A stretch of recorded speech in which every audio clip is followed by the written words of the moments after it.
events in motorsport racing that you're ever likely to see. There are some near 400 race cars here that, if you've watched motor racing in over the last nearly 100 years, there's probably the car here that you're going to absolutely love. In terms of millions of dollars worth of cars, well, I wouldn't like to put a figure on it. So without further ado, let me introduce you to the gentlemen that are going to be joining me and adding the information and adding the colour. And I tell you what, if you've followed motorsport in the last few years, you'll know these two guys. So good morning to Johnny Green and Adam Andretti, both motorsport legends in their own right. Even Johnny Green, don't believe what it says online about this guy. If you know motor racing, then you will certainly have heard of him. Johnny, good morning to you. A pleasure to be stood alongside you. And you've been let out into the sunshine as well to kick things off. They've let me out of the booth. I'm excited and I'm loving coming to Laguna. My boyhood dream was to be here. I grew up watching the bikes back in London here, World Superbikes and of course MotoGP. But now in the last 10 years since I've been here in the States, I've been obviously watching the cars and the bikes here. And I love Laguna. It's the perfect spot to be for a historic.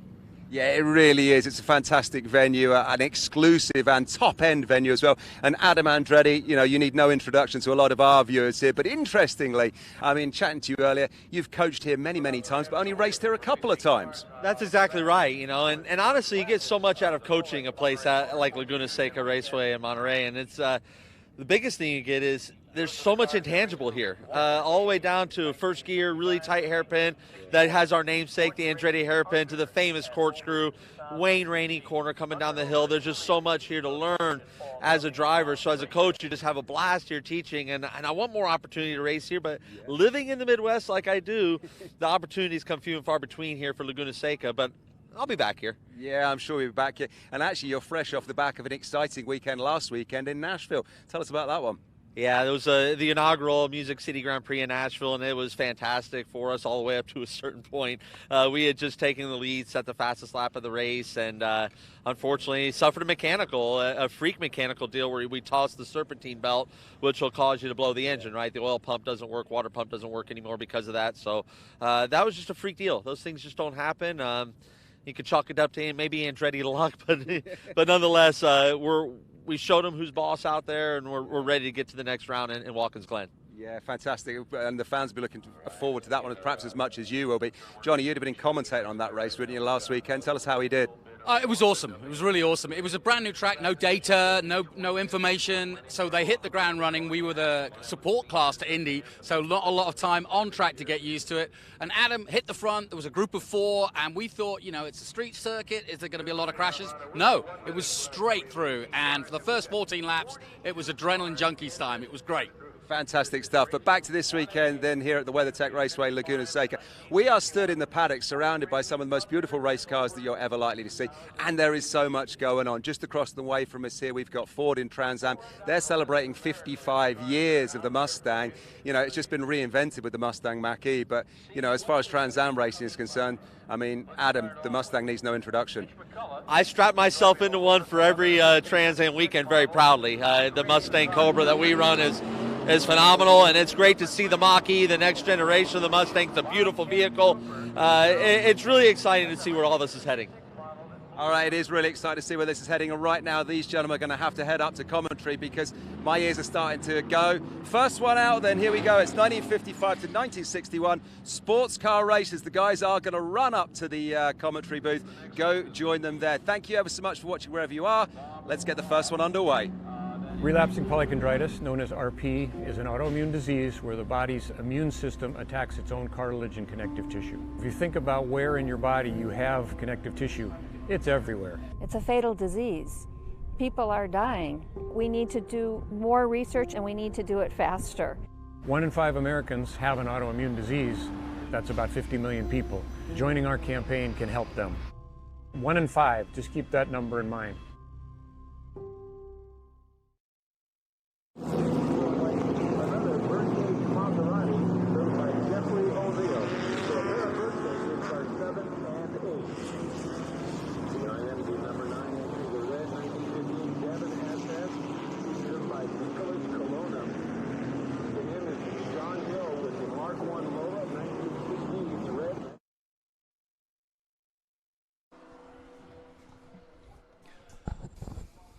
Well, good morning, good afternoon, or good evening, wherever you are tuning into our live stream. Welcome to the Monterey Reunion for 2021. I'm Jonathan Green. Sorry, slightly out of breath.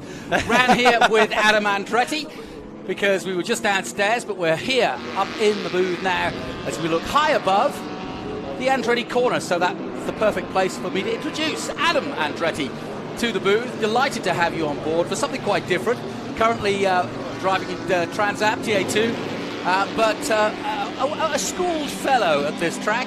And the name says it all. You're part of the Andretti royalty of American racing. And so delighted to have you and get some insight into what you know about these amazing cars that we're about to see. And it starts off with this Group 1A, 1953 to 66.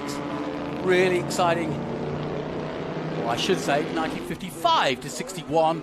Sports cars under and over 2,000 cc. The fog just lifting as it always does here at Laguna.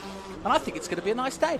Yeah, we're looking at a beautiful day, Jonathan, and thank you so much. I'm so happy to be here. This is such a privilege to be a part of this Rolex Reunion here at Laguna Seca, WeatherTech Raceway at Laguna Seca. The perfect backdrop has been mentioned, and this is an annual event. So this is to start it off with the 55 to 61 sports racing under and over 2,000 cc. I mean, this is exciting stuff. These are cars that literally I only heard stories about. Obviously, I wasn't around to watch these things live. I've watched as many old races as you possibly can, being an enthusiast of the sport and all aspects of it. But these are definitely important cars that not only did I hear stories of my uncle, my dad, you know, and their introduction to the sport and getting to watch these cars and what gave them their excitement, but also just, you know, some of my own, you know, interests and where they lie. So this is exciting. Well, that leads me to my first question that I have to ask, and I'm sure I'm not in the minority when I ask this. If you're an Andretti, do you have to race? I mean, everyone I know races. Yeah. Are there any that don't? Yeah, of course there are. Yeah, no, it's. But Jared, John, yourself, Marco, Michael, I mean, come on. It is the family business. I guess so. And it's been very good to us. You know, we're very blessed by what the sport has provided for us. You know, the biggest thing is the people that we've met through the sport are just absolutely phenomenal. And this is, you know, the Rolex Reunion. That's the title, right? This is a motorsports reunion. We all get to come together here. I see so many of my friends that it's almost like an annual Christmas party for us, but this is in August. And we get to see all our friends, all our racing community here under one roof, and the camaraderie comes alive. And this is friendly competition. This is historic racing. No one's going to rub a fender on each other. This is all about just getting these pieces of artwork. And literally, these machines, they're living things, right? They breathe oxygen, and they burn fuel. So I love the fact that our owners in these groups, they appreciate that, and they have these cars out there to show the world. Well, I certainly don't know many sports, and I certainly don't know many historical museums that actually take the museum and put it out where it's supposed to be, which is on the track, because you are talking about literally pieces of art that are priceless. Some of these cars you're going to see this weekend, well, there is no price tag, quite frankly, and to the owners or to those who have followed it since the early 50s or the early 60s, like I said, no price can be put on them. And you'll see racing, but you won't see rubbing. No, hopefully. Hopefully not. Yeah, I was talking to Dorsey Schroeder this morning, and he was telling me, you know, they had a deal the week before, a little like preamp to the reunion, and they only had one incident where cars just bounced into each other on the start, getting down to the Andretti hairpin, but no damage was sustained. So that's another thing you see is a lot more give and take in these historic races because of what they're driving. But at the same time, every one of these drivers, they're driving down to the latest braking zone they can go to. They are exercising these cars. Folks at home, these are not parade laps. These are hard-nosed laps, just like they would be out there competing. They're just not going to go take those chances that you would if there was that big money on the line. And it's always interesting, people don't know the names necessarily of some of the drivers out there, but in the historic terms, they're very well known. And in fact, historic drivers are now starting to become some of the most popular drivers worldwide, because it doesn't, you know, it's not the same as driving a modern car with paddles and all the gizmos that go with it, ABS, etc. These cars are trouble. Absolutely. If you don't know what you're doing. 100%, Jonathan. Really well said. My brother John, when I was growing up, he said never turn down something to drive, because even if it's not a great car, you're going to learn a lot from driving that great car. So when you get into a great car, you'll have that ability. You know, we're seeing more and more young drivers coming into the vintage to get their feet wet, and also when you don't have any driving aids, right? No analog brakes, no paddle shifting, and nothing. This right here really makes you have to plug all those things together, that when you get into a modern race car, it makes life a lot easier for you, right? Now all of a sudden things have kind of stepped back a little bit, and you got all this grip, you got just pressing buttons to paddle shift, and you can just slam on the brakes whenever you want because you get ABS. So this is a great learning tool as well. So we're seeing a lot more young talent. It looks like the 57 here. That's a Cooper of William Taylor. Parked up for some reason on the main straight, right in front of our pit box, in fact on the main pit, so at least his team can see him. He's pulled over to the side, so he's managed to stop it. There he is. We're just to the right of that Rolex sign there. And yeah, not what he wanted for his practice, but at least he's in a safe place and out of the way. So beautiful all aluminum Cooper there. It's just absolutely gorgeous. Well, let's talk about the cars we're looking at now, because this is a perfect place to start, I think, early 50s up to the 60s, because this is really where road racing and racing began here in California to any real professional level. And it began actually down the street at Pebble Beach. This wasn't built until 1957. So, Laguna Seca, that is. So what we have really is the influence and the invasion, if you will, of European cars. So you've got your Porsches, your Maseratis. We mentioned the Cooper, the Lotus specials. You know, that's really how it all began. And this was... and it also was true of the drivers, too, that came over. They were hired guns, many of them, to come over and drive these cars. But, of course, then the Americans started buying them and importing them and said, well, if we're going to be beaten by these Porsches or whatever, we want some of those. And then California then became a real hub for importing European cars, and some fantastic dealerships right up until this day now, still importing BMWs, Porsches, Ferraris, and so on. Absolutely. I mean, a key name that comes to mind is joining us here this weekend is Parnelli Jones. Of course. Is 100% one of those key California names, and obviously that I have an affection towards because of what a great relationship the Jones family has had with the Andretti family over the years. My Uncle Mario drove for him many years through the 70s and Silver Crown cars and into Formula One even. So, but yeah, you said it, Jonathan. Absolutely. This was really what spawned that interest that said, wow, these European cars.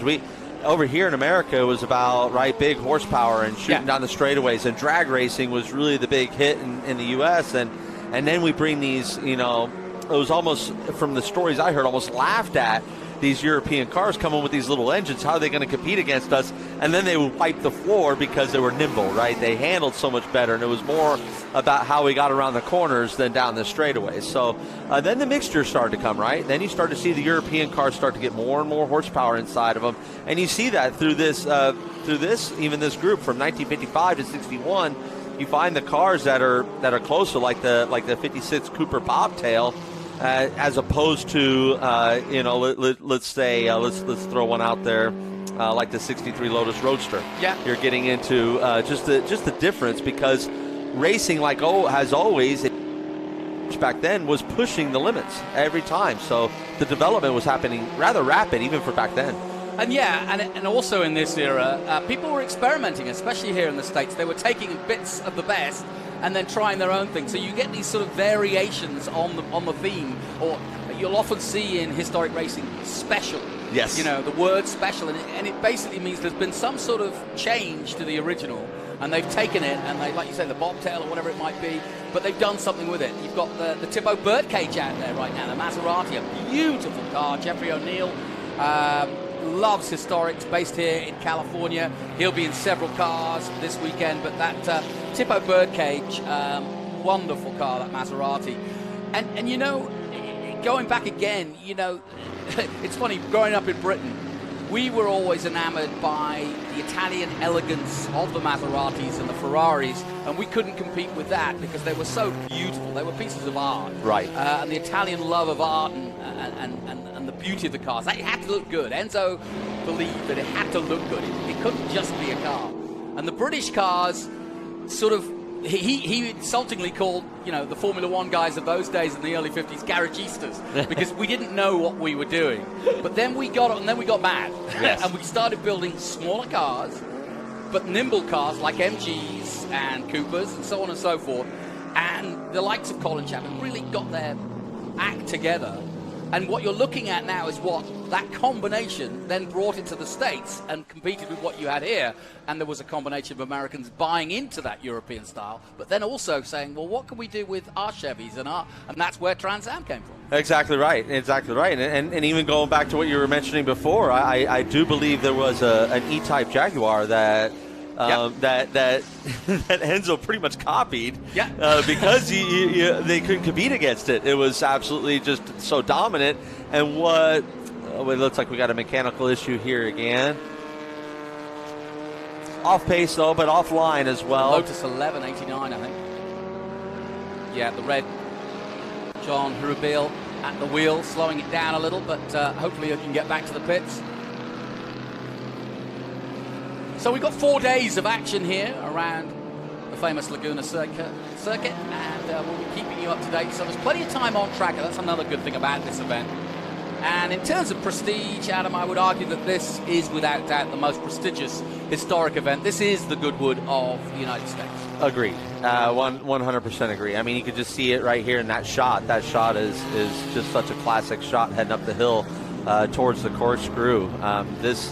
A little history, fun little fact about this track was originally when it was built, this was supposed to run the other direction.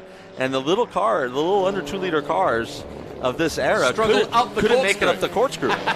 So they're like, and imagine what that hill downhill towards turn 5 would be like after the corkscrew. That would have just been absolutely scary in modern days. So as things would have it, it turned out to put it in the perfect course direction as it should be, and one that we look at now. So, but it's such fascinating, you feel the history, right? You feel the place that we're at here and at Weather, and then seeing the cars that we're seeing coming around it. It's a beautiful thing as the Cooper Bobtail just drove by me right now.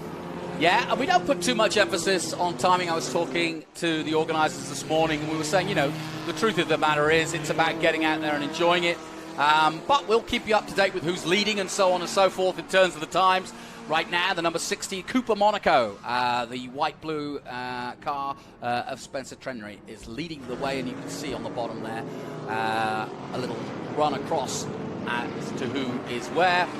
And we'll introduce you to some of the drivers over the weekend, some really interesting drivers too.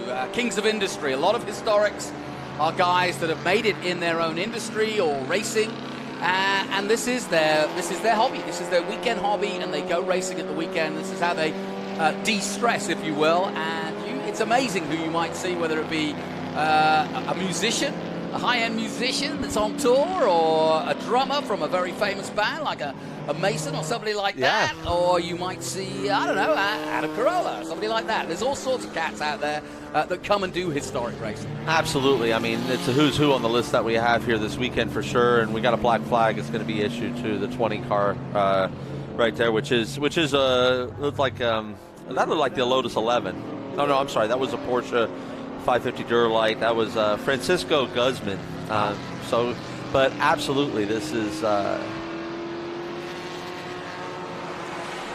Fog. We're still early morning here. The fog just starting to. What tends to happen here at Laguna is the fog is either down low when you get here, and then it burns off, or it comes in. It depends on the wind.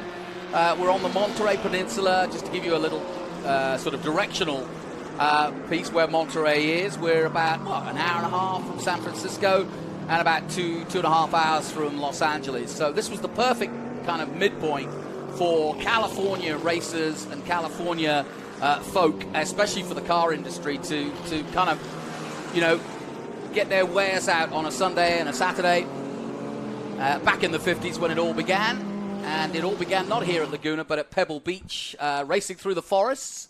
And they found that a little bit dangerous eventually. Yeah, they decided to make Pebble Beach a golf course and turn turn this one into the racetrack. But yeah, absolutely, it's this is, when you look geographically where we're at, this is some of the most beautiful, real estate that you'll find in America. I mean, there's a reason why it's some of the highest priced real estate that you're going to find anywhere. The weather here is phenomenal. Everywhere else, you would go. If I always joke all the time. I live in Indianapolis, and anytime it's in the mid 70s or low 80s, I said, boy, it feels like this year round, we won't be able to afford to live here. Well, that's what happens here in this part of the country. Is it's such a beautiful time here all year long, and there's so much to do here. The scenery is fantastic. That it is really an elite place to call home. So it's a very special place to be at for a lot of reasons. Just looking at the Devon SS, that bright red, Nicholas Cologne at the wheel, and I also saw the 141 of David Swig, a long-time driver in historic, especially here in California. David Swig does a lot of historic racing, and he's in that Corvette, that blue and white Corvette from 1959. So once again, this is our Group 1A action from the first. It's both under and over 2,000 cc's and primarily European cars, and a really good display of great cars from the early 50s and on up until 1961. I tell you, Gregory Meyer, he's driving that 1959 Sadler Mark IV. It's white and blue, number 84. I mean, he's currently P3 here on the time sheet. He comes down this front straightaway every time, and every time he clicks on his bridge, he's been the fastest car, 130 miles an hour, and something that was from 1959, and it just blows my mind. The acceleration point from there, from the exit of the last corner to here underneath the bridge to get up to that speed, it just shows you what amazing race cars these were even for that era. Yeah, like I said, we're not going to focus on split times and lap times particularly, but if you do see that front shot on the front straight where the WeatherTech bridge is, you'll see the miles per hour board, which basically automatically goes off. So you can see what top speeds they're doing, and it's always an interesting factor to see that these guys aren't putting on a demonstration. Often I get asked if this is a demonstration, and I'm like, no. But these guys are doing 150 miles an hour down the main straight, and that is no mean feat. With, in some cases, jump brakes and so on and so forth. Yeah, absolutely. Yeah, no, and these aren't the oldest cars that are going to be out there this weekend. We've got cars that are from the 1920s and 30s. Yeah, we have pre-war era cars, which is it. And when we talk about names that you might know, Gunnar Jeanette is out here right now. He's in a 1961 Porsche RS61L, which is silver out there. That's going to be number 14. So for any AJ Foyt fans, they've just thrown a checker flag on the session. So we have got one session in the books, Jonathan, it seems. Look at that Lotus 11, a silver Lotus 11, beautiful. What a beautiful car that is. It's a rocket, isn't it? I just love, back then, aerodynamics, up until really the wind tunnels became the norm in the late 80s. There's that. Aero was just, there's a speed right there on the bridge. Aero was a black science. It was a black art. And you just see how they even saw ways to take advantage of it there and knew that the air would get messy behind what the driver was disturbing and try to clean that up. So as we take a look at our first Group 1A, and as we said at the top, we'll be around the paddock. Kev will be down there and looking at various different cars and talking to lots of folks. What a fun time he's going to have. Let's head down to the paddock now and join Kev. What have you got down there at the moment, Kev?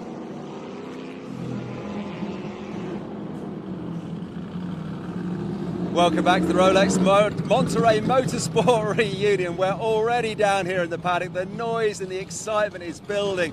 Maybe you were lucky enough to join us from the off. We're one session down and many more to go.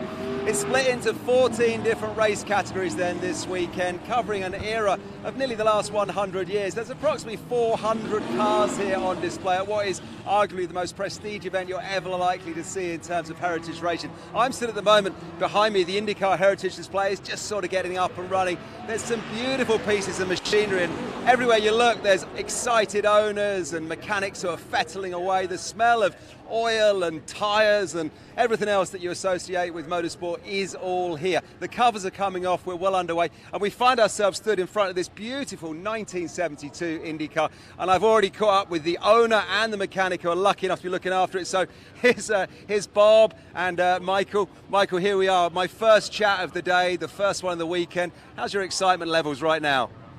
Oh, I'm extremely excited. This has been on a bucket list of things to do for years, and so I'm thrilled to be here. And you've brought your main man along here, Bob. I interrupted you busily. You were working away in the car moments or two ago. How's she looking for the weekend? The car itself looks good, but we had a minor problem back in Tri-Cities where we were from. When they mounted the rear tires, they made both right hands.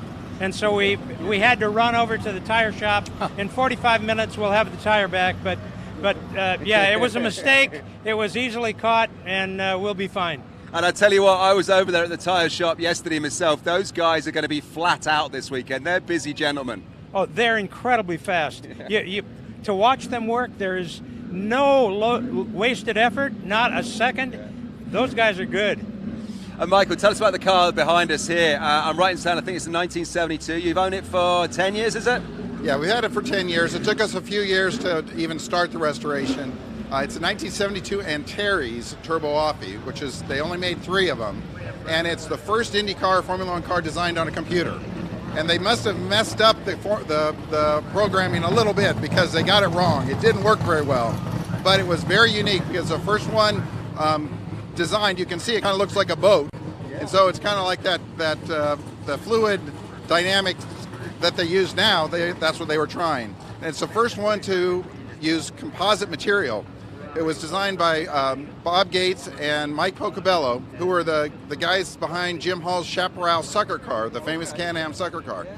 And so they were hired by Lindsey Hopkins and Pat Patrick to design a state-of-the-art Indy car, and they didn't quite get it. Although a lot of what they were messing with is what's used today. It just wasn't quite right on this one. And fantastic. It's a fun car. It's really fun to work on.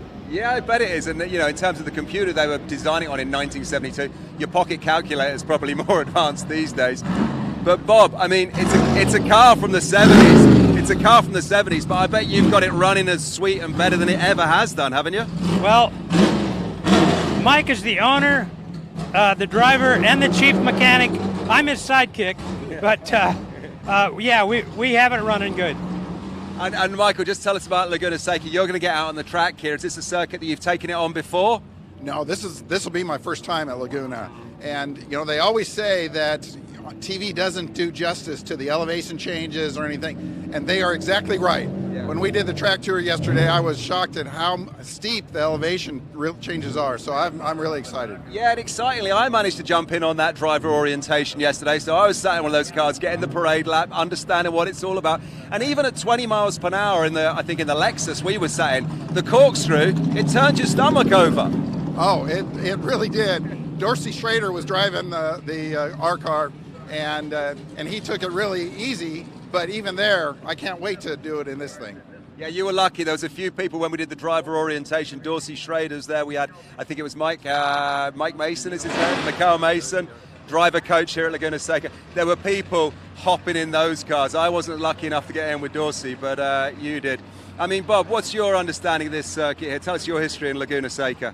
None. I've never been here before, wow. And it looks really exciting. I was shocked. We've had Seattle has some elevation changes and dips, but nothing like this. This is an amazing track. And Michael, what did you think when we were learning on that driver orientation yesterday? Dorsey told us that the grip on this circuit is pretty non-existent, apparently. Yeah, it'll be interesting. Fortunately, with this car, we've got huge wings and big tires, so hopefully that'll help a little bit. But you know, we're all here for fun and to show some unique cars. So we'll be smart out there. Yeah, be smart, because obviously you're going to be racing, but hugely valuable item. You're just here to have fun. You're just here to soak it all up. And I mean, Bob, it's the first morning of 4. Just give us a quick heads up on your impressions so far. Blown away, totally. It is just incredible, just incredible. I have seen I have seen so many cars that I have absolutely no idea what they are. Yeah. And I've seen dozens and dozens of cars I've only seen in magazines. And we've been to a lot of car shows. So I'm absolutely blown away. Supposedly there are something like 500 cars here, and I don't doubt it. Yeah, and I mean, Michael, is this one of a collection? Do you have other cars, or have you got other cars here? Yes, I've got 4 historic Indy cars, and we brought 2 of them today. The other car is the yellow number 21 over there, and that's a really unique car. It's a 1967 Volstead. It's the last Indy car that Jim Clark drove before he was killed. It's one of the only non-Lotus open-wheel cars, and it's a very unique. It ushered in the wings. The rear wing on that was the first time they had used one, and so it's a real unique piece of history. Yeah, and we're looking for, we'll grab you and talk to you about that one, I'm sure, as the weekend goes on. If you are just joining us, the noise down here in the paddock is quite something because we are well in amongst it here. This is the great thing as well. Guys like yourself, the owners and the mechanics, anyone who's coming to this with a ticket just for the event, they can walk around and they can come and just chat to you guys at any point, as they will be doing over the weekend. So I think we are about to go to the next one. So let's head on back up to the commentary and join Johnny and Adam. Chaps, thanks ever so much. We'll catch you again a little bit later on as the weekend goes on.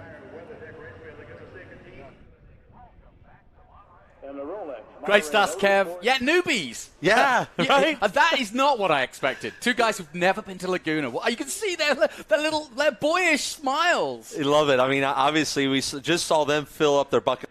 I know, exactly. 100%, and that's what this weekend is all about. I can't wait to see who Kev finds next, because that was a great way to start off our weekend for him out there in the paddock. Because talking to when he's talking to Bob there, the mechanic, that people like Bob are what make this stuff just happen and make this stuff possible, because they are taking these cars that were a mystery to the mechanics back when these came out. Whenever in that car in 1972, and they know how to fine tune it, and they know everything about the car inside and out, and how to make it mechanically sound, and that's what makes this vintage racing, these events possible. So we're just so grateful for people like Bob and their talents.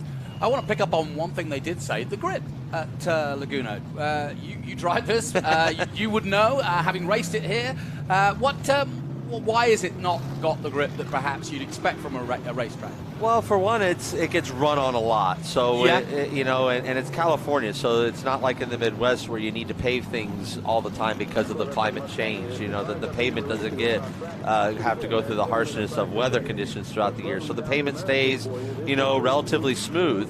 So as you run on it, you polish it. You start polishing that rock or that asphalt, and it becomes basically too smooth for the tire to grab any hold of. So you find yourself a little bit offline to find, oh wow, what a great sound of that American muscle rolling out of here. But that's part of it. And then the other part is, if you look at the surroundings of the racetrack, what is right offline? Dirt. Yes. So all it takes is a little bit of a gust of wind, and see outside of the Andretti hairpin just blows right on the track. You can't see it physically on the track, but it's there when you drive over it, because you just don't have the grip. And the drones, the modern iteration of camera work, fantastically done here by our boys. Thank you. Gives you a real indication we've not really had before. I hadn't realized how tight that Andretti corner is, and when you see it above like that and you see the pit exit and how tricky that is, it really is from above. You really see how tight it is. You could make a mistake coming out of the pits here. Oh, absolutely. if you've ever driven this track on a simulator, you've crashed out of the pits going into the hairpin, I promise you, because you think you could go much faster. Your tires are cold. It's a lot of a crank on the wheel, because that's even a tighter radius than what the actual hairpin is. So right up here, first out, you got the number 9 there. That's a Cobra Daytona. What a rare car. I know. What a beautiful. I love that color. Such a beautiful car. Blue. It is that classic blue. You want to talk about something that was built for that Daytona speed. The big fast back on that, and for those fans of Ford versus Ferrari, I think this was a car that they missed highlighting during that movie, honestly, because this was the car that really made Enzo nervous. Yes. This was the one. So so great to see that. To see it in person sitting still, folks, is one thing. To watch it move around this racetrack, I mean, it's like watching heaven. Yeah, and this is interesting because now as we move on, and this group is GT cars over 2,500cc, 2.5, and 1963 to 1956. And now we're moving into an era where the American muscle cars made their name. And as you say, yeah, we've got the Jaguars out there, sure. There's still a few European iterations, but now we see the Fords, the Shelbys, the Chevrolets, and the big muscle cars coming into their own, the AC Cobras. We saw that Daytona just a moment ago with Rob Watson at the wheel, but here's a Corvette coming over the line, and some of my favorite cars in this, and I know there are people tuning in. To you Americans, this is a regular daily sight, right? Yeah. But I know I'll give a shout out to my buddy Steve Martin, the motorcycle world champion endurance racer and a former commentator of mine, sat right next to me right here, doing World Superbikes for many years. He's got a very similar car to this. He's got a Mustang at home in Australia. I know that there's Kiwis tuning in now and folks in Great Britain who love to see the American muscle cars. We get starry-eyed about these sorts of cars, and you guys kind of look at the Jaguars and go, and the Ferraris and go, wow. Absolutely. You know, we grew up looking at these kind of a dime a dozen, and we had to go searching for the European brands. But I mean, I don't think anybody gets turned off by that noise of these just growling big American V8s, and just the beauty too. I mean, these were works of art. Again, it wasn't about how it cut through the air. They didn't know how things cut through the air. It was about how it looked to your eye, maybe the best concept, where to get the weight, and things of that sort. I'm going to have an affection towards that. I run an 86 Ford Mustang myself in Trans Am, so this is going up the hill, and but that was really neat to see. Well, let me ask you a question that counts for what you drive today, which is the most modern Ford Mustang muscle car, and these muscle cars we're looking at now. When we say muscle car, we mean big power. But how far can you go with that power before it becomes unwieldy? How do they work out what was the sort of power to torque stroke ratio that worked? Because it's no point in putting, it's not a drag strip out here. No, if it can't go around the corners, it's no good. Yeah, it was, one of my favorite reads, and I hope most of our audience has read this book, and if you haven't, I highly encourage it. But it's called The Unfair Advantage, written by the great Mark Donohue. And one of the things that they did back in this era that was cutting edge of the way that they developed the car was a friction circle, a skid pad. Yep. Was let's put the power down, let's put the wheel into it with a constant radius, and let's see when this thing wants to break traction, and where does it break traction first? Does it break traction in the rear, or does it break traction in the front? Mm-hmm. Are we going to get understeer or oversteer? And then they started to make changes, right, like sway bar changes, spring rate changes, and things of this sort to try and develop the car. But there's two things that a driver will never have enough of. Yeah. They will never have enough horsepower, and then they'll never have enough brakes. So those, and when we're talking about road racing. And if you're missing one of them, you ain't going to go racing. You ain't going racing. We're not going to go fast anyway, that's for sure. So, but one of the things that they do so well with the modern race car is, and it's because we have simulation, right? We have computer programs. We just got done talking to Bob and Mike, and really Mike enlightening us to that 1972 IndyCar being built by computer, and how they missed the boat back then because it was really more about the algorithms into the computer than to get the result. Now the computers do so much for us. We talk computers a lot. Oh my gosh, the simulation is so good. I know the engineers we have at Peterson Racing. We've got a parked up somebody just before the bridge, sadly. That is in a little bit of a peculiar position. So the good news is, again, this is everyone. You saw when we went down the Andretti hairpin, they don't go side by side, door to door. They leave themselves 5 car widths in between each other. They don't want to take any chances. These are the first sessions too, so that's why we're probably going to see a little bit more mechanicals than we will throughout the weekend, is because these early sessions, that's the first time a lot of these cars have been run in maybe a month or so.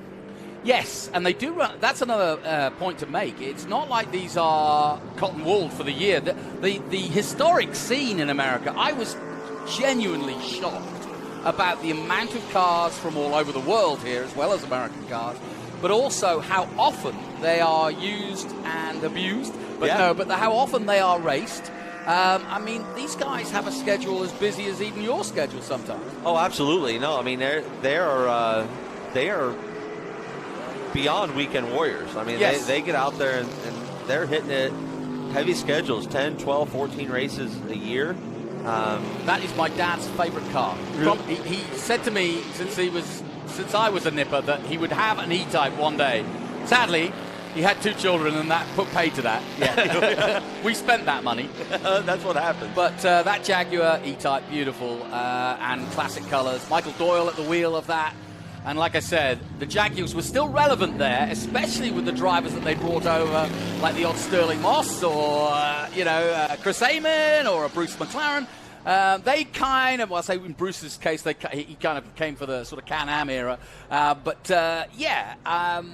Those cars were still relevant in this mid-50s, early 60s, but now we were starting to see the emergence of the less nimble but more powerful muscle car. Absolutely, and the E-Type was like the best of both worlds, right? You know, it had great, handling. It was very nimble, but also had that great power plan as well with a good amount of horsepower behind it. This looks like one of our Shelbys out there. It looks like is that a 289? I believe Cobra 289. Yes. Number Cobra 289, the blue, with Steve Park at the wheel. And, you talk about, we just talked about Parnelli Jones. Well, Carroll Shelby is right there in the history of American racing. Absolutely. Right at the center of it. Absolutely, 100%. I mean, you cannot talk about a history of American motorsports without Carroll Shelby's name being up in the top 3 names of people we discuss, because his impact even to this day of the Shelby Cobra. I was fortunate enough to be close enough to the man that I called him Uncle Shelby. Uncle very Carroll. nice. Uncle Carroll was who he was to me. What was his daily then? He had many a dailies. But, I'll bet. He get to choose one. But one of the kindest people I'd ever care to know. He was always very good to me and everything that we did. And when I moved out west to race in the Southwest Tour and NASCAR, he was a big catalyst for that and certainly helped me out. And on a fun story with he had hired my Uncle Mario to run Le Mans. And my Uncle Mario came to him and said, Carroll, I just got an offer from Firestone to have a lifetime contract with Firestone Tires and be a factory driver of Firestone. And Carroll released him of his contract because Carroll was on Goodyear tires. That's right. And Carroll released him of his contract and said, you need to go after that because a tire deal is so much better than anything I can give you. Interesting. And to this day, my Uncle Mario is still fostering that relationship with Bridgestone Firestone, and it's a fantastic relationship that they have. So, and I think about when this vintage stuff goes on, Johnny, is these cars need tires, and they need period correct tires. Yes. And I think that is one of the unsung heroes of our vintage racing are the tire manufacturers that give us the tires that these cars can go out there and run on. Yeah, it's something often that I get into a conversation about. That the parts thing comes up, which is how do they get their parts? And I said, well, it's a dark art because you'd be surprised what is available, but you'd also be surprised at how close to era all of these cars both have to be and are because they want them to be. Exactly. And what I mean by that is the guys fettling them, they want them to stay period, but also the rules of historic racing demand that you can't just sort of put on a modern pair of tires and go racing. You have to be period. 100%, absolutely. It has to be that way. It's the fairness of it all as well. And again, like to your point, Jonathan, where does the value of the car go if you just took the history out of it? Exactly right. Lap time. And that's why you made a great point earlier. This weekend isn't about lap time. Isn't about what we see in speeds. It's about the just pure enjoyment of watching these cars get exercised around the track and get exercised at speed. I mean, you're seeing triple digits consistently here on the front straightaway. You know that 9 Cobra we were just looking at, that Rob Walton's pedaling at the moment? Well, that raced at the 1965 Le Mans with Dan Gurney and Jerry Grant. They sadly didn't finish, but there's a nice bit of history bringing us into Dan Gurney, another legend, obviously, of American another California legend. Yes. Yeah, I mean, you can't talk racing out here without the names of Parnelli Jones, as we mentioned before, but also Dan Gurney and the All-American racers were. I mean, I really do think. I mean, obviously, there's racing all over America, but California, it's a bit like surfing, has that sweet spot of weather, the importing of the cars, the timing of wealth as well, because these weren't cheap cars. No, and there was a lot of financially, there were people wealthy enough to buy them, import them, and run them. And so California had that combination of weather, tracks, and wealthy enough folk to go racing, and that's why California became such a hotbed, and Florida too, for American racing. And there really is little pots of American racing that is, you kind of look at it. Indianapolis, you think, why? Well, it's all because of the circuit there. Florida, the sunshine again, and several circuits. But California, unique with Sonoma and obviously Laguna, but they were built early, and because racing began here earlier than most places. Absolutely, and every part of the country's got their niche, right? The South has, in the Midwest, has open wheel sprint car racing, IndyCar, and then the West Coast was known for this right here. What we're looking at, sports cars, the sports car racing. What a beautiful car! This number 14 Bizzarini, getting to the Italians, the 5300 GT Strada. So I'm guessing that's probably a 5.3 liter engine inside their 5300, maybe to the size of the engine. That's just a guess, but John Fudge. We'll go and find out. We'll go find out. I like that car. We'll send Kev out there. But what a beautiful, beautiful machine. 1966. Again, Bizzarini. I've never even heard of this car. And it screams Italian, doesn't it? Of course it does. That beautiful red. And also the guy driving it, John Fudge, another perennial historic driver. He's been around for many a year. As we go back into the pits, there's the 86. That's a really neat car. That is... He's got his Ferrari helmet on. Back then, I believe. And it got a dancing hula girl. Nice work, Tony. And I think back then you had to leave the passenger seat in the cars. I believe that was part of the rule package. If I'm not mistaken, back then was to prove that it was still a passenger car. Adam, you will attest to this as a Trans Am driver currently. Our cameraman this weekend, we are very privileged to have the one and only Tony Garcia. And you know, from having had his camera poked into your face, yes, sir, he is going to get as close as he dare. It's going to feel like you're there. I mean, other than smelling the hot tire and feeling the heat off the engine, you're going to really, the folks at home, we hope you feel like you're here with us at this event, because it's it truly the energy here, the interest from the people. This is the 1966 Shelby GT350 by Peter Reed. What a beautiful car that is. I don't want to say too much, but that was the same year that a certain Johnny Green was born. And if you feel ever one Christmas that, you know, what could I sort Johnny? We'll just slip that into your garage, right? Just slip the GT350 gold black stripes into my garage. That'll make me very happy. What a cool car. I mean, it's the 99 that's parked up. That's the Jaguar type of Michael Doyle, sadly. I was trying to see the number on it when it was parked up, and now I've seen it. So it is Michael Doyle's car that's pulled off. He'll be all right. Got plenty of time. Yeah, he's just enjoying the session. At this point, he's got the front row seat as they come out of turn 4 to 5 there. So great view of the corkscrew there from above as well. What great camera work by our team here, doing a fantastic job for us and give us great views from every stretch. Love these drone shots. I mean, this is what a great replacement for when we used to launch a helicopter up there to get these shots. And our pilots do a great job again of getting us, you know, from Wayne Rainey down here to the last two corners of our course here. Come back to Laguna in 50 years, we'll be doing drone race, historic racing. I tell you, you know what? It's coming. It's coming. It's absolutely coming. I train with PitFit, Jim Leo at PitFit, and pretty much any athlete can come in there, but he specializes in motorsports. And we have a drone pilot actually in there, a world championship drone racing pilot comes there and trains with us. And he's such an awesome guy, and we have a lot of fun. The reaction on those guys is absolutely incredible. As we take a look at another 1966 Shelby, number 40, coming across the line. And now we take a look at the 146 of another Cobra, 289 of Chris McAllister, another veteran of racing historics. What a beautiful blue that is. I know. Love the way that blue comes through here with the sun. And we got that Northern California sun hitting it. It's definitely a sight to behold. I'm not sure whether the fog is coming in or going out. It's usually going out by this time in the morning, but you never know. I believe we got some cloud cover, which I don't think are going to disappoint too many people. They have called for some pretty hot temperatures here this weekend, so I think getting a little bit of that natural cloud cover isn't going to hurt anyone's feelings. Well, if you watch the news, you'll be well aware that in Northern California, and we take our hats off to all those fighting the forest fires, there's been a lot of really dramatic and tragic stories happening a couple of hours north of here. Luckily, the smoke hasn't poured down here.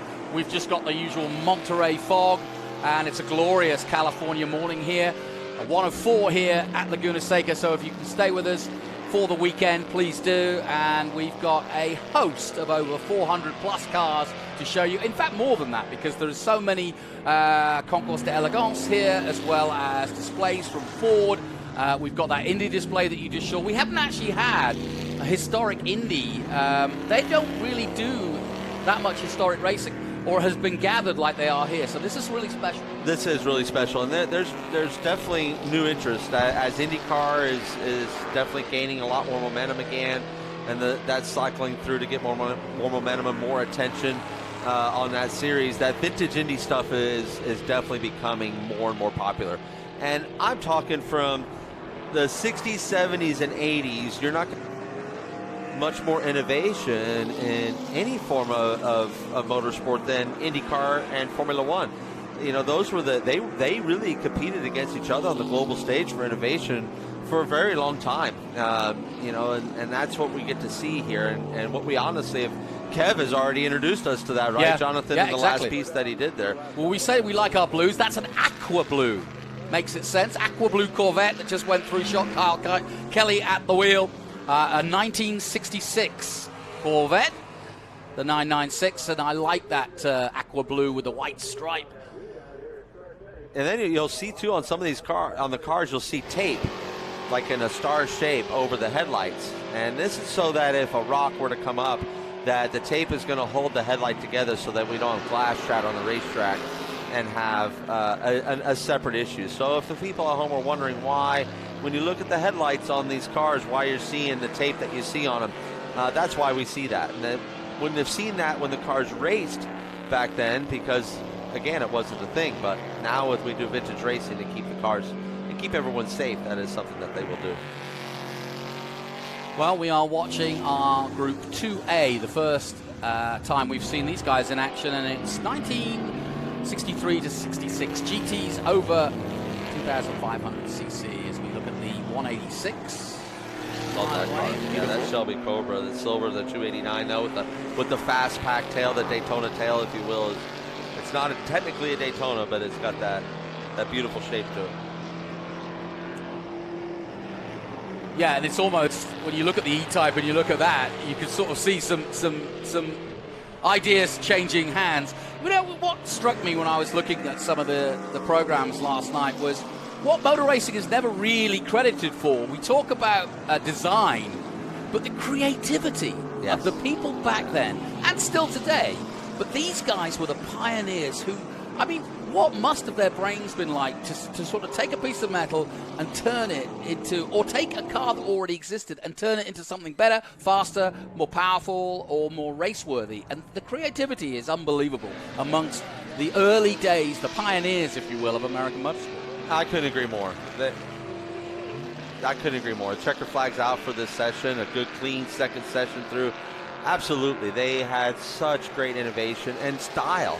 I mean, where their minds went and how they came up with these designs and the uniqueness of it all was just what captures our imagination still to this day, and why we show up in droves to see these in 996 there. Chevrolet Corvette, like you said, the aqua blue. Against AC Cobra right there that went around the corner. That's a really neat car there, driven by James Farley. That is James Farley from Ford Motor Company. And by the way, yeah, talk about talk the walk the walk and talk the talk. James Farley is literally, I think, the CEO of Ford Motor Company currently. Sir. So talk about representing. I've seen him race. He races in a lot of SVRA races. Of course, we're both at those. And Jim's a regular. And I hope to get a word with him, because this is a special weekend for Ford. Because you could argue 55 years on, this is where it all began for them in terms of, Ford becoming the powerhouse of racing.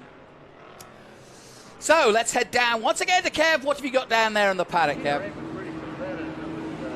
Probably campaigned by Group 44 with Well, thanks, Johnny. Thanks, Adam. Another great session out here on the track at Laguna Seca. And while all that's going on, the atmosphere down here in the paddock is really building. The noise is just something else. But I'm managing to find some great people to talk to. We've had a number 5 Lotus, an Andretti Lotus behind me at the moment, and I've got the owner and driver alongside me, Chris Locke. Chris, thanks ever so much for taking time out to have a chat to us. Just give us a little heads up on the car that you're going out in shortly.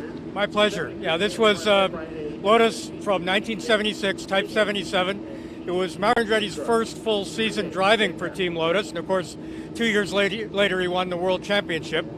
But the story behind this car is that Ronnie Peterson had left the team. Colin Chapman was looking for a driver at Long Beach in 1976. Mario Andretti had been driving for Parnelli Jones, his F1 team, but that team ended the season early at Long Beach. And they had a chance meeting over breakfast where Colin Chapman was talking to Andretti, and they worked a deal where Andretti would start the season, would finish the season with Lotus. And he worked on with Colin Chapman the development of this car, finished in the points and on the podium several times, and ultimately at the end of the season famously won the Japanese Grand Prix in the rain. That's absolutely phenomenal. Great history. Chris, you're a very lucky man to own a car like this. Tell us how you came by it. How did it end up in your hands? Well, I've been racing for some time, and particularly interested in Lotus race cars from my childhood. That was the team that I found most interesting and innovative. So when I heard that the Lotus 77 had come on the market, I was interested in making an offer immediately. I've owned it for about 15 years now. And I believe I'm the 4th owner. Wonderful to drive, fabulous to be driving a car that I never expected to drive when I was watching Mario drive it, one of my heroes as a kid. Yeah, it really is fabulous. And a little story for me here, when I was a kid growing up, I had one of these as a toy car. And this, I was probably about 6 or 7 years old. I had no idea what the car was. I just really liked this black and gold racing car. And it was this car. But your kind of appreciation of these heritage events, it spreads far and wide, because as we were just chatting about, I was at the Monaco Historic 2 or 3 years ago, but that's an event that I think you said you've done 7 times at Monaco. You've been? I've raced this car 7 times at Monaco. Wasn't able to do it this year because of the pandemic, but hope to go back next year. Obviously, it's just unbelievable to race at a street circuit that has that depth of history, and it's just such a spectacle. Goodwood as well. But this event this year at Laguna Seca is, I think, equally attractive. It's just a fabulous circuit. I've been racing here now for over 20 years. Just love the event, and I think this year will take it to an all-time high. Yeah, it really is. I mean, the setting here at Monterey this weekend is second to none. The Rolex kind of hospitality booth at the end of the paddock there, well, it's a sight to behold. If you can get here over the weekend, come and have a look at that.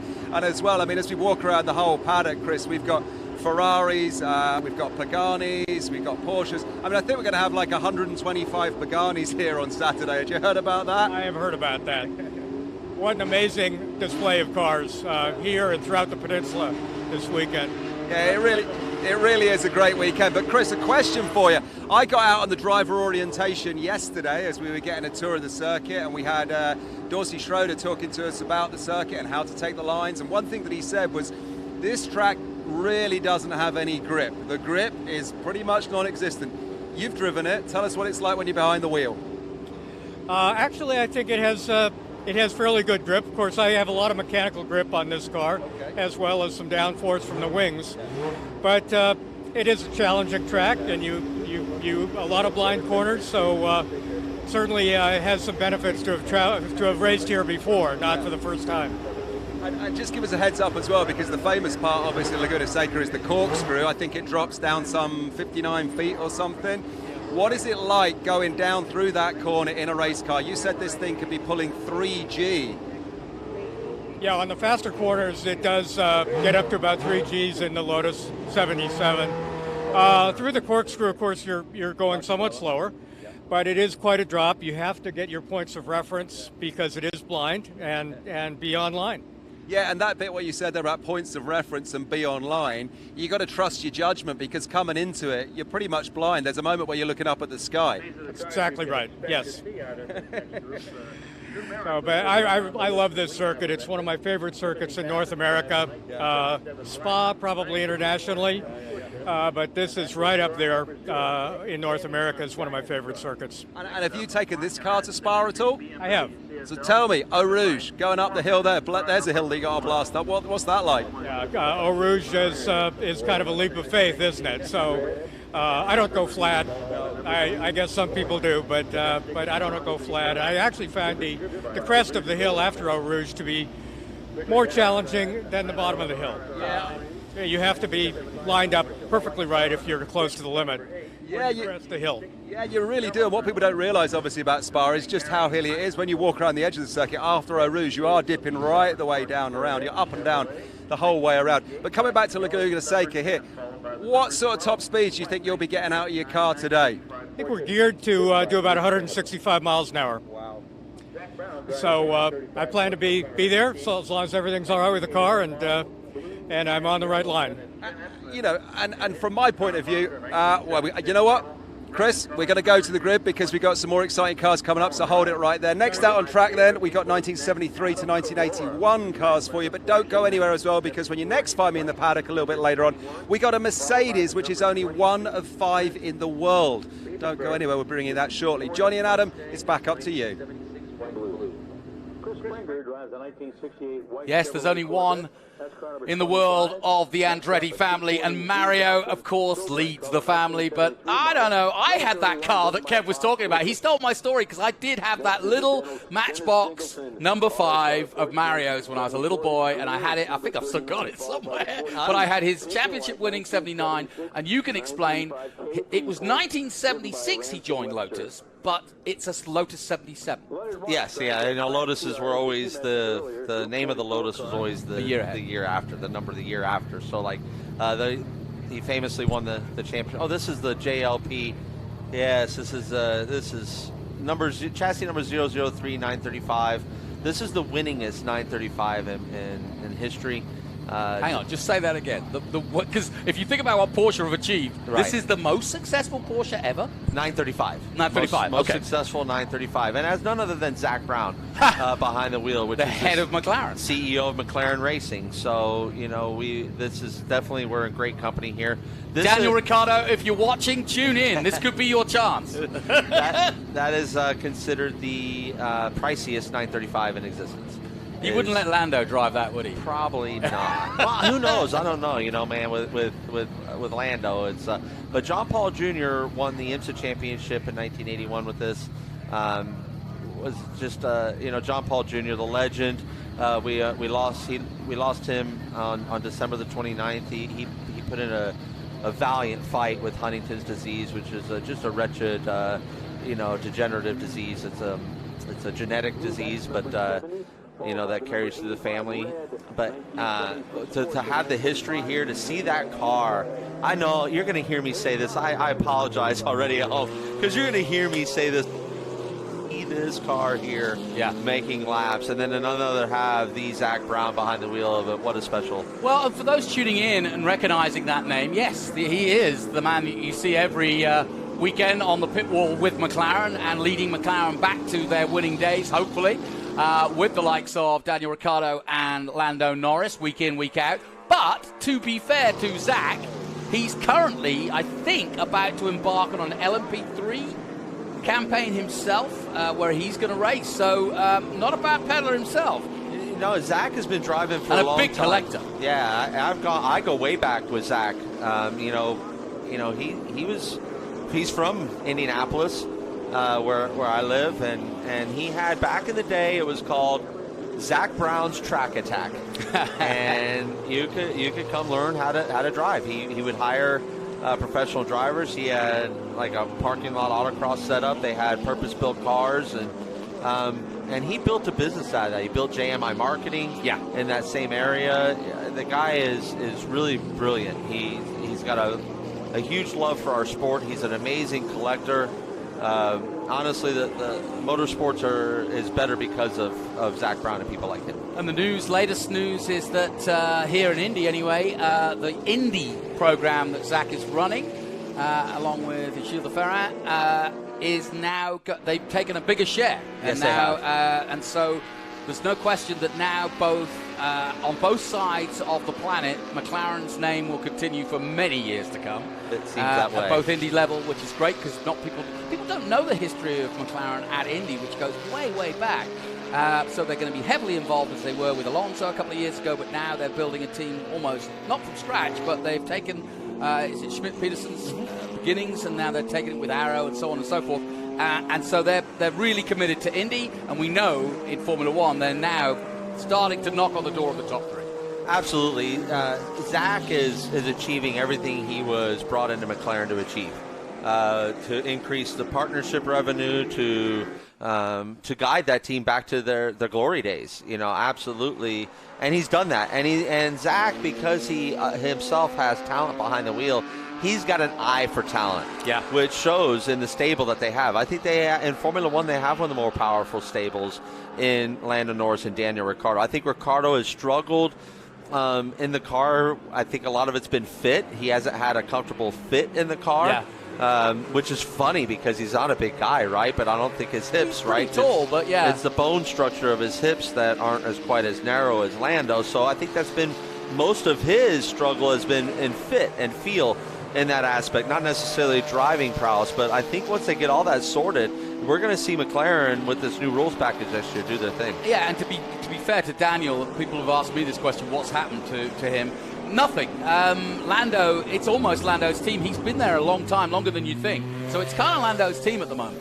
Oh, surely is. And Lando's a great kid. I mean, anytime you have someone of his talent, his personality, a Group 44 car going by there, of his talent, his personality, the team gravitates to that. My dad always said the race, nobody wants you to succeed on the racetrack more than them because they put their blood, sweat, and tears into it as well. So.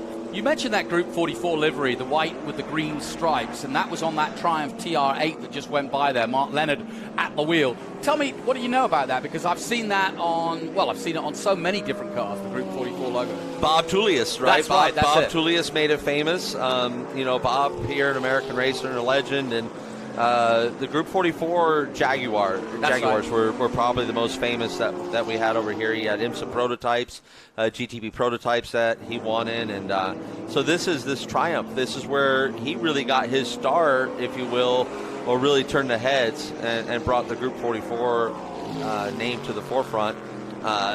When you go to Sebring, he does have a museum set up at the airport there at Sebring. He's got an airplane in there that is painted in the Group 44 colors.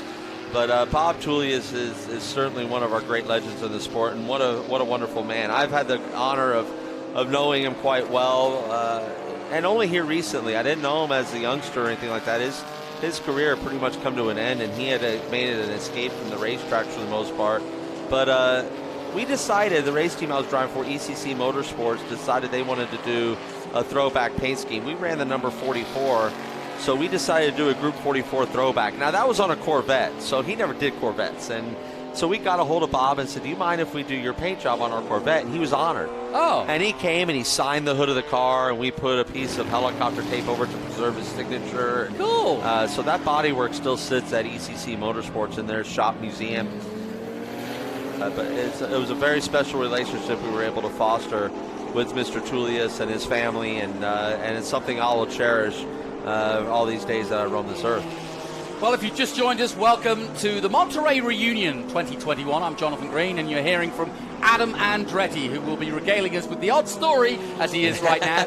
But talking of where we are, we started off, obviously, in the early 50s, and now we've moved up to IMSA, and IMSA GT, GTX, GTU, and this is the 70s and the early 80s, and this is when BMW, as we're looking at now, but so the Europeans still had a big influence, but now the Japanese came to the fore with Datsun. Paul Newman and Datsun roaring around Laguna Seca, no question about it. Big days for the Japanese, but still the influence of Porsche, Triumph, the Europeans, but now you get the Chevrolet Corvettes coming in, still the Alfa Romeos, but now we start to see different cars and a more worldly look to American racing. I mean, this is, and it becomes very obvious on what brand was dominating this era, right? When you look at the list, it's almost all Porsches.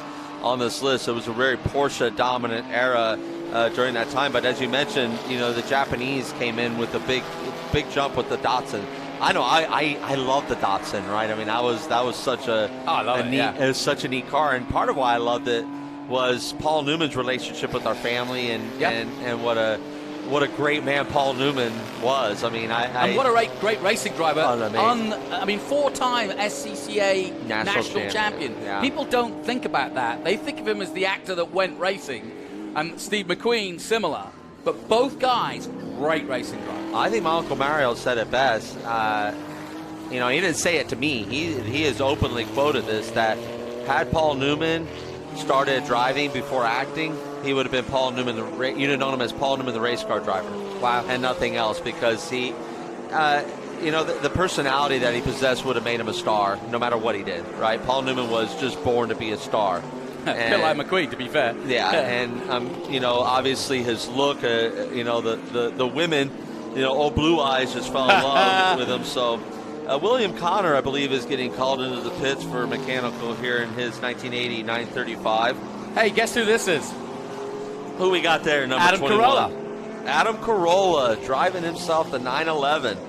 That is definitely a famous name, not made famous by racing, but definitely he's an actor, a TV personality, and a filmmaker about car racing. Nutty about cars. I've never met the man. We have so many common people that know each other that I feel like I know him, and he's definitely someone I like to sit down and chat with to find out where his interests come from. So the T-Bird Swap Shop up here. That was owned by a man named Preston Henn. Preston Henn, we've lost him over the last couple of years, but again, you want to talk about people that the reason the sport is as good as it is. Preston Henn is one of those reasons. Preston owned so many cars, helped so many racers make sure that they had the funding to go do what we love to do and to go put on a show. How do these wheels work? That's an interesting design. They call that the fan wheel. Yeah. That was a fan wheel, and it would cool the brakes. So those are very expensive. You see those get auctioned off. Those get auctioned off at charity auctions because of vintage racing. These get timed out. So that was way ahead of their time, and obviously they use those in Formula One now. Yeah. Not those particular designs, but they have coolers, obviously, to keep the brakes cool. Yes, they need to. Absolutely, and it was better aero to do it that way than it was to pull air from the outside of the car. If you look at that 935, it is so far ahead of its time aerodynamically. You're looking at the first usage of wind tunnel technology, right, in the design of that car and the bodywork. So. And I'm sure, I hazard a guess that there was an Andretti who probably did a bit of IMSA. Yes. We've got a great history in IMSA. My brother John, specifically, won the 24 Hours of Daytona. He won the Porsche. Did he get the Rolex? He never got a Rolex because it was the Sunbake 24 that year. So they didn't award Rolexes, unfortunately. So he never got his winning watch, which I think, as a trophy, he would have loved to have it. John was not a material man; he didn't need material things. And what did he drive? That was a Porsche 962. That was Busby Porsche. That was the Miller Genuine High Life 962. That was he shared the car with Bob Wallach and Derek Bell. Oh wow! Right. You've got a good chance if you've got those two. He was the baby in that car, though, right? Absolutely. I mean, the two veterans, in there. Wow. Bell and Wallach. Wow. Yeah. So I really encourage any motorsport enthusiasts out there. If you haven't read the book by my brother John called Racer, it's a fabulous book. The name says it all. It focuses. Of course, there's going to be talks about what he battled, with his illness, because that was part of it. But if you're into racing, that is a great. He is an open book. I've just written it down. I've not had that one, so I will. And part of the proceeds go to charity. Yes. None of the profits come to the family. All that profit goes 100% to charity. And we've done this before, but what is that charity? Let's put it out there. So that is going to go to Race for Riley, which was a charity that John, founded back in 1995, and it was really by accident. And it was a charity go-kart race, with a radio personality in Indiana that was meant to embarrass the man. You know, was there was an amount of donation that every time John lapped him on the racetrack, and John lapped him I think like 8 or 10 times in a short duration race. So this kicked off, and I think it's like, I could be wrong, but $4.5 million later in that time span that has been donated. So that'll go there. And then we've also, since John's passing, have launched the Checking for Andretti Foundation, which is to support early screenings for colon cancer. So good. The number 49 Porsche. That's 1974, that That's black a beautiful RSR, yeah. Beautiful, by Ben McGraw. Very different, the 914 just behind it. Completely different, those two cars, but yeah. What I love about the Porsche 911 is you could take the rear quarter window of any of the Porsches here from the 1970s that we're seeing, and you could put it in a modern-day Porsche. It's the same, almost the exact same thing, isn't it? Yeah, dimension. It shows that when they nailed that perfect shape with the 911, they didn't need to drive away from it too far. By the way, Laguna Seca, if you know your Spanish, it does mean dry lake, and originally Laguna Seca was just that. That was built in the bowl of a dry lake, and those lakes that you see now are actually artificial, sadly. But they kind of played to the game and put 2 artificial lakes into the basin of Laguna Seca, and that's what you see now. But if you were wondering where Laguna got its name, dry lake. You know what? I've been coming here my entire life. You did not know that. I knew Interlagos in Brazil was between the lakes. Yes, exactly. But here in my own country, yep, I didn't know that. Look, I mean, it makes perfect sense. Thank you for that, Connie. That was a beautiful part of trivia there. And you'll know this, though, that this particular area that was a dry lake, well, it used to be an army base before they built this Laguna Seca. It was an army base. I did know that. There's still the gun range here. Yes, yes, the gun range is still here, and that's what allowed no noise. You know, they weren't going to complain about noise ordinances building it. You build a racetrack, yeah, go ahead. You know, as long as you're not setting off mortars. Well, that has actually been, something that Scramp, the people that have organized for many years what goes on here at Laguna, right through, the 60s, 70s, because of Monterey, they were worried about the noise. So this circuit actually is in its own perfect bowl, some 10 miles away from Monterey. You would not ever hear. But, of course, there's houses up here in the hills, and they don't necessarily want the noise all the time. So there's rules. They work with the community, and they work with the local government to make sure that there are certain ordinances of times when they can run and when they can't run. So. For sure, you don't want to upset your neighbors at any point in life, and especially when you're operating a racetrack. But at the same time, the neighbors that are moving in here, this track was here long before they were. So there's got to be that compromise, that give and take, and I think that's what you find here is a great community that understands that a lot of this area, a lot of the businesses in this area, if you own a local business in this area, you want this racetrack to thrive, right? Because they are bringing obviously financial stability to you and your family. So pits are active during this session. Yeah, that's the 935 K3, that old yellow Porsche that we've just seen pull in. Beautiful car. That thing stands out. And there's Tony Garcia at speed in his green shirt. There he is. Look nice at him work, go, Hamish. hustling as always, getting us the great shot. Look at that right at the tail of that beautiful. Look at the aero work on that car. I mean, beautiful. You want to talk about everything having its purpose. That JLP car that we saw earlier. If you know me at all, you know that when I open up my computer, that is my wallpaper. Yeah, is my good friend John Paul Jr. driving the JLP3. So it's. I'm so happy Zach brought that car out here. I'm selfish to see it. And then this one here, another brilliant, beautiful. Racker, isn't it? Yeah, what a beautiful car here. 935 K3. I'd like to have more information on the K3. I'm unfamiliar on what the K3 actually means. Yeah, so, we'll have to find out. We'll send Kevin. We'll send Special K. Special K, as I call him. Kev, we'll send him down there to find out what the K3 is all about. I absolutely or you've got the social media hashtags. I'm sure if you go onto the website, you can probably text us and let us know. Yeah, absolutely. Or you've got some social out there. I'm very small on social. I'm in LinkedIn. You? Yeah, I'm very You're on small LinkedIn. social. Very small social. Well, it's presence. not easy being an Andretti. No, I know. I'm at Speed Green. You can give me a hard time there. Yeah. Or if you know what the K3 is, feel free. We'd love to hear. We'd love to hear because I'm sure people have a wonderful take on that and can educate us well. I've always loved this car. It's another K3. This is another K3. That's a Sachs Porsche, and Just always, that one always caught my eye. And the driver of this car, Charles Nurberg, is a guy who I've seen so many historic events. He pretty much is a weekend warrior when it comes to doing historic racing. He's done a heck of a lot. He's a very good peddler, very good driver, and you'll see him from time to time. He'll probably be in about 4 cars this weekend, if I know Charles.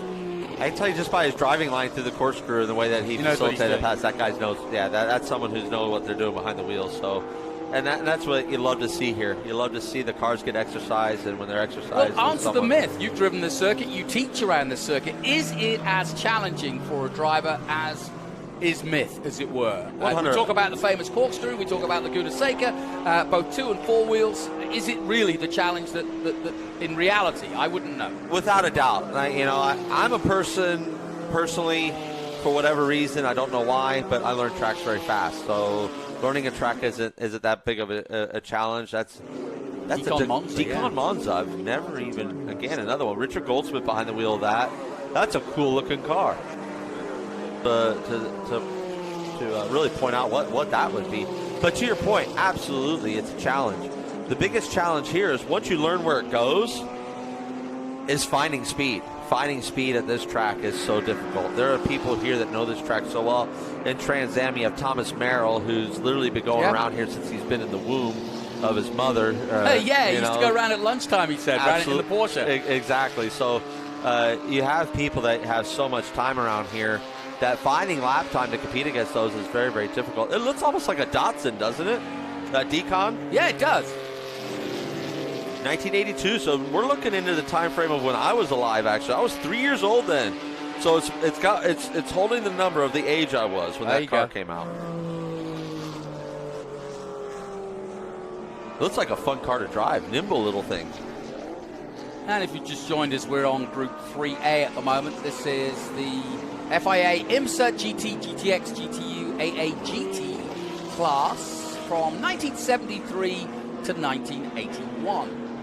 That's a mouthful of alphabet soup that you rattled off there, John. I'm impressed. I would have fumbled over that like nobody's business, so well done. It's early. Yeah. Give me time.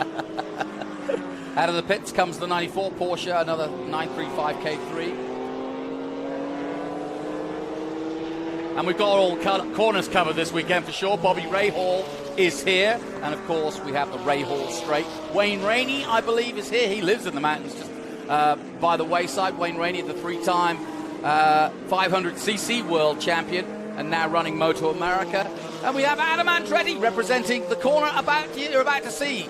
Andretti, corner 2 here at Laguna Seca, and one of the most famous corners both in motorcycle racing and in car racing. There's a couple of lines through there. You can go around the outside, but you can get hung out to dry. You can stay on the inside and lose a lot of drive. It falls off, right? You absolutely, it goes off camber on the exit there, so there is definitely there is a challenge to go into the outside, but numerous lines getting into there. Obviously a premium passing zone for this racetrack, and we got the checker flags are out for the session. Well, we've got this shot from the drone. You were telling me this morning that the Andretti curve actually didn't exist before in the early stages of Laguna. It went on further, right? Yeah, early Laguna didn't have that. Just was a left-hander, You had a left-hander that hooked up into 5, and you went up the hill. Straight up. Yeah, men were men, and you had to really hang on there. And we'll get into a story, Johnny. I've got a good story. I want to get a good story. How that became a hairpin. Good. I want to hear that story. So we will find out why Andretti Corner became what it was from an Andretti. I love it. And there's Adam Carolla. Talking of famous names, we've got them all here this weekend. We've got some really big names and, of course, a plethora of great historic drivers and guys that pedal these cars all year long. But Monterey Reunion always has a sparkle in every one of those drivers' eyes. A chance to come here. We met a couple of newbies earlier on this morning. And I think we'll meet a couple of oldies who've been here, since it all began. The reunion started, 1974 was the first one, and it's been going ever since. And it has been, and strong. You know it is the Monterey Historics, right? Yeah, absolutely. You were saying last night, you can't get it out of your head. That's what I know it as, yeah. I always grew up knowing it, and as title sponsors, you want to absolutely give them the respect, and Rolex got such a beautiful presence here. They've got a presence everywhere except on the wrist of Jonathan, myself, and Kev. So if anyone at Rolex wants to dial, I'm just teasing. But no, they have a fantastic, they have a beautiful two-story all glass building here for hospitality, to entertain guests. When you're walking in, they really transformed WeatherTech Raceway at Laguna Seca into this absolute beautiful you can see it. It's actually right there on the track, right on the other side of the corner, that two-stage. Number 57 car off there in the kitty litter. It's Ernie Spader, parked it up in the gravel in that 911 from 1976, sadly. But like I said, 4 days, plenty of time to get on track and plenty of time to fellow those cars and get them back up and running. But we've just been watching our first look at Group 3A. Jonathan Green and Adam Andretti enjoying, I hope, what will be a great weekend of historic racing. And if you're local and you're in the Bay Area, feel free to pop down. And like you say, the paddock is full of other cars that won't necessarily be on track, but you can get up close, sniff the cars, take some pictures, get little Johnny in the passenger seat or the driver's seat, take some photos, bring the family down. Oh, there's a Datsun that's parked up as well, being towed away. Bring your calculator and do your research as you walk around and give us a figure on how much what we have there for value. I mean, it's absolutely mind-blowing, when you look around and it's like everywhere you turn is another Mona Lisa. Yeah. You know what I mean? It's another just absolute piece of historic art. Yeah, no question about it. And if you're unaware, this Monterey Peninsula, literally for this 2 weeks, in fact, comes alive with Concours Elegance from Carmel by the Sea to Monterey itself, and of course here at Laguna. So there is race cars, historic racing all over the peninsula, and we are about to get amongst it here over the next 4 days. Really enjoying it high above the corkscrew here at Laguna Seca. We'll take a short break from the Monterey Reunion. Join us in a moment. Relapsing polychondritis, known as RP, is an autoimmune disease where the body's immune system attacks its own cartilage and connective tissue. If you think about where in your body you have connective tissue, it's everywhere. It's a fatal disease. People are dying. We need to do more research and we need to do it faster. 1 in 5 Americans have an autoimmune disease. That's about 50 million people. Joining our campaign can help them. 1 in 5, just keep that number in mind. My name is Nancy. I'm a patient with relapsing polychondritis, or RP. RP is an autoimmune disease that attacks cartilage and, if untreated, can be fatal. To drive awareness and accelerate research, we established the Race for RP. Success on the track has opened doors to world-class healthcare providers, researchers, and autoimmune disease experts, leading to groundbreaking discoveries and new hope. We are driving awareness and accelerating research in the Race for RP.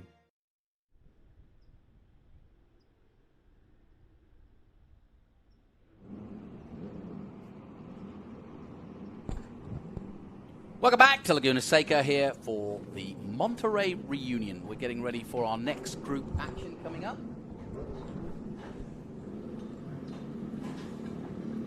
Welcome back to the paddock here at the Monterey Motorsport Reunion, where things really are starting to get exciting. And I said to you there were some fantastic cars here, and I wasn't kidding. How about this, that from starting with a 911 GT to a Di Tommaso Pantero here, we carry on with a 308 GTS. As I stroll around the front end of this one, I'm only going to end up next to a Ferrari Dino. I mean, where have you seen a parking lot like this before? Certainly not on a Thursday morning, but this is what it's all about here at the Rolex Monterey Motorsport Reunion. All of these wonderful cars under this display are owned by one man's company. That's Scott Dernick of Virtuoso Performance. And Scott, I'm going to pull you in here.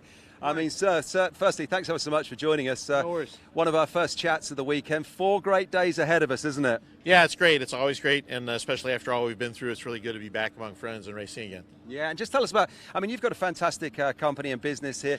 These are all owners' cars, and you're looking after them and making sure they get out on track and stay safe and have a great time. Correct. Yeah, we provide all the services. Our clients just arrive and drive, so they show up and race their cars, and then they can enjoy the rest of the event while we worry about everything else. And I've just done a little kind of walk along the front here, just 4 fabulous cars that we're looking at. I mean, first question, do you have a particular favorite? Are you allowed to say that? Yeah, well, I have to say this little yellow Dino is my favorite because it's mine. So I enjoy it immensely. I've had it a long time. I love the scaling of it. It's back when cars were simpler and smaller and lighter, and it puts a smile on my face every time I drive it. I really enjoy it. Yeah, I'm sure. And actually, a little bit of trivia for you. Our TV director said today, of all the cars here, this is his favorite as well. He flagged that one yesterday when we were walking around. Yeah, they're pretty, they're fun. What's not to like? Yeah, what's not to like? But you've got a whole host of cars here, and just behind us, back across the way over there, we've got the Mercedes FIA GT car, the CLK. Now, I'm right in understanding that that's one of only 5 in the world? Correct. Yeah, there's only 5 CLK GTR race cars. That car was the Mercedes-Benz factory car. It was sponsored by their parts department. That's the graphics. It's supposed to look like a parts box that you're ripping open and seeing the engine inside. That car was quite competitive. It was one of the cars that helped them win the championship. We did a complete restoration on the car. We got it came out of South America for one of our customers, and I've driven it a fair bit. It's quite a piece of kit. Yeah. Yeah, it really is. And like you said, your Dino's your favorite here because it's yours, because it's a simpler, smaller car. But, you know, you're jumping from that into that. What's it like getting behind the wheel of one of those things? Well, that car has, you know, it's very big, but it's very light. It makes a lot of downforce. And the engine is just staggering. It's a 6.4-liter V12, staggering torque. You know, we joke it's like the finest racing locomotive in the world, you know, but it's really a sure-footed car, real positive control efforts. It's a sequential shifter. You know, so it's a much more involving technological tour de force than, you know, one of these older cars. But boy, a lot of grip, a lot of power. You've really got to be on your game to drive it at the limit. Yeah, absolutely. That's what I was saying, because a lot of these owner drivers here, you know, that is quite a machine to drive. They're not always the most experienced of racing drivers. So if you're going to take on something like that, you've got to know what you're doing. Correct. Yeah. Or sometimes one of the services our company provides, I drive that car for the owner. So it just depends what they'd like to do. And as we look at that Mercedes just going along the line, there's 4 beautiful cars. Tell us what's lined up next to that one. The next one, the open top there. Yeah, the next one, that green car is a Lotus 23C. It's the last Lotus 23C built, and they differed from all the other Lotus 23s in that their tires are wider, a little bit different suspension geometry, but it was mostly marketing by Lotus, that's all. The one next to it is an Elva 7, which is a contemporary of the Lotus 23. They're in the same race group. The Elva 6 is next to that. That's a 1959. It's earlier, predates the Elva 7. Simpler car, less horsepower. It's got a Coventry Climax instead of a Lotus Twin Cam. Yeah, fantastic rundown, and that's just 4 of the cars you got here. We haven't even started on the other side yet, and we'll, you know, keep your powder dry for those. We've got 4 days, and we're going to be back talking to you, I'm sure, as the weekend goes on. How many drivers are you looking after this weekend? How many cars? This weekend we've got 10 cars and 5 drivers, so usually we have a lot more, but with COVID, folks made plans for other things. The event was a little uncertain, but typically we run about 20 cars here. Yeah. Well, Scott, thanks ever so much for talking to us. Don't run away, because, like I say, over the next 4 days, we're going to come back to you, I'm sure. I'll be chained to this workbench. There you go, chained to the workbench. And thanks to you for watching us wherever you are right now. Next out on track, it'll be our Group 4A cars, 1947 to 1955 is the era. Johnny and Adam, how are you looking forward to that one up there in the commentary? Absolutely magnificent. And yeah, I'm with our director, that Dino. I don't know if I'd have it in yellow, but I suppose that's Ferrari. I don't know. Yeah, absolutely. I don't care. I'll take either. Those were Enzo's colors for whatever reason. I'm sure he had them. I'm sure somebody knows what those reasons are. But and Dino, of course, the name of his son. Yes, of course. Yes, of course. Absolutely. But yeah, this is such a cool era. I mean, this is certainly as the technology is starting to turn a little bit and turn in the favor of grabbing more speed. Tire technology stepped up a little bit at this era. You know, we're starting to get into some disc brakes, things like that. So this is really some cool cars. Yeah, this is Group 4A from 1947 to 1955. And I have to say, again, showing my age, but also how you kind of... When I was a kid, we had some placemats for breakfast, and they were all pre-war, post-war Bugattis, and so cool. And many of these sort of cars we're seeing here.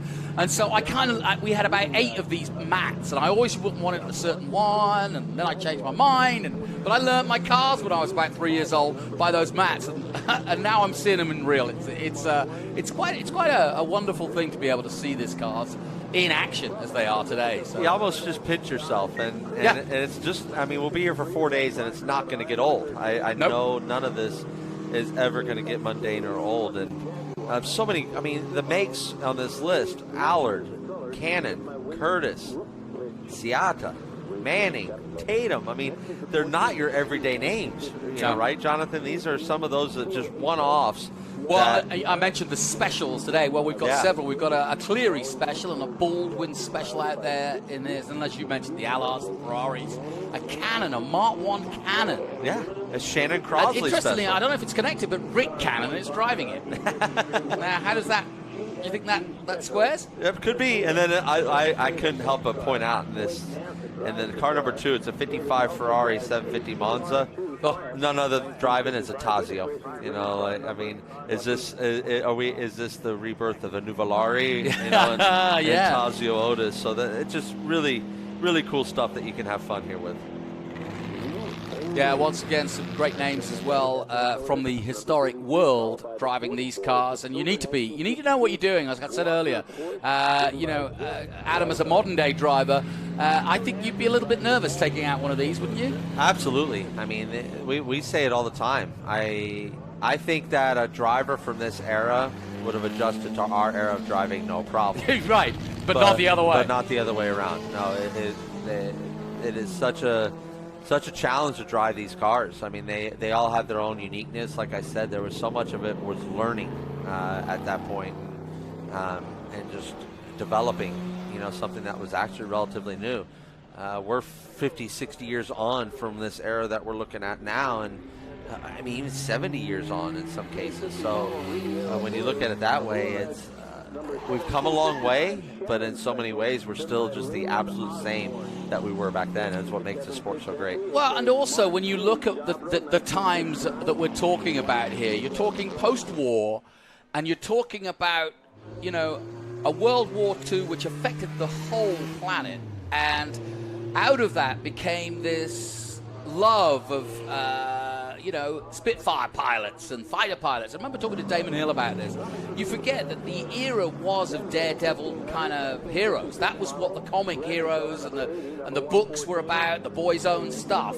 And that's where racing drivers kind of came from in many ways. That's what they took over from, was these sort of elegant, sort of mystical figures, even going back to World War I and the Red Baron and so on. So motor racing in the 50s were, I mean, Sterling Moss said it. Yeah. Of course, when I was 18, I wanted to do something dangerous, and so don't think that these guys didn't take the risk because they didn't want to. They took it because they wanted to. Yeah. And also the fans of motor racing. That was the glamour of it. That was the sort of pull of motor racing for women and men, was to see these guys doing something that no one else dared to do. And these cars were very much that. No, I think it's an excellent point. I couldn't agree more. That's such a unique perspective. Honestly, I'd never even thought about that. But true. Absolutely, yeah. These, whether they were fighter pilots or in the trenches during that war, when you come back to the real world, what are you going to do? What are you going to do? I mean, nothing's exciting. So why not strap yourself to something that wants to catch fire and not stop or turn and just go fast? And I think that's what an astute point. And what's a huge, what makes them the greatest generation is all that, is that they had the bravery and not only that, the knowledge and know-how to go out there and to do what we find so absolutely heroic. And then for these owners to continue on this tradition and to keep these cars alive and to keep these cars running and racing shape and tip-top shape, it's each one of us that has a passion for this owes them all a debt of gratitude. And we're on that Jaguar XK120, the suede green it's described. William Rookridge at the wheel. And interestingly enough, we talked about the Pebble Beach races back in 1950. Well, it was one of these that won the first ever Pebble Beach race. Yes.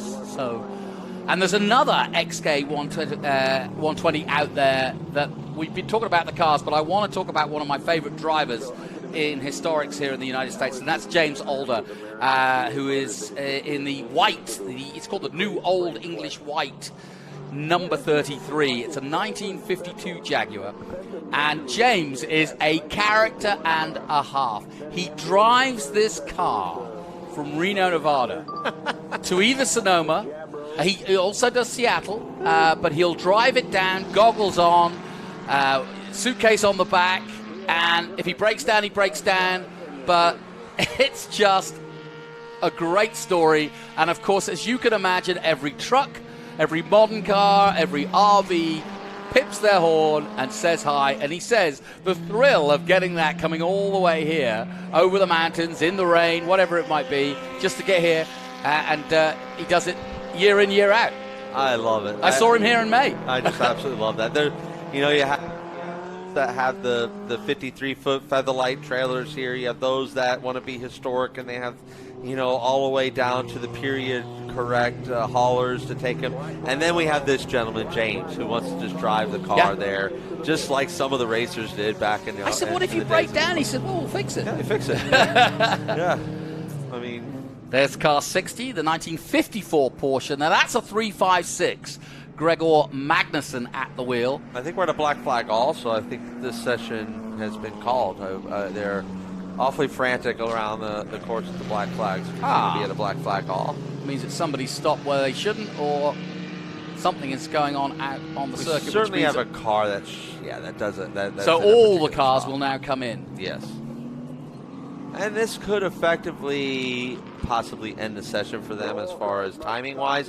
One thing I do know about these events, they want to make sure everything stays very punctual. How beautiful is that number 60? That is. I mean, the Porsche 356. But you know, it's just so not iconic. that. I mean, I cannot believe how Porsche managed to keep this shape. I mean, you have no question what that is. No. And it doesn't matter if the 2021 version came up behind it. You'd know that they are from the same ilk. What I love That's is, what's going on. Yep. Outside the corkscrew, looks like we have a car, and that's a very peculiar area, precarious place. Yeah. Well, that's number 60 just parked in front of us. I'm loving it. What I love too is, you know, now we have hood pins, right? That's what keeps a hood on. I love seeing this era of leather straps. Yeah, is very neat to me as well. This car 60 here, Gregory Magnusson. They've been around a little bit. Look at all the stickers in the quarter window of that car. Very James Dean. Yeah, very much so. Very much so. Just behind is the 51, the Baldwin Special Roadster, the Alum Alloy. Stuart Hansen at the wheel. So all these cars parked up, as you can see, just below the bridge. And they'll be going back out again. They just line up there because obviously they hope that their session won't be curtailed too much and they can get back out. This is their first practice, and as you heard earlier from Adam Andretti, the tape on the headlights is to basically make sure that they don't smash them from stones and rocks coming up. I'd always be worried with a dusty circuit like this that you would get grit and stones on the bodywork or on the paintwork. You know, that's all part of it. You know, those are part of the battle scars. The biggest thing is the safety, right? You don't want glass on the track, someone cut a tire, and then have that issue.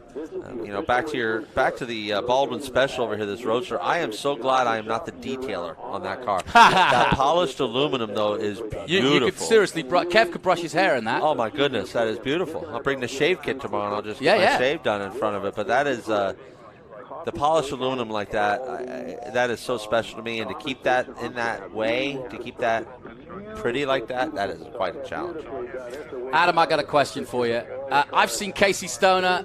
I've seen Rossi. I've seen Andretti. I've seen so many people come down 59 feet. That is the corkscrew. Is it as exciting as it looks? Without a doubt. Yeah, no, you unless you've experienced it, you really can't put, everyone is, as we call them, you know, where you get the undulations in a car and at 50, 60 miles an hour, it can really get your belly tickling. This is. Is that what you call it, a belly tickle? Yeah, a little belly tickle. This is like one of those amusement park rides where they take you up on that big cylinder and just drop you. Yeah, that's really what that corner feels like every time you come to it, and you never lose your excitement on the approach to the corkscrew. I can honestly say that there's those corners at racetracks around the world that I'm sure, I've never been to Eau Rouge in Spa, but I'm sure Eau Rouge is the same way. As you approach it, you're just excited to get there. It is such a fun part of a racetrack to tackle that you just almost can't wait to get there. Look at that. It's got about the only modern thing there are those belts, but I think that's a necessity. Helmet, yeah. That's a necessity. That's the Mercury Special, that blue and red with Robert Manson at the wheel, and what a wonderful car that is. As we go through, here's the 25C. That's a Tatum. That's Robert Manson. So we've got a couple of the Mansons out there enjoying their day. And that's what we'll notice too on this whole week. Look at that license; it's plated all the way up from the Empire State. Yeah, but we'll see a lot of that, throughout this weekend. This is a family affair. Racing, motorsports, giving us a big thumbs up. We love that. Thank you. Yeah, giving us some muscles there. That's Robert Manson. Again, this is a family affair. Motorsports is a family sport. I'm a testament to that. I was going to ask you about that as the weekend. I mean, we got Bobby Unser coming. The Unsers, sorry, not Bobby Unser. Excuse me. We've got Bobby Rahal coming. Yeah. May Bobby rest in peace. Bless his cottons. Sadly passed away recently, and my hat goes off to what a wonderful man that was. But the Unsers, the Andrettis, the Rahals. What is it about American racing that really does make it a family affair? Is it because it takes the whole family to pull it all together? It does. You got to, first of all, you have to have very cool and understanding parents. Yes. You have to have a mother that is all about. That's an MGTD we just saw there. That's very neat. And this 14 car Go here ahead. is a Seata, but yeah, you have to have good, cool parents, but at the same time, it's the competition is so intense, and until you are really experiencing it behind the scenes, you don't realize that. And it's that kind of fierce competition that you realize that your only friends you have at a racetrack are those that you brought with you. and your family are them, and it honestly makes it brings that tightness together, because your big support is from the family. Also, I mean, we can't shy away from the fact that this is a sport that it's an inherent dangerous sport. So whenever you have danger around, it makes you appreciate each other more, and I think that's what we find. There's that polished aluminum. If our cameraman gets too close, and you'll be able to see the mirror of that. There's the 356 Porsche. I love this car. This is one of my favorites. The old Stuttgart emblem. Yep. What a cool car. And you see the stickers there. I know that historic fans will know exactly what it is, but that's all the events they go to. It's sort of a tradition that you put the sticker of what events you've taken part in and kind of leave them on. It's a badge of honor in many ways that you've been part of the historic scene. And you'll see a lot of these drivers, they get suits made to the time period of the driving suit as well, to make it look as close to authentic as possible. Obviously, they don't want to be out in these things with the leather helmets and the goggles of the drivers of yore that drove them originally. They want to be in the modern equipment as much as possible. And even the replica suits that they get made are of modern Nomex materials and things like that. So if you see someone out there with a retro suit on out here, don't think that they're wearing a cotton wick from 1950. They're wearing something Nomex, but it is there it fit the era, and that's what we love about this, is that shows that completion of passion. Yeah, the wire wheels, right? That's beautiful. That Jaguar Parkinson Special. I mentioned that word special. There's one, and that's John Budenbaum at the wheel of that beautiful Jaguar Parkinson Special, 1949. Before Grand Prix racing even began. Yeah, that was before the first World Championship. The year before, right? 1950 was our first World Championship. So this is pre-World Championship era. Looks like we're getting ready to fire things back up and go green again. Let's just have a listen to this as it fires up. Oh, let's hope he gets it going. Oh, he's got it going. Tony Garcia doing a great job here, winding his way across the footage. The paddock. Fantastic. As they head out again. And we're watching 4A, our Group 4A, as they roar into action. Cool shots there, Tony. Thank you for those. That's great. And away we go. Just 5 minutes left in this session. And this is the Monterey Reunion. We welcome you aboard for what should be a very interesting weekend. Like some of these, you see some of these cats driving out pit road. They got the arms hanging over outside the door. It's quite a sight. So that's the Streets Special manning at the moment. The 1952 car of Robert Manson leading the way in that number 15. And haven't had much time on track as we look high above the Laguna Seca circuit. I'm very happy though that this the car dead in the water that we had back there by the corkscrew did put an end to the session. We have a little less than 5 minutes left. That should get all these competitors another 2 or 3 laps of time out there on the track to make sure that everything's going well mechanically. Like we said, they're out here having fun. It's not like they're going back and debriefing and find out what spring settings to change. No, they're not doing any of that. They're just making sure that these cars are staying sound and can continue to circulate this beautiful facility here at WeatherTech Raceway Laguna Seca for the duration of our 4-day weekend. I'm going to steal a line from my good friend Bob Varsha, who's here this weekend. Bob, of course, for those of you who know motorsport, the voice of Formula One in the United States for so many years, and still very much involved. But he made a comment about this is one of those relaxed weekends, the Monterey Reunion, where nobody gets stressed out. The only people who are stressed out are the people who haul the cars here and the insurers. Yes.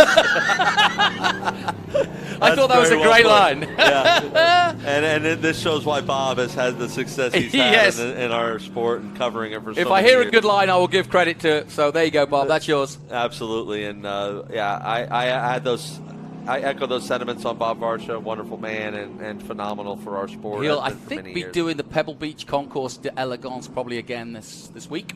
That would make sense. Yeah, absolutely. Yeah. It would make sense to see We'll him try and over drag there. him up here. Mike Joy's here. He's going to be doing... Saw Mike down there. Talking to broadcasters. He's going to be racing. He's been a long-time Trans Am historic racer. Loves it. That's great. No, we love that. We love that. Mike's another one. There's so many wonderful people that are good to our sport and carry our sport to the next level and bring it to you at home. We lost one of those just a few days ago. Yes, Bob we did. Jenkins. So Yeah, we did. Condolences out there to all those around Bob. Terry Lingner, I know, good friend of mine and a good friend Long-time of motorsports. broadcaster, period. yeah. But he was very tight with Bob. So our thoughts out to everyone there, and another voice that will be missed around our sport. But we will carry on, and we will do this prideful in the memory of those that have left us too soon. Yes, and another shout out to Ralph Shaheen. I saw him last week in Nashville. He was doing PA. I was doing TV, watching you race. Yes. And Ralph obviously also has a long history with this event particularly. So shout out to Bob and to Mike and to Ralph Shaheen and to Lost Friends, as you mentioned there.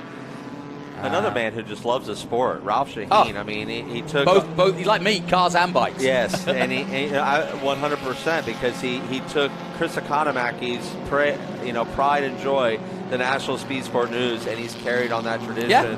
Ralph Shaheen has. So we all owe that's a great debt of gratitude to him to keep that wonderful brand alive in our sport, because National Speed Sport News was how we knew what was going on, yeah. And in England, it was motorsport news and, of course, autosport. Very much. That was what you looked for Wednesday and Thursdays to get your magazines. Yes, one was sir. a paper, and one was the magazine, the Autosport, on a Thursday. It still continues. It was going to be stopped at one point, was Autosport, as a magazine, because modern day, you can do it all online. But they said, no, we want the paper version, and they continued it. So I love that. I do. National Speed Sport News. Same thing. thing. My Uncle Mario, my dad would tell you that they were, a lot of the reason they got the attention they got was because of what Chris Economaki and way he put them out there. So into the final minute of our session here. This has been a good session Group 4A. Yeah, I didn't get a lot of time on track, No, unfortunately, but unfortunately. we'll see them all again, I'm sure. The older the cars, the tougher it is mechanically, right? As far as that's what we were working towards. Racing started off as really that the endurance racing was to get these cars so that it could outlast a horse. So that people, when they were, It's a very good point. they wanted to go more miles than you could go on a horse, and we didn't want the cars breaking down and being stuck on the side of the road and things like that. So this is where a lot of the endurance racing was there to prove, manufacturers could prove the point, say, hey, we won the 24 Hours of Le Mans, we won this duration race, 1,000 kilometers at the Nürburgring. We won these races.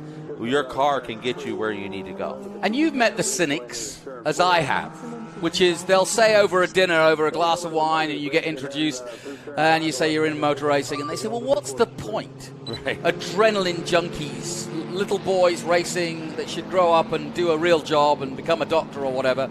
And I say cynics, Yeah. but what people don't realize is the industry of motor racing is the reason why your SUV is safe. Yes. From disc brakes to airbags to aerodynamics to fuel efficiency to everything you can think of. Motor racing is responsible. This is our research and development. It's people forget that. I often say it, the only sport that if it disappeared tomorrow, your lives would drastically be different. Yeah. Because, the like you said it best, the technology that we learned and the safety and everything like that has been brought directly to the consumer. And there's no other sport that does that for a direct consumer. It gives us entertainment, which we all love and we need. Yeah. But motorsports gives us the entertainment, and it also gives us that daily, it makes our daily driver that much better. Checker flags out on the session, and big thumbs up from our flag lady here, and giving the checker flag to the group. Beautiful day here in California. Slightly misty early on, but it's starting to clear, and you can see that gray haze of fog over the Monterey Peninsula just starting to blow off. It generally blows off by lunchtime latest, and we usually have some pretty nice sunsets here at the WeatherTech Raceway that is Laguna Seca. It's been through some changes over the last couple of years.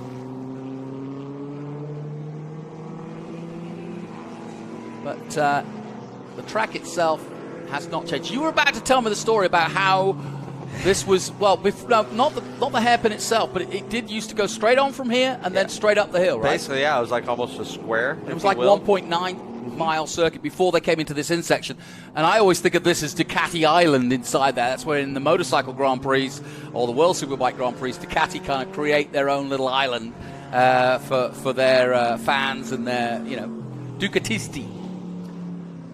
Now, you may have heard the name Dorsey Schrader if you're an American motorsport fan. Well, he is here, as he always is, ever present. Kev Harris has found him. Kev, down to you with the mighty Dorsey. So welcome back to the Rolex Monterey Motorsports Reunion, where I'm down here in the paddock with a legend from the world of motorsport, 1989 Trans Am champion, all-round gentleman racer, Dorsey Schroeder. Dorsey, here we are then, my friend. We're underway. It's day one of the 2021 event, and we've got off to a flyer. What a scene here.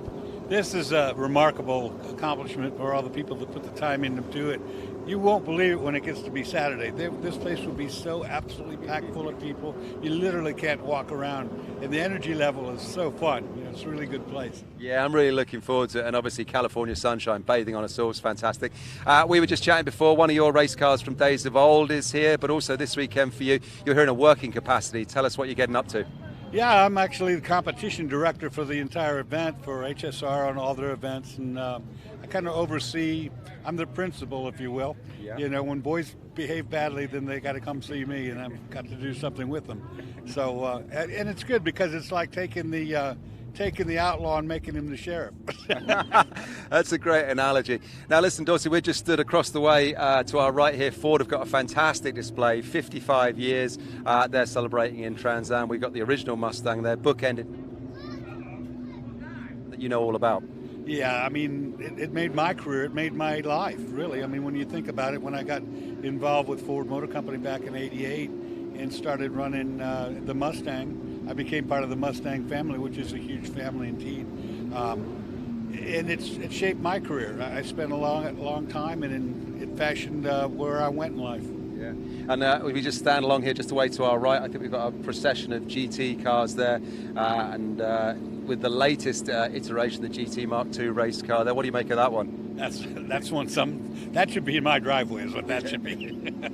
It really should. That's the top end, obviously, of Ford performance at the moment, but this is a historic event, and there's some wonderful cars here this weekend. And the great thing about this is there's owners and drivers who get to bring them around some iconic race circuits. They do, and they get you bring cars that you will never ever see before. There's cars here that worth in the tens of millions of dollars. And they're racing. They're running around Laguna Seca, and everybody can come and see and smell and experience it. That's what it's all about. Yeah, it's a really fantastic event for that, and just name-checking where we are here at Laguna Seca, an iconic race circuit. You say that anywhere in the world, people know what it's all about. You've driven it. It gives a sense of what a lap around here is like. Well, this is a really challenging racetrack from the aspect that we're down here in the bottom in a sandy area. When the wind blows or when the car goes off, it's sand that comes up on the track, which makes this infield the most slippery thing you've ever driven. So that's fun for a race car driver, sliding around, that's what we do. And But then you've got the elevation change. I think probably the corkscrew is what everybody thinks about when they think about Laguna Seca, where you go up the top of this mountain and literally fall off of it through a corkscrew, through a little S, and you're dropping at an incredible rate. You know, it's really fun. Yeah, it really is. And I was lucky enough to jump in the driver orientation with you yesterday, so we got a parade down through the corkscrew. And what people may not realize is that when you're heading up into it, you've got to trust your judgment, because you can't really set up for it. Well, you have to set up for it before you get there. Well, you know, you're looking at the sky. You're looking at blue sky. You're headed straight up that big old mountain, and you can't see what's over the ridge. What's over the ridge, of course, is a really hard brake zone in the entrance to the bend that drops you down the hill. Car placement is really important, but you can't see. You know, so you have to know in your mind that I'm going to go right this way, and when I get up to the top, I'll be right at the apex. And but it takes a few laps to get it right. Oh, I'm sure it does. As we stand here, Dorsey, as well, we're pretty early on day 1 of 4 here at Monterey. There's a lot going on. I mean, what in particular are you looking forward to seeing, or what part of the weekend are you going to really start getting yourself fired up and excited for? It always really peaks more or less on Saturday, because a lot of people are going to go to Pebble Beach on Sunday for the Concours. That takes a lot of people away from here. So Saturday it'll be a full-on zoo. I mean, there's going to be so many people, and cars will be trying to move in and out through it all. If we can get it all done safely with no drama, that's what I'm looking for. Yeah, exactly. And there are some really iconic names from the world of motorsport here as well, from, you know, Parnelli Jones, George Follmer, and many, many more. It's a great event where the fans can get up close and come and chat to you guys. I mean, I don't know how many times you're going to have your photo taken this weekend. People will see you and they'll be jumping in selfies these days on the old iPhone. Yeah, it's really neat, though, because you get to see people you haven't seen in quite a while. You know, people will come here from a spectator standpoint, and they'll come and see me, and that's a really neat deal. And you'll see fellow racers that we haven't been together in a while, and that always causes trouble. Yeah, race car drivers, I'm sure. But the great thing is, as well, with an event like this, just giving a shout out to the whole organisation of the thing. You know all of these cars, you know all of the people, but there'll be spectators and people coming along who don't know the history of these cars, but they're going to be just treated to a real spectacle. It's a beautiful scene, even if you don't know the history of the cars. Yeah, I mean, it's a car show that's alive, you know. I mean, every one of these cars is going to fire up at some point and be out there on the racetrack. They're not just sitting here for the beauty of them. You know, they're going to go out and perform, and the people that drove them back in the day will be here standing by, you know, so that's a very, very neat deal. It is a really big deal. What is quite incredible as well, like, you know, the owners, we're going up to these guys and chatting to them, and they're just reeling off the names of the, you know, the iconic people who drove them. And now it's privateers just getting to jump in these things. Yeah, there's some very, very powerful machinery here. I mean, there's no question. There's a whole slew of Formula One cars over there that a normal guy, you know, you can't just jump in a Formula One car and go drive it. You know, these guys had to go through some training, and they've had to work at it to get to be just enough to drive the car. Well, excitingly, thanks there, Dorsey. Excitingly, next out on track is some Formula One cars. Should be 1966 to 1985, so if that's your era, that's what Johnny and Adam will be talking to next. Lots to come down here from Monterey at the Rolex Motorsports Reunion. Like I say, 14 different classes. We're just getting underway across what will be 4 great days. Dorsey, I'm sure you've got lots to be doing this morning, so we don't take up too much more of your time. I think we can probably head back to the grid and have a little look and see what's going on out there. Some of those cars hopefully are going to be lining up right now. So I would hope that Johnny and Adam have been listening into this intently and just getting excited about this next session as we are. So Adam and Johnny, are you there? What do you make of Dorsey and the scene down here in the paddock? Well, it's always good to see that outlaw that has turned sheriff, because that's a great expression, because he is exactly that. In his heyday, he was absolutely the outlaw, a fantastic driver, but now he's in charge of herding those cats. It's funny, you know, it's NASCAR always had the philosophy of you hire the biggest cheater to run run your tech. So, you know, I guess HSR can't get like, one by Dorsey. No way. Yeah, you're gonna. It's not on the cheating side, but he's definitely was one of the toughest racers to be around, and so he knows when someone's driving dirty, on purpose, and when someone's just because he's done it. Yeah, that's what I'll let you say that, but yeah, he's definitely been there. Well, you can't kid a kidder. You can't. And this, I mean, are you kidding me? We're going to watch Formula One cars roll out here. Well, Kev said if this is your era, and I'm afraid I was born in '66, Kev, and yes, this is absolutely my era, because this is how I grew up as a little kid, earning and learning about motor racing. I was taken to Brands Hatch to see one very well-known Brian Redmond race against the likes of Redmond and Hulme and many others. And yes, this was how I started following Formula One. And yes, your Uncle Mario in that JPS. I've still got the car at home on the mantelpiece in my little dinky toy. Love it. And yeah, this is my introduction very much. And if you grew up in Europe, you know, you recognize each and every one of these cars for different reasons. That Niki Lauda car, absolutely. And of course, the first car that Mario drove for Lotus, I used to live near the Lotus factory in Norfolk and in England, and so I know that very well. And of course, you know, you start talking in the pub about Mario, and you could be there all day. Yeah.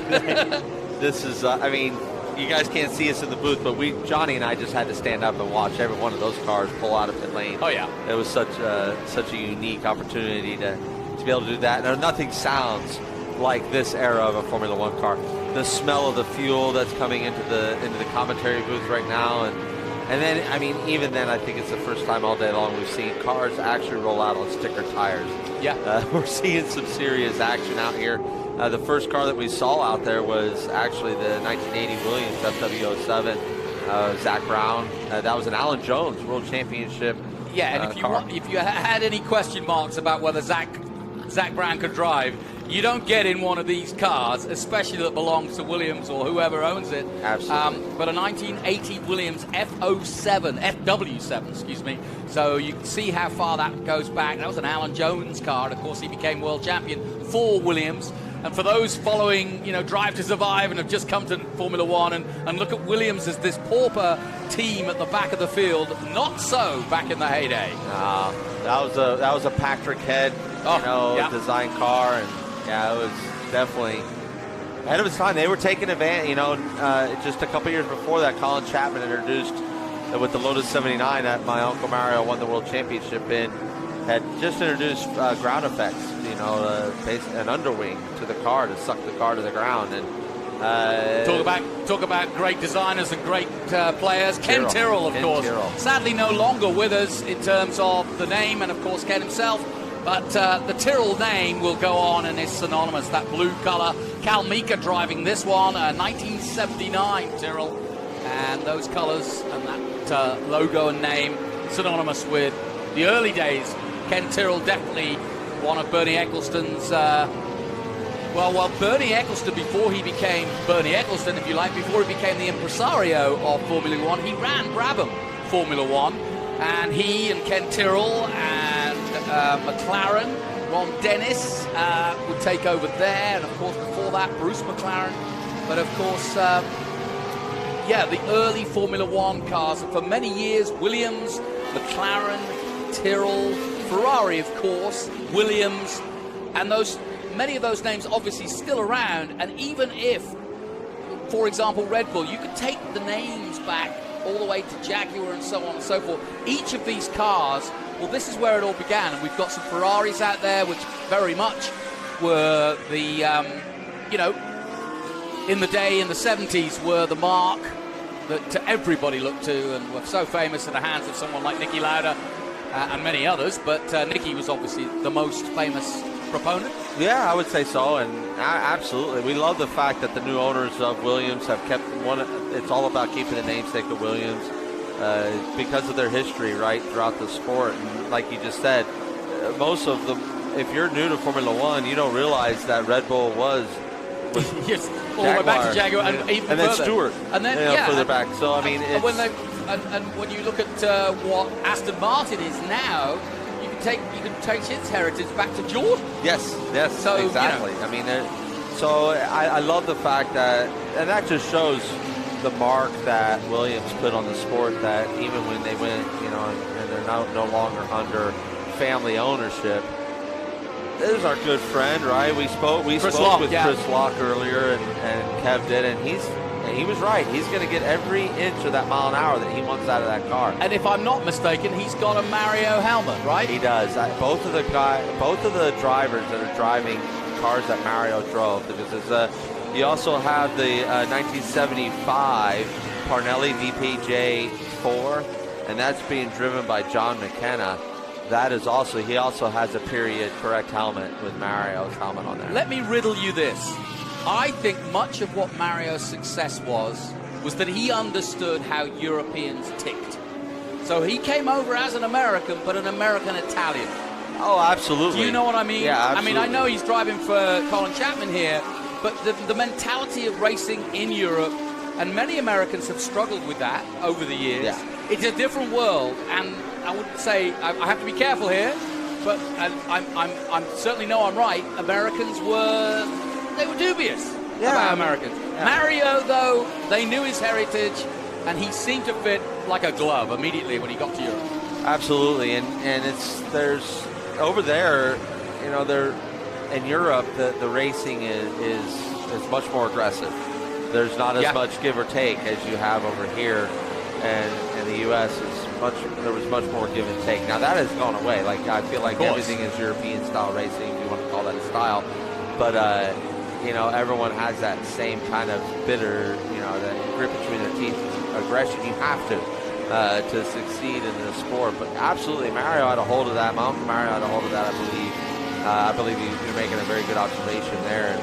And also, you know, it was he had such, that was his goal. You know, his childhood goal was to be a Formula One world champion. And there's not too many Americans that grow up with the childhood goal, because we have great racing over here. You know, we don't look at the global scale so much as Formula One. We have to get to Formula One, because if IndyCars is where you make your mark, you've had a very good career. I mean, Scott Dixon, who I'm sure would have had great success in Formula One, he's not upset that he's a 6-time IndyCar champion. No, he's not. You know, he's not disappointed with where his life took him. So I think that's why we don't see also, and that's an observation I watched my Uncle Mario make, is I think that's why we don't see also Americans striving to get to Europe, is because we have such good motorsport here in America. I think, you know, I've studied this a lot. I think it's got a lot to do with the economics. And what I mean by that is life is good here. Yes. Do you want to go to Europe and struggle and not understand the food and the language, and also kind of the snobbery, to be honest, towards foreigners? And I don't mean that, but as an Englishman, I can say that because I've seen it and I've lived here most of my life. But I get it. Yeah.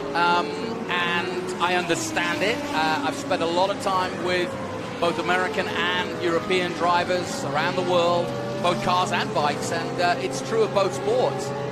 You know, just made me think when we talked about...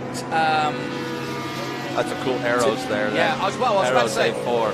Arrows is another name that's gone. Ensign is a name that's gone. Shadow is a name that's no longer part of Formula One, as is Wolf. Lotus barely hangs on, because obviously what now is the Renault team, again, looks back to its early days as the Lotus team, but no longer the name, sadly, involved in Formula One, and likewise March. So these names, it's amazing to see McLaren, Williams, Ferrari all still surviving when the names I've just rattled off sadly don't exist anymore. Absolutely, and that's the cycle of our sport. That's motorsports at work, right? The strong survive. The strong are going to survive. And I'm not sitting there calling these other names that you said weak. I'm just saying as the sport evolved, it left without them. Yeah. And that just happens, and that's what the sport does. You know, Look at that that's scheme. a really wild paint scheme, isn't it, on this car? Lovely. I love that tiger. The eye of the tiger. No question about it. And that's definitely long before flames were a thing. Yeah. Well, we're listening to the beautiful sights and sounds of Formula One here at the Monterey Reunion. A really fantastic and eclectic group of cars and drivers, I may add. We heard earlier Zach Brown in that Williams, and we also heard from Chris Locke, who is driving that 1976 Lotus 77, driven, of course, by Mario Andretti. Alan Jones drove that Williams we just mentioned. We're looking at, too, this is an era of Formula One where they sent people home. Yeah. You had to qualify for the races. That's right. You had to be fast enough. And this is not like, if you're used to watching Formula One now, you know, it's 20 cars, and those 20 cars are going to be there every week, where you would have a 50-car entry list, and they weren't starting all 50 cars. And I'll tell you what, the likes of the car we just saw there coming down, ooh, bit of That's smoke a little coming rear out. lockup, yeah, a little rear brake lockup. But Alan Jones, I was very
Well, how about that? Those vintage F1 cars there out on the track, looking and sounding as good as they absolutely are. But from some of the newer cars here this weekend to some of the oldest ones here now. How about this one? A 1924 Bugatti sitting behind me, and the man that gets to look after it, David Wallace of the Phil Riley Company here. David, thanks for taking the time to talk to us.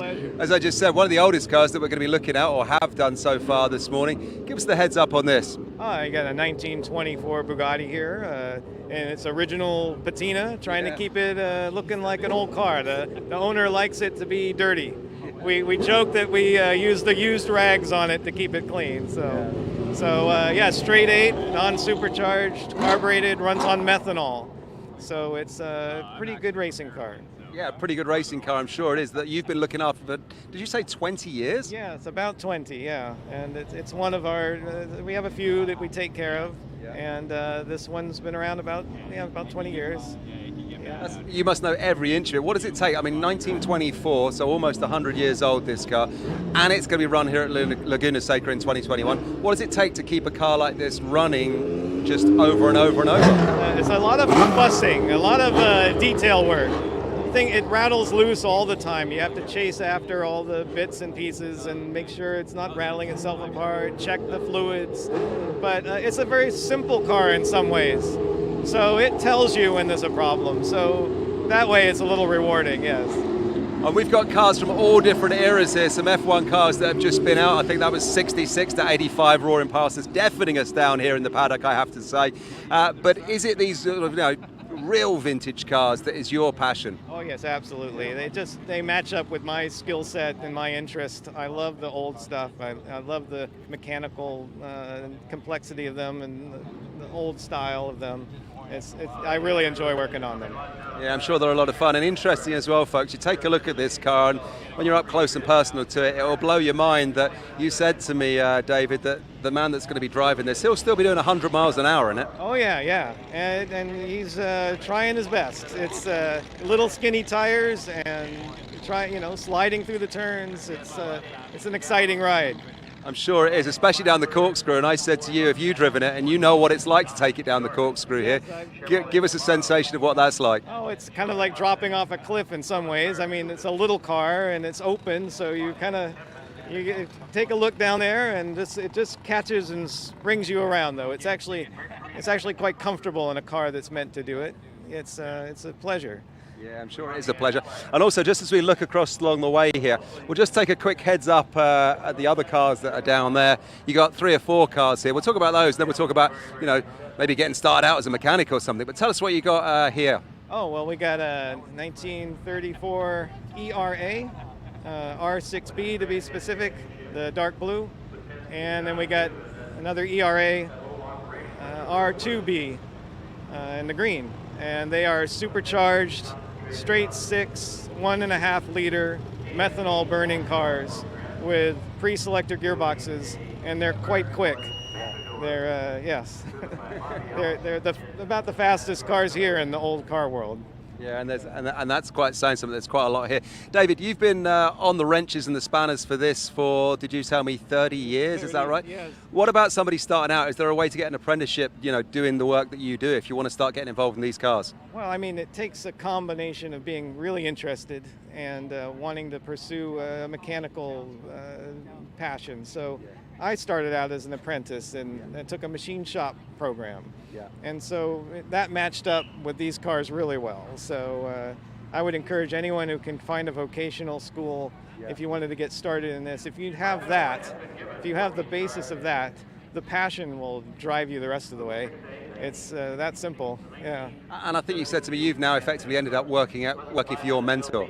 Yes, that's right. My instructor, when I left college, I worked in a few shops, but he hired me back. He remembered me, and I've been there for 33 years at the shop, working for my mentor. It's been a real pleasure. Yeah, that's absolutely fantastic. And the great thing is when you get involved in heritage motorsport like this, you get to come to beautiful settings like we are here in Monterey, and it's a working weekend for you, but surely this must be a really enjoyable weekend. Oh, no. Well, half of it is a social engagement. There's people here I've seen for years, and it's like, hey, how are you doing? What are you working on? It's a real family here as well. Yeah.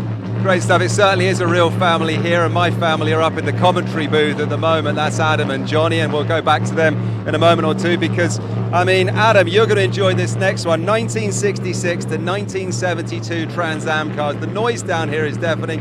Adam, I'm sure you got a favourite in amongst this next lot.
Well, thanks, guys. Another great session out there on the track, and the excitement down here in the paddock continues. Things are hotting up almost as much as the California sunshine, but I'm pleased to say, walking around, I've found a fellow Brit. And when it comes to motorsport, well, the Brits came over the USA and perhaps invaded in the same way that the Beatles did, and you can't mention British motorsport racing without mentioning Lotus. And I'm here with Chris Dinage, Classic Team Lotus manager, and Chris, we find ourselves at another heritage event, and it's all going swimmingly. It's brilliant so far, isn't it? Living the dream. And I seem to have been doing that for nearly 40 years, so it's great to be here in California again. We missed out last year because of the COVID restrictions, but yeah, we're back in town again with some lovely cars and enjoying the sun. Yeah, we really are. And like you said, you've been doing it for nearly 40 years. We were just chatting. You started out, bottom rung on the ladder with this, just as a mechanic, now the team manager. So you know every inch of these cars that are behind us here. And I mean, they're quite something. The history kind of needs no explaining, but let's just start at the far end, because we've got a car way back down there that's quite something. Yeah, it's Lotus 78. So the 78 was the first ground effect car. Yeah. This is the second one we built. It was driven by Mario as well, and then Ronnie and Gunnar Nielsen drove it, both winning races with it. I think Ronnie won in South Africa, and Gunnar Nielsen won in the Belgian Grand Prix. And so it has a great history. It went into private hands for a couple of races with Hector Rabac, and then Imperial had it mounted on the wall in the Bewley Museum, where it sat for years. And I think around 4 years ago it came off the wall. And then Clive Chapman, who's the CEO of Classic Team Lotus, bought the car back from Imperial Tobacco, and we've just restored it and got it working for Lee Mould to drive over here for this year's American races. The fantastic thing as well, I used to do a lot of events at the Bewley National Motor Museum, so I've likely seen that car up on the wall, and here it is now back at a racetrack. What do you have to do to get a car like that back race ready so you can start putting it around a circuit again? Well, the whole thing came apart, down to the bare chassis. There were some repairs that we did to the monocoque as well, but then we overhauled everything. The first race was in Watkins Glen, where the car raced before in period as well, which is awesome. And we had a problem with a brake caliper leaking. Magnesium has a habit of deteriorating over the years, so that was the Achilles heel for the first day of practice. We were struggling to keep brake fluid in it. But once we've done that, she's behaved well, and we ran a Road America, and then the pre-reunion and the Rolex Reunion this weekend. So we're pleased to see it going around. Yeah, as I'm sure all the fans down here at Monterey will be this weekend as well. That's the first one you got, and then the next one just coming along here. A car that you know really well, because I believe it's the car that ran in the Grand Prix and you started working for Lotus the very next day. Did indeed. It was Elio's first Grand Prix win in Austria, 82, and Colin Chapman's last victory as well that he witnessed. So it's a really significant car in the collection. Again, it belongs to Clive. Dan Collins is driving it. Dan's been a customer of ours for the last 19 years. Yes, it's another really good history with the car, and a Grand Prix winner. Yeah, and as we stand here looking at the cars as well, it's effectively the second one in from the end, isn't it? So the Penthouse sponsorship, the number 11 is what we're talking about there. The number 11, yeah. And you'll see on the side there's two portholes, which the car became a turbo car the following year and had a Renault engine in it. So we ran with Elio with that engine in the later half, or the second half of 1983. Yeah. And then, because of the significance of the car, we transferred it back into its 1982 spec when Elio won the Grand Prix. That's brilliant. So I mean, the history of these cars is just incredible. They're kind of here, there, and everywhere. And the great thing is they're now back on the racetrack, and you're putting them back in the kind of condition they're in when they started out. And that's another thing as well. You've got mechanics now working on these. These are some of the newer cars here. But the mechanics are putting these in tip-top condition, aren't they? Because you've now got dynos and equipment and monitoring. In many cases, the cars are presented better than they were in period. In period, they were racing cars. They had a purpose. The outside had to be shiny and for the sponsorship. But, we were modifying them almost every day at the racetrack. So now the things are standardised, and we've got them to a condition where we're not forever adjusting, modifying, or improving. We're not allowed to do that. They are presented in better condition. Yeah. And just talking about where we are here at the event, we were just chatting, you're usually at the Monaco Historic, and I've been there, I think, 3 years ago. A lot of your guys chose not to go this year because obviously the issues with the coronavirus pandemic. It must be a real treat for them then at this event here in Monterey. Rolex Motorsports Reunion is up and running, and it just, we're back in the game, aren't we? Yeah, and America's been really good with their racing program, probably a little better than Europe. Yeah. So we were able to come over for Watkins Glen and Road America, as I said, and here. In the UK and in Europe, we've had a lot of races planned, and then they've been postponed or either cancelled. October's pretty busy because the ones who got postponed earlier in the year, so we have 5 weekends on the trot in Europe in October. So it's going to be hectic. You'll be disappointed to leave the California sunshine, won't it? I will. Just give us your sense of the event here as well. We're on day one. It's the first morning. We've got 4 days of this. I mean, we're lucky men being involved in something like this. But you know, the guys at Rolex and the Historic Association who've put this on, they've done a great job, haven't they? They have, again. And I believe there's been some changes at the track as well. So it's really good that Rolex have continued to support that, because I think the whole management structure has changed here. The event hasn't, unfortunately. The same people, the same cars, the same atmosphere. The atmosphere they create is really special because they don't give you your lap times, because they don't want people to race each other to the last tenth of a second. So that's a really good philosophy. And then at the end of the weekend, you get your lap times for the last race. But it's a really good way to take the competitive edge off the racing. And you know, these cars, a lot of the cars in this paddock are the real deal. So their heritage, their values, everything is really important to preserve and not damage that. And the way the Rolex Reunion works is really helps that.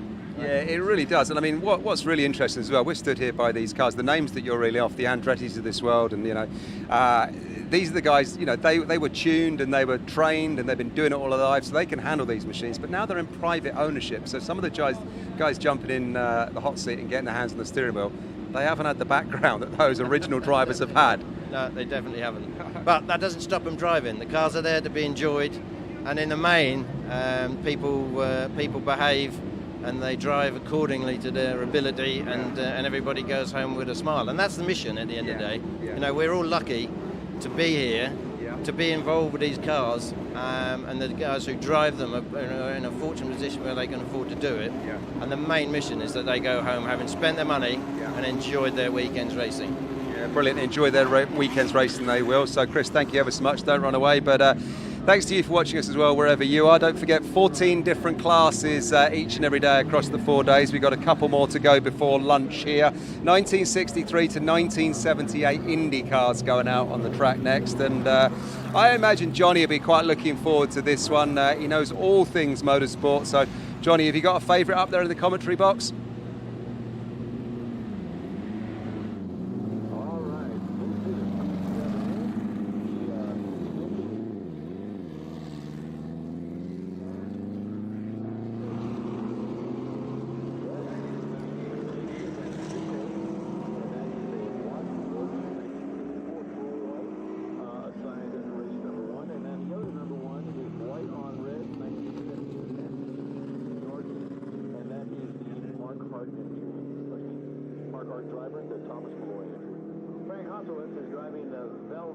IndyCar, 1973 model red on white, car number 4.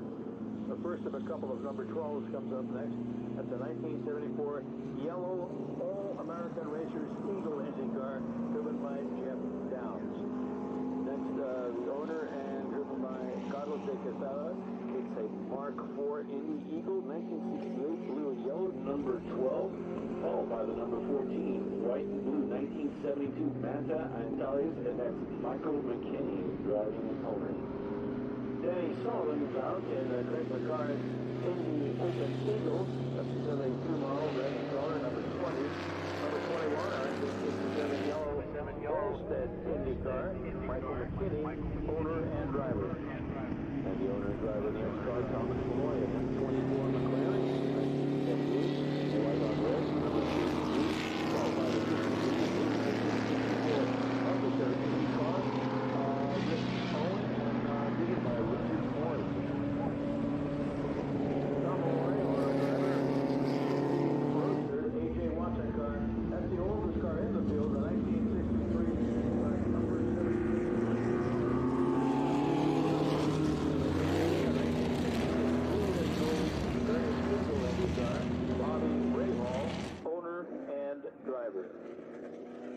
That's your field for our vintage IndyCars. 1963 to 1978. Remember, these are alcohol burning cars. They run on alcohol, not gasoline.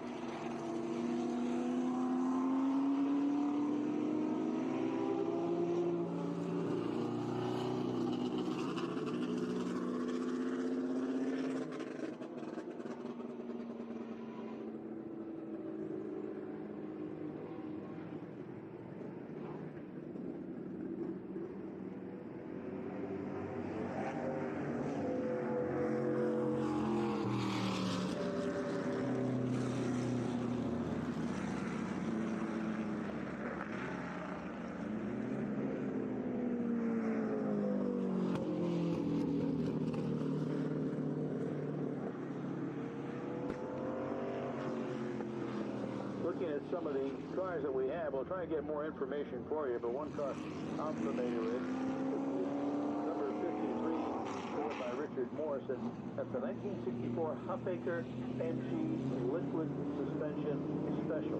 That car was built by Joe Huffaker here in the Bay Area. Joe Huffaker Sr. He had a shop in the BMC Motors on Post and Van Ness upstairs, and the liquid suspension was copied off the little MG 1100 sedan designed by Alec Isaganis. They used the principles of that liquid suspension in the front suspension of the car. That's number 53, Huffaker Liquid Suspension Special.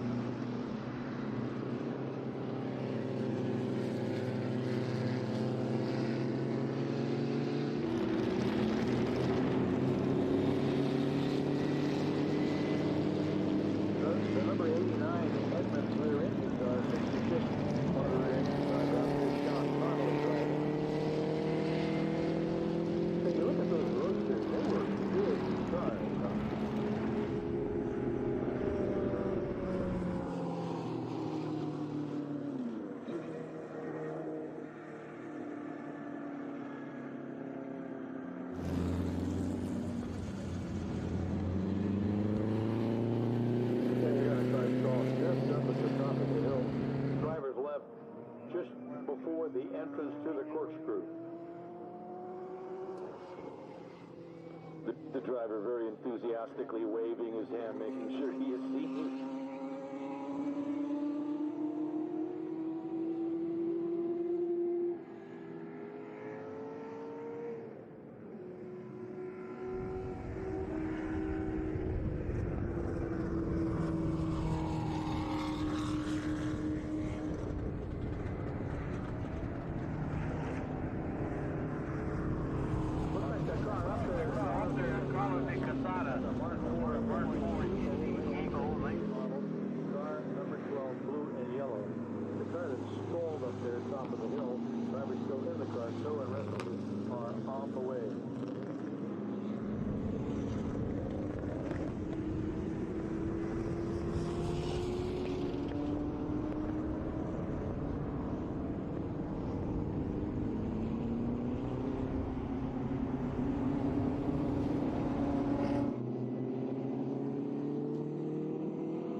Tom Malloy in that 1963 A.J. Watson Indy Roadster. We've got another car stalled that's also on course. We're going to have the black flag on, bring everybody in, because it is not safe to go out there and continue at speed in this practice. We need to clear the track of a couple of cars that are stalled on the racing surface.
We need the cars for race group 8A, 1981 to 1991, IMSA, GTP, GTO, Trans Am, and Group C cars to the pre-grid. Cars in Group 8A to the pre-grid now, please.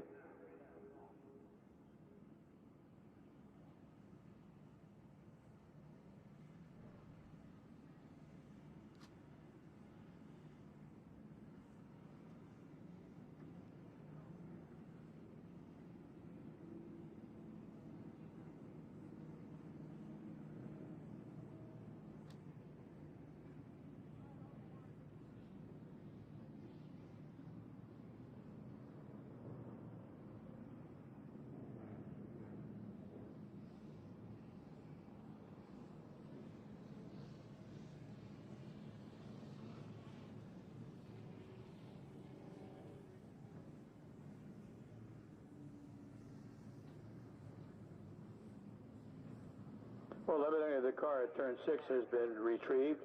It's being pulled to it out of the way, so we need to clear the car at turn 7, and we can go back to practice. And turn 7 will require a flatbed tow truck.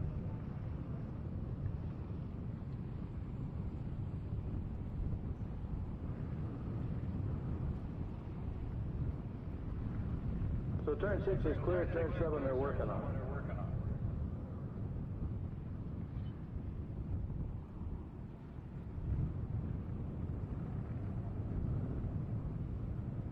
Another great day out here, Armando. It heats up. We've got to remind people to stay hydrated, drink plenty of water and Gatorade, because that sun beats down on you before you're aware of it. You could have some serious health problems, so make sure and drink plenty of liquids, preferably water or Gatorade. Yeah, absolutely. And if you do have any medical needs, any light medical needs, feel free to ask any of our volunteers and some of our ambassadors throughout the racetrack area and in the paddock, and they can direct you to where you need to go for any kind of medical attention. And don't forget, while you're cruising around the paddock, we really want to welcome you back. We're glad that you're here, and we want to remind you to go ahead and check out the Raceway store. It's the official place to get your weekend souvenir program, which is actually a gorgeous keepsake.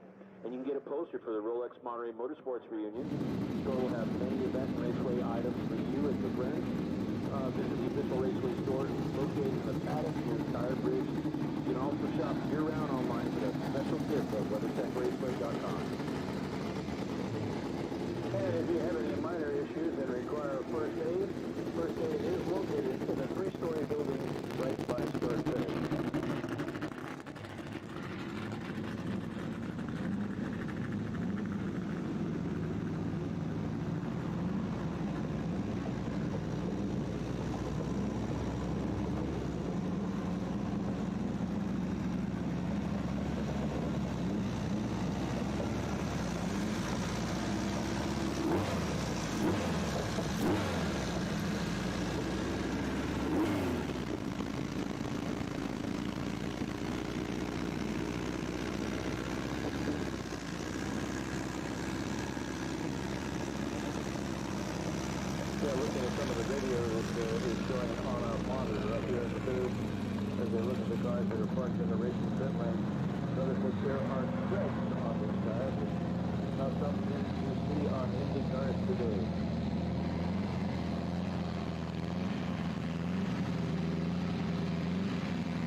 that car up at turn 7. We understand the brakes were locked on that car. That's why it was moved. Now that they moved it, they found a coil spot. So just off when you got ready to get going back with this practice. This is IndyCar.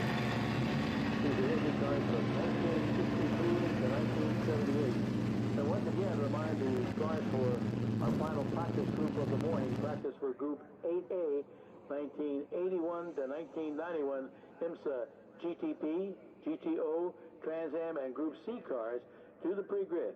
Group 8A cars, pre-grid now. Please, your practice is next.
Spend a day at Indy 500 with him and his wife.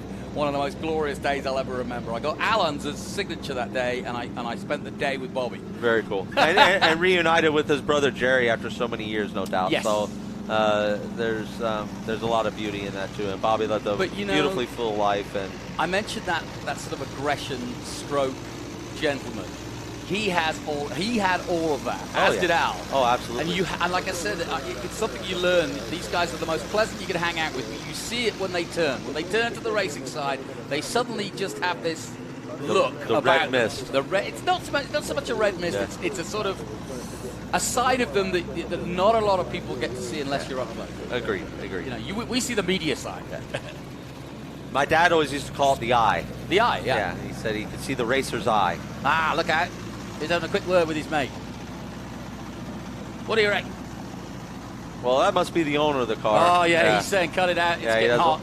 Yeah, that's what he's worried about. He's hopped out of his car to say, hey, listen, this doesn't run well in the heat. So he's cut it. Yeah, he's cut the engine.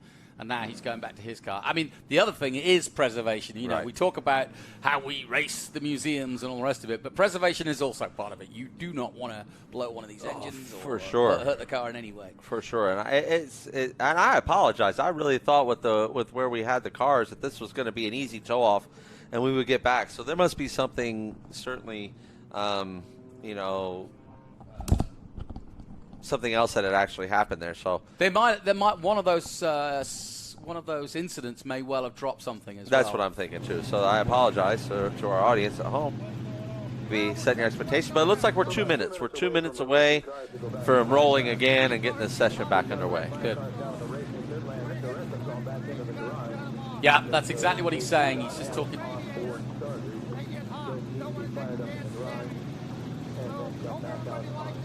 There you go. Just to confirm, we haven't got a microphone on, but I can hear what he was saying. You hear it all the time. If there's no air going into that radiator, they can't cool the engine. There's so no it fans. Just gets hotter. Yeah, there's no fans. Not like in your street car where you have a fan that'll kick on, and you know, once the engine reaches a certain temperature, and to try and cool that water down that's getting through there. But these Indy cars, they rely on airflow. Yeah. Well, and it's interesting because, you know, you can attest to this. At Nashville last week, it was very hot there, and both the Indy cars and the Trans Am cars were of fear because you're not, you know, it's not 100% flat out all the way, and there you go, there's a overheater. Yeah, exactly what can happen, and I think he's going to pull out. Oh, yeah, I think he wants to get rolling so that they can. Yeah, either one or the other. Either get it out there, yeah, or take it home. So here we go. Last couple of minutes for this session. This are Group 7A. The classic Indy cars in action today, including a man who is synonymous with racing here. 3-time winner here, Bobby Rahal. Son Graham now racing in IndyCar at this circuit later in the year. Yeah, they come here shortly. They do a little West Coast swing coming up. That's right. Good season too. Really good season. A real good balance in IndyCar, modern IndyCar today of the youngsters coming up and fighting the likes of Graham and Joseph Newgarden and many others, giving them a run for their money, and of course Scott Dixon still going. Oh, Scotty Dixon, man, you can't slow that guy down. Leg end. Age won't even do it. He's a fitness machine for one, and his dedication to his craft is. I put it down to his wife. When you marry an Olympic hurdler, you know you're going to be pushed. Yeah, it ain't no lie. Yeah, you're going to marry any Olympic athlete, you know you're going to be taken to your limit. We're back on track with the Indy cars and getting some action done here. You're starting to hear the revs come up. It's another great looking piece there. That's the McLaren. That is the McLaren, the M24. James Skyers behind the wheel of that, up the hill, approaching the corkscrew. I wonder if Zach's going to add that to his collection. I don't know if you know, but Zach Brown's got quite a collection of cars too. He's done. Yeah, he started. I believe when he sold JMI, which that increased him into a different tax bracket. Let's just say, and that's when I believe his car collection really started to take fire. And have you heard about the bet? I don't know if I've heard about the bet. Well, when Daniel Ricciardo joined the team, Zach said, "You get a podium, I'll let you drive Petty's car in America." Oh, neat. And he said, "You're kidding." And he goes, "Nope." So that is on. Oh, that's awesome. So, and Daniel Ricciardo is one of the biggest NASCAR fans. That's why he's the number 3. Well, that's why he's the number 3, Dale Earnhardt. Yep. So he wants to drive that car. There's no one else in Formula 1 that's running a number because of a NASCAR driver. Yeah, that does make sense. I can actually, I kid you not, I can see him having the chutzpah to go and do NASCAR. He would. I could see Daniel Ricciardo at some point in his career will drive in NASCAR. I love that. 100% guarantee that, because first of all, he's made enough of a name for himself. If he wants the opportunity, he can. Before I would take that on, I would call Mr. Juan Pablo and say, "How hard is it?" Super he'll hard. give you a good lesson. It's on super that. hard. But at the same time, Johnny, the new next generation cars coming out. It's going to be paddle shift. It's going to be 18-inch wheels. Yep. It's going to be center lock hubs. It's not going to be your NASCAR Cup car that it used to be. It's going to be more of a road racing car that someone like a Daniel Ricciardo, all he has to do at that point is to learn the craft of oval racing, which is a totally different craft and a totally different driving style to road racing. I could see Lewis, Sebastian Vettel, and maybe Ricciardo. That would be interesting. And Raikkonen's already done it. Yeah, Raikkonen's been here and gone back. Yep. Yeah. Bit of shake and bake for our international friends on Formula One. I hope they come over. They're welcome to it. I remember talking to Boris Said, who's raced everything pretty much, and he said that there is nothing like being in the middle of a NASCAR field on an oval when you're 3 wide. He said the skill. He said television belies the skill being involved. It's like you were talking about the hands earlier. NASCAR, people, they don't get the credit for just how darn good they are. Oh, absolutely. That's one of the most challenging sports, in motorsport.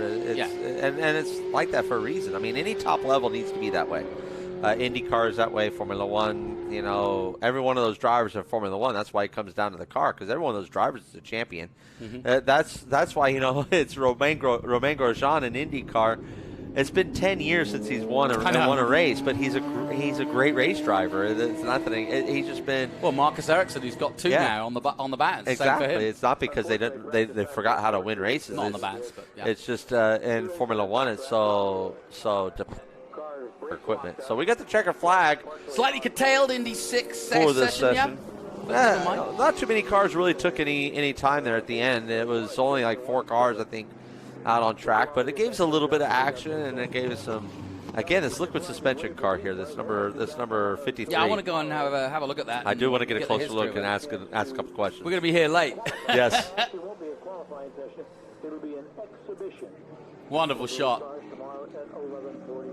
We're certainly enjoying this this coverage here. Hopefully all you folks at home are as well. We are having a blast being here in person, calling it for you. And they're getting ready to bring some IMSA cars out right now. Our next group is going to be IMSA, GTO, GTU, and Trans Am from the 8 years of 1980 to 1991. So this is when we have a chance to see some Lynn St. James vehicles possibly, some, maybe some Dorsey Schrader examples out there. Ernie Becker taking the checkered flag inside of the A.J. Watson Roadster. Well, as we take a pause and as we say, look forward to those that you just mentioned coming up, let's head down once again to Kev Harris, who's down in the thick of it in the paddock. Well, thanks, chaps. I find myself down here in the paddock currently in Porsche heaven right now. Surely this is the best collection of Porsches that we've seen yet today, and maybe we'll see this whole weekend.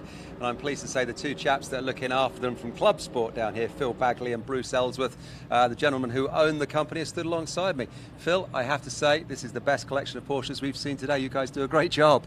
Thank you very much. They're all special, and we have a lot of fun doing them, and we make a little money at the same time. Yeah, and Bruce, you guys have been having fun and doing what you love for quite a few years now. I think you said you got together with this business, was it 30 years ago? I think the business officially started 30 years ago, but we've been doing this much longer. And humble beginnings as well, because wrenches and spanners and tools, it was how you met, in a bike shop. Bicycles, folks. They went from bicycles to heritage race cars. Yeah, it was a very unusual bike shop in that Schwinn, the Chicago-based company, had opened this shop. It was a total concept Schwinn store. And Bruce and I both lived in the neighborhood. We both went to work there. We both became friends there. And it went from there. We've been together 40-plus years. And you're doing a great job at it. As we look here now, we're talking about Porsches then, all early Porsches, 356s and 911s, but you only focus on the early stuff. Yes. We don't really do a lot of street work. If you have a race car, we'll take care of your street car as well. But most of all of we do is race car prep and building, buying and selling as well. And Bruce, as far as the partnership is concerned, Phil said you're the guy on the wrenches. You're the one that kind of does all the heavy lifting, as it were. So tell us what's going on with car 55 in front of us here, and just what have you done to this? Because I have to say, it is immaculate. Well, thank you very much. But Frank bought this car and shipped it over from Europe, sent it to us, and we kind of went through everything, made sure that the car was going to do what it's supposed to do. And this is the first outing with us. He lives here in California and brought the car down to us, and it seems to be performing really well so far. So we're very happy with it. Yeah, and Phil, this is quite unique, this car. Talking about all the aluminum that's here, and from the seats to the doors to the hood to everything. This car was a special order car, or a special wishes car, if you will, from Porsche in 1962. A wealthy French sportsman ordered the car, and he was going to rally the car. He ordered the car with aluminum panels, which it still has today. It has aluminum, what Porsche guys refer to as the GT seats. They're a speedster seat, but they're made out of aluminum instead of steel. Okay. Bumpers, centers of the wheels are aluminum. It was literally a purpose-built car for the Frenchman. It has a Super 90 motor, which was the largest displacement, most horsepower pushrod motor of the era, and it survived. I mean, we did a lot to it, but it still had very good bones when we started. Yeah. Well, I tell you what, guys, it's a credit to you because it's one of the best looking cars I've seen this morning. But the amazing thing is the guy that owns this one also owns the one that stood behind us. Yes, the white one, the 88 car with the orange stripe down the roof. Tell us about this, a different proposition. This is a 2-liter 911. It's a 1967 911S. Yeah. Frank bought this car with our help probably 30 years ago. Yeah. And he uses it on a fairly regular basis, and you can see Frank takes very good care of his stuff.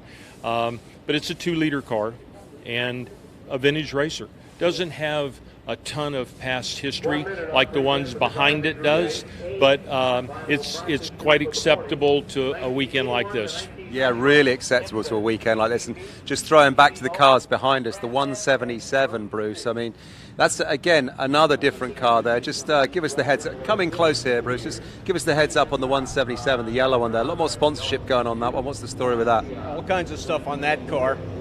So that was a Michael Kaiser car. That was the first car, I believe, that he really started racing with. A lot of people have been in that car over the years, and the car was in a really major accident at Watkins Glen back at the day.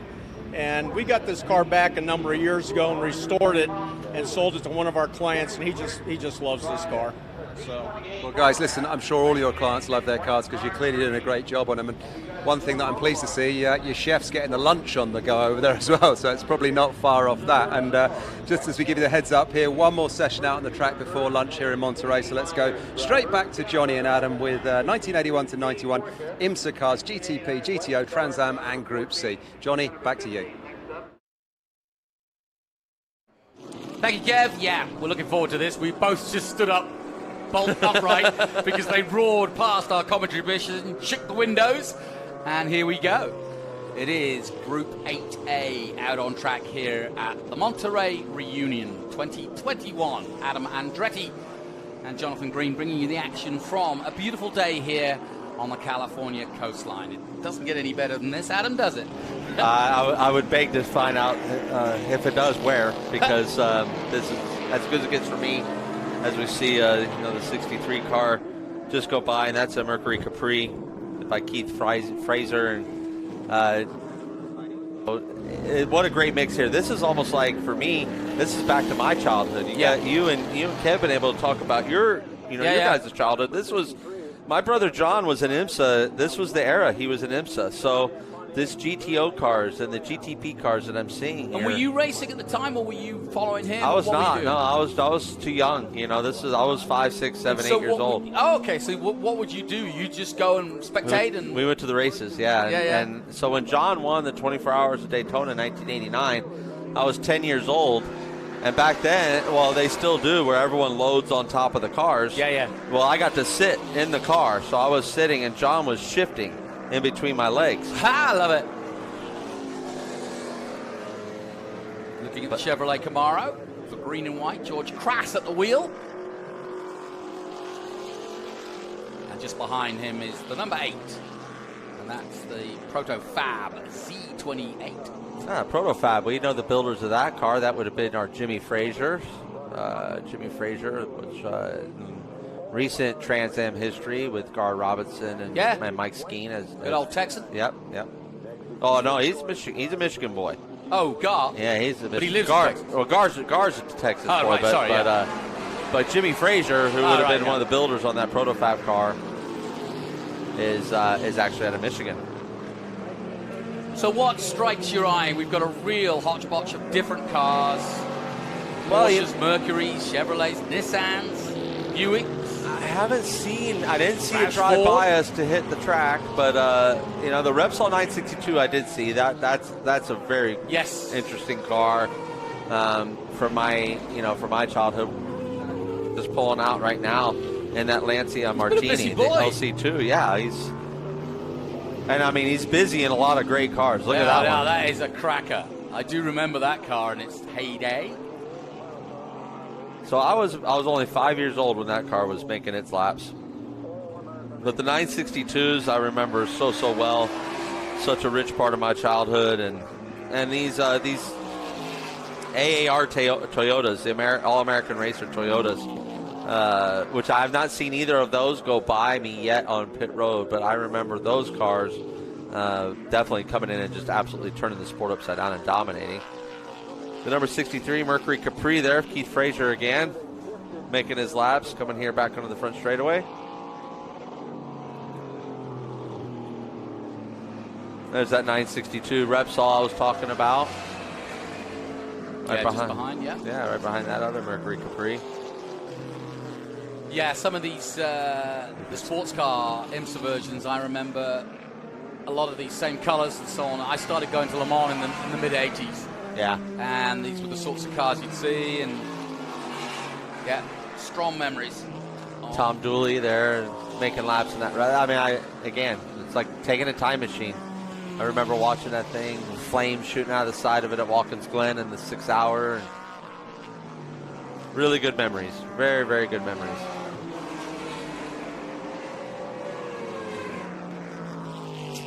Bill Auckland in the 33, currently in 5th, another long-time veteran driver.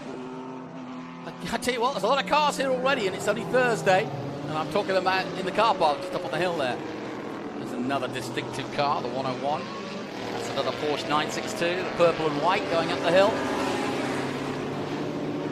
Oh yeah, the Cannon car. Yeah, that's a classic car. Boy, he's just cutting through the traffic. There's certain cars that look fast, and the sports cars of this era from Porsche look fast, don't they? Oh yeah, that 962. We have a poster in the garage at our house. It's zero. It's all about their victories, right? It was I think 0 to 60 in 3.2 years is what they had it, and it was all the wins of the 962, or 4.6 years. I forget what it was. But now, for some reason, Zach Brown is going rather slow in that Lancia Martini LC2. Yeah, they have the slow car flag, that white flag that they put out there. Stationary white flag means that there is either an emergency vehicle out on course or a slow-moving competitor out on course. Yeah, I mentioned Bill Auckland. Well, there he is in the all-orange 33, just diving into the Andretti hairpin. Of that pack. Yeah, Jay Brook in that blue and white.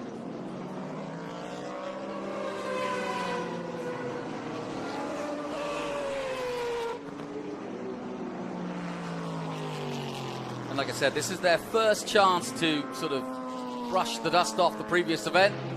And like I said earlier, these cars will race probably 10 to 15 different historic races per year.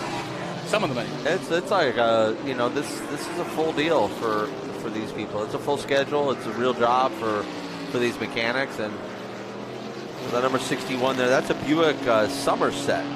That's Mike McNamee in it. A Buick Somerset. Yeah, that would have been, I believe, a GTU car back then in that class. This last black car going up the hill there, just out of shot. The Olivetti livery car. Up the Ray Hall straight and down the corkscrew.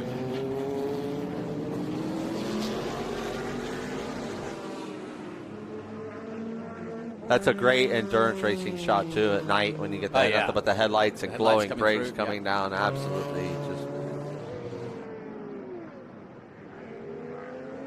for sure one of the treats that our sport gives us. Pontiac Firebird there, the teal blue. Ken Epson behind the wheel of that, putting it through its paces, no doubt. I tell you, when you're a GT car driving around a GTP car, you got to feel like a hero, don't you? Yeah, kind of. The Lancia seems to be up to speed now, clicking off definitely triple digits here across the start-finish line with Zach behind the wheel. Yeah, he's up to speed now.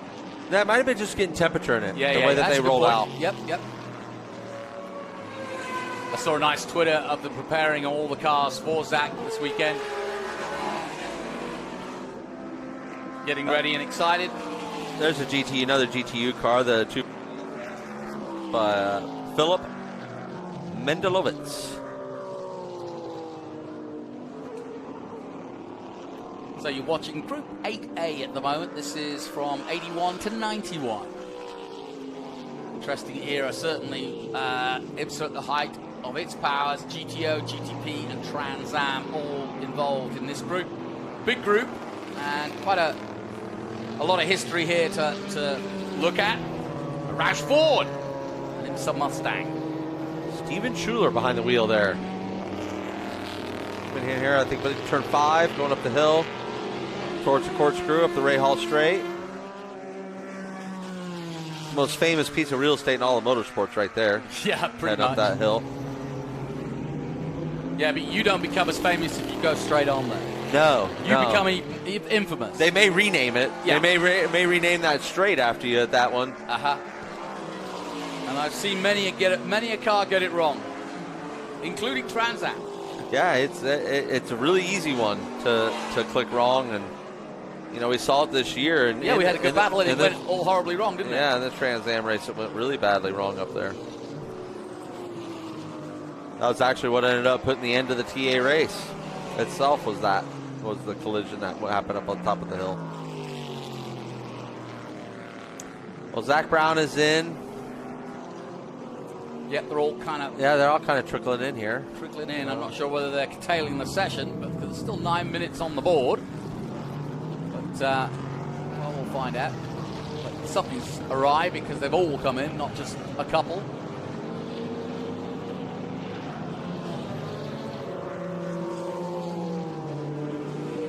Well, the marshal's checking us out there. So sometimes in these vintage deals, if you run off track at all, if you drop a wheel anywhere, they're going to pull you in just to make sure everything's okay. So I do believe that Keith was brought in that Mercury Capri. He might have dropped just a wheel somewhere. Marshall's called it in. So that looked like just one of those checkovers just to make sure that everything was okay. Sometimes they'll take a look in your eyes and make sure you're not dehydrated, because the eyes will tell you the story. And if they see that you're not looking right, they'll give you a little bit of a litmus test there. At that point, if you fail that, they'll just pull you out of the car and actually take a break and take a drink of water. But everything seemed to be fine there, and he's back out on track. And we continue to look at the number 8, that Protofab we mentioned, that Z28. And then we get into another Mercury there in the 61. Oh, that's a Buick, excuse me. That's that Buick Somerset. Which that's a car I'm completely unfamiliar with. I know absolutely nothing about. Well, all will be revealed as the weekend goes on. It is something I'm definitely going to have to go educate myself on at some point. I love the look of it. It's got a great look. I was always a big fan of the Buick brand. Why so? Huh? Why? It was when I was growing up. They had a pretty good presence in motorsports. Yeah. Between Buick and Oldsmobile, honestly, and so as when it came down to GM products, I kind of gravitated more towards those, because everyone was like the Chevy person or the Corvette person, sure. But towards the other, if it was if it was on the Ford side, I like the Mercuries better than I like the Ford product. So I don't know if it was just my own little weirdness that I had, but I know for when it came down to the Buicks, for whatever reason, it always fascinated me with the Buick IndyCar engine too. They had the V6 when everyone else is V8s, and they did a push rod design when everyone else was overhead cam, right. and they made more power, but they were unreliable, and so I was just always fascinated with their philosophies on how they did things, and I still think they make great vehicles to this day. Mm-hmm. Yeah, I only asked the question because, as you say, they're not known as the cool cars, they're not. are they? No, and I'm sure people are probably shaking their head at me, like, what is he talking about, boy? But it's just one of those crazy little personal preference things. Car lovers, yeah. It takes all sorts. I'm not saying I'm some fanatic, crazy person about a Buick, but I'm saying that they hold a special place for me for sure. So just over 6 minutes left in the session. A little bit of a gaggle here coming down the corkscrew.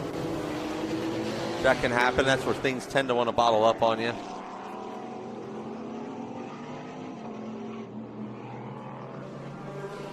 High and wide, down, rainy curve. Down into turn 10. 140 miles an hour here at the bridge. Yeah. And then into the famous last corner here at turn 11. A very tight left-hander. Almost eggs you into taking it faster than you should. But if you do that, you'll exit back onto the dirt, won't you? Yeah, there's a good chance of it. There's a really good chance of it. That's a yellow and black Camaro. It's a 91 Chevrolet Camaro. That's Bill Arkerlin in that. Yep. Bill, another one of those long-time drivers in historics, does SVRA, does a lot of the big events. So this is what's amazing to me is when cars were fire-breathing engines, we had batteries as our sponsors. Yeah. And now we have battery technology in Formula E, and I don't see batteries anywhere near sponsorship. Yeah, it's interesting, isn't it?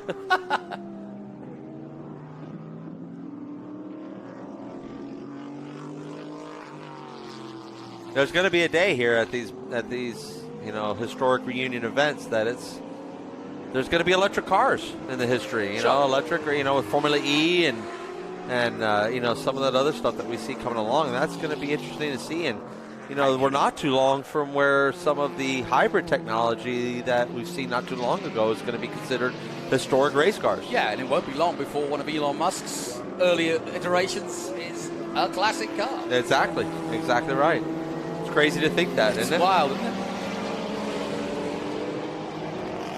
But I have to say, the days of combustion, everybody says are numbered. You see the headlines, the days of combustion, and Ford are doing this, and they've got the new Mustang E, and all this sort of stuff.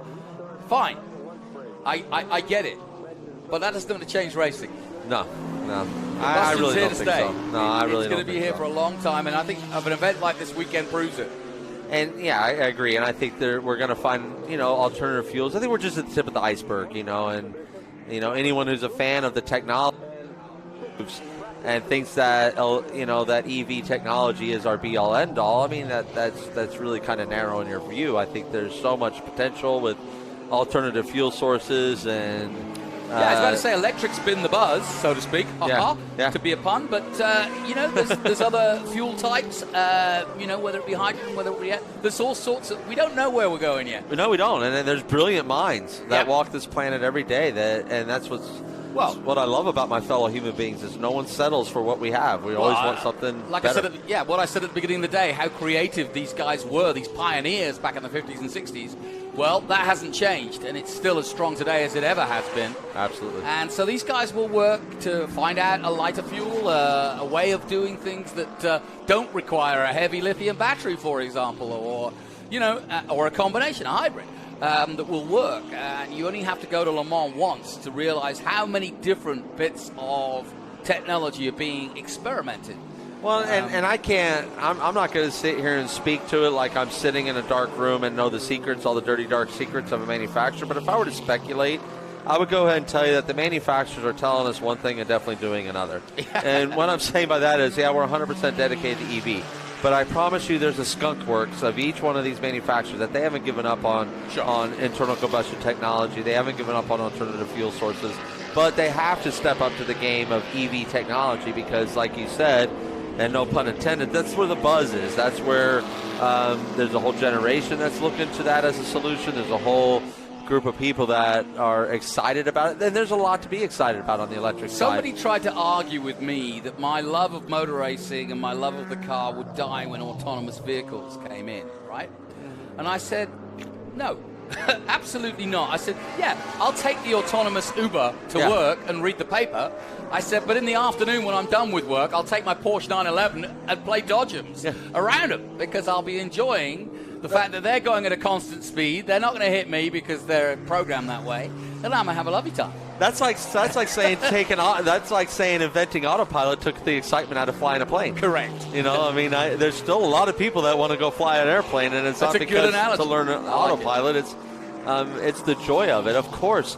Is there going to be benefits to the autonomous world? Yes, absolutely there is. Like you said, being able to read the paper on the way to work, for sure. Perfect. Taking a nap on a long road trip instead of losing time or taking risk on the side of the road, for sure. I bet you'd like your ORV to be autonomous. Wouldn't that be a thing? I would never wake up. But we got the 14 car here in the pit. 962. That's a Bruce Canepa car. Yep. Checking the pressures. Yep, and sure enough, Bruce on the side there. Good-looking car. I think he's getting out. I believe you're right. Those were hot cars back in the day, I tell you.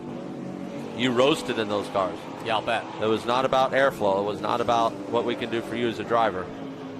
And also, you're in that cockpit. I mean, the noise must be sensational. It is loud in there. You know, I mean, good thing is it's a rear-engine car, so the noise moves away from you. Sure, but even still. so. Wow, it is getting slippery onto this straightaway. Did you see that, Jonathan? Yeah. It's warming up. Absolutely. That Protofabs E28 with Rick Jeffrey behind the wheel was making it happen there for sure. So the clock ticks down on what has been a scintillating morning of Group A cars. We'll have Group B cars out later here at Laguna Seca. It's part of the Monterey Reunion. And we are looking forward to a big weekend of historic racing. Expecting good crowds here, as always. And there's a lot to see, too. We're celebrating Ford, we're celebrating Indy, we're celebrating Trans Am, and all-American racing. And our guests of honor, Parnelli Jones and George Foreman, who could pretty much put their names of being the pioneers of California racing, without a doubt. Oh, we got checker flag out for our final session of the morning here. This final Group A here. This is Group 8A. This is it for there. Getting their. I'm sure their chefs have their lunches ready back at the trucks. Well, I heard Kev make mention of that in his previous interview, so I think he was eyeing up a place to go and get some lunch. Great hospitality here. So, as you can see, checker flag is out, and the roar of those beautiful IMSA and GTO, GTPs and Trans Am will now head back into the paddock, and that's where we're going, because that's where Kev is. Kev, what's going on down in the paddock? Well, I'll tell you what, Johnny, down here in the paddock, things have really taken a turn for something special, because behind me as well, one of the largest collection of Lamborghinis that I've ever seen, that probably you've ever seen anywhere in the world, and the two gentlemen responsible for it have stood to my right, and I'll come straight away to John Tamarian, founder of Curated. You have quite literally curated this selection of Lamborghinis. Well, firstly, congratulations, and tell us what's going on. Thank you very much, sir. It's the 50th anniversary of the Lamborghini Countach, and 2 years ago we decided to reach out to all of our collectors, guys that we've sold cars to, or just passionate owners, and try to put together the largest organization of Countaches and a few Diablos rallying through California and joining you guys here. Does it get any better than that? Lamborghini's rallying through California. I want to be involved in this. Does take a lot of organisation, though. One man who's responsible for that is Trevor Johnson. Trevor, you described yourself as like the wedding planner for all of this, but what an event. Yeah, thank you very much. We were fortunate enough to be here in 2019 with the 100 Years of Bentley Rally.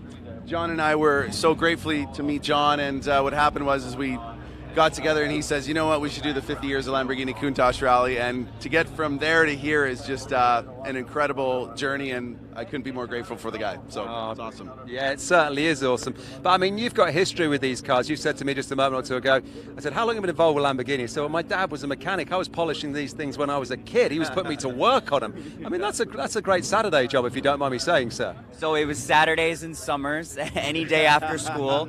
My father was the authorized service for Lamborghini in the 80s and early 90s. So I grew up around many of these cars, Countaches and Diablo. It's been in my blood from day one.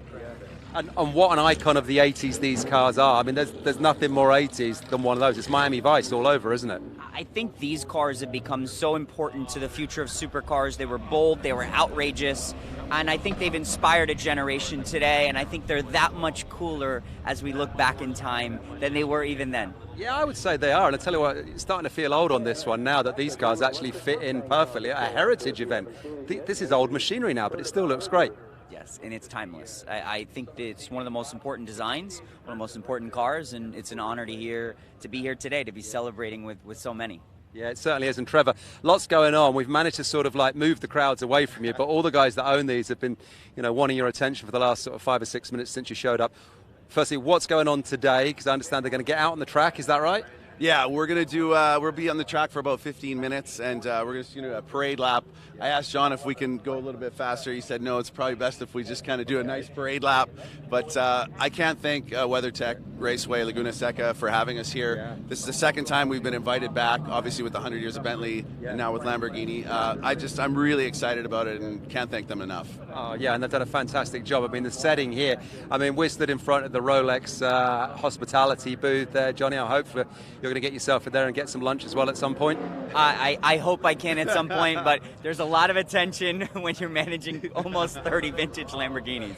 If I was to throw this to you, and you might know it because of the value of these things, if you could put a price tag on what's parked up behind us, care to guess? So I would say about $15 to $20 million. $15 to $20 million stood behind us. I think we'll wrap it up right there as we have a little, well, whatever that is, a hybrid car just driving by, a completely different thing. But chaps, listen, thank you ever so much. You've got to organise all these guys, get them out on the track for their parade laps. Stay safe, have fun, be careful. Thank you. And for you guys watching us wherever you are in the world right now, well, we've earned a lunch and maybe you have too. So don't go anywhere because we'll be coming back from the Rolex Monterey Motorsports Reunion at about 1:30, and we do hope you can join us then. See ya.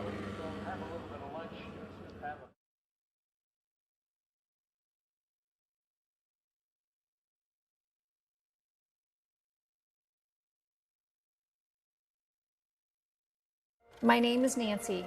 I'm a patient with relapsing polychondritis, or RP. RP is an autoimmune disease that attacks cartilage and, if untreated, can be fatal. To drive awareness and accelerate research, we established the Race for RP. Success on the track has opened doors to world-class healthcare providers, researchers, and autoimmune disease experts, leading to groundbreaking discoveries and new hope. We are driving awareness and accelerating research in the Race for RP.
Good afternoon, everyone, and welcome once again to the Rolex Monterey Motorsports Reunion. I'm Jonathan Green, and alongside me, it's Double A, Adam Andretti. And we've enjoyed a great morning, and we're looking forward to a great afternoon of completely different cars than we've seen. So if you were with us this morning, you're in for a completely new set of cars for your delegation, and we are looking forward to what's above. Next group is 1B, Adam, 1955 to 64 GTs. Yeah, it was such an exciting morning with the Group A's runs. It's fun to get back into it this afternoon with some more action here with the Group B runners here. What a better way to start off with this, like you said, the 1955, 1964 GT cars. You know, we got a few Austin Healey's in there, some names, you know, like... you just don't get to see a lot of these, right? They're obviously the Porsches and the Triumphs, but we got a Volvo P1800 in there from 1961. You know, a couple of MGs in there, a couple of Alfa Romeos. So this ought to be a pretty eclectic group to go out and watch, and again, just see some artwork in motion. Yeah, two cars I spotted in this group, the Morgan Plus 4 from 58, and as you say, that Volvo. I have not seen a Volvo that old. 61, that is, as we look at that Porsche Abarth. The number 50 that's the Roadster, actually, 1960. Well, there's an Austin Healey there. 3000. I fell in love with this car, and you'll know the song. It's Tears for Fears. You remember? Everybody Wants to Rule the World, and he had that 1953 silver metal blue Austin Healey, and he went off into the sunset, and I was like, that's the one. Here's what's coming up. We start with Group 1B. We're going through all the B sections, but we start with GT cars, as I mentioned, from 55 to 64. And then we go with GT cars under 2,500cc, and that's 61 to 66. We then go to a really early and interesting group, which is 1920 to 1951. And yes, we do have some early 1920s cars. We were just looking at them. And that'll be followed by the ragtime races, and that's similar fair, if you will, and they are a popular add to any historic events, the ragtime races. We'll tell you more about them when they come up.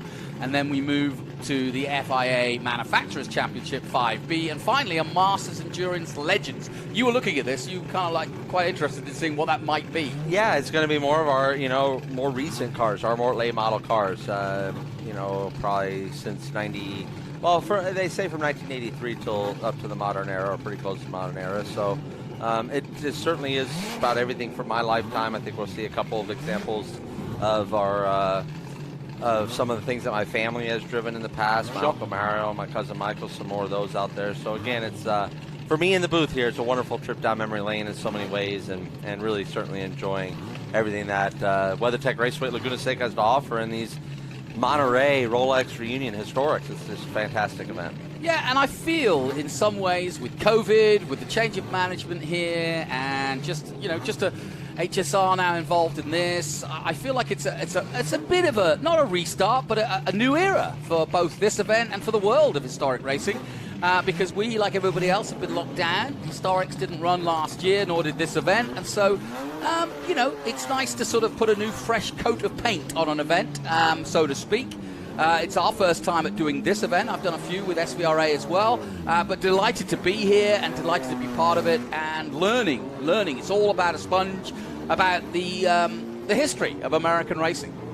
Yeah, absolutely. Yeah, no, we went down and there at lunchtime when we learned so much. I mean, there was just, and you don't even have to, that's the beauty of it. If you can't get a hold of someone who owns the car or been working on the car, they have banners up. They have information on all these cars all around the paddock to let you know what it is exactly you're looking at, what makes it special, what makes it historic, what drivers drove it, what kind of success did it have or did it not have success? Was it one of those cars that got famous because it didn't live up to its expectations? So that's what's so fascinating about just walking around that paddock, is just seeing everything different. Yeah, I suppose that's a very good point. You don't have to be, every car doesn't have to be a winning car. There is a lot of failures, and I say failures, but there's a lot of cars that didn't get designed that worked to their perfect, fruition of winning every championship. And that's part of what this is all about. I mentioned the creativity of the designers back in the day, and that's a big part of what this is all about, is to see what people tried. They weren't afraid to try stuff. No, absolutely not. No, you're absolutely right. They weren't afraid to try stuff. It was all about innovation back then. They didn't have any simulation programs. They didn't have anything that could, sit there and say, yeah, this should work or it should get you close.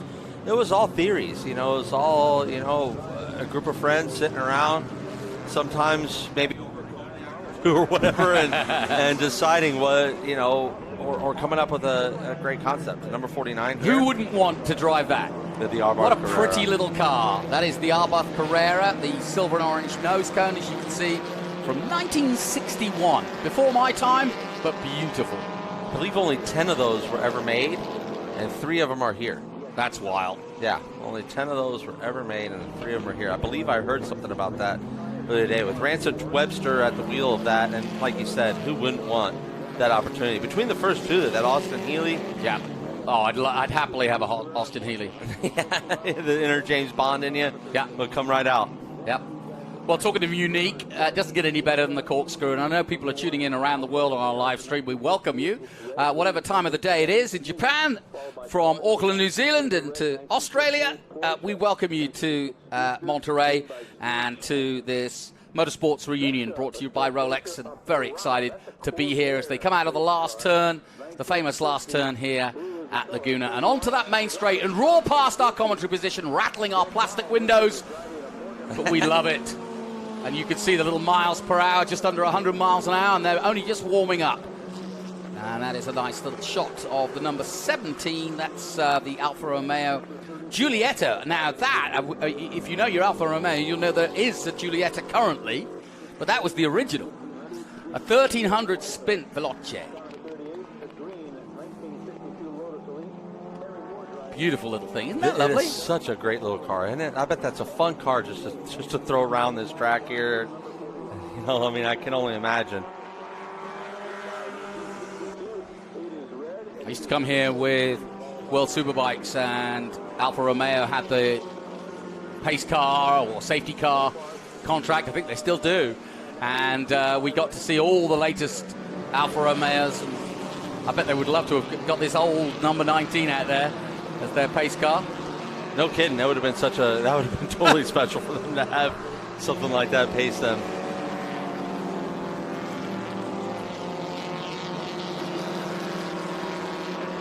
So that was a little Porsche Speedster there too.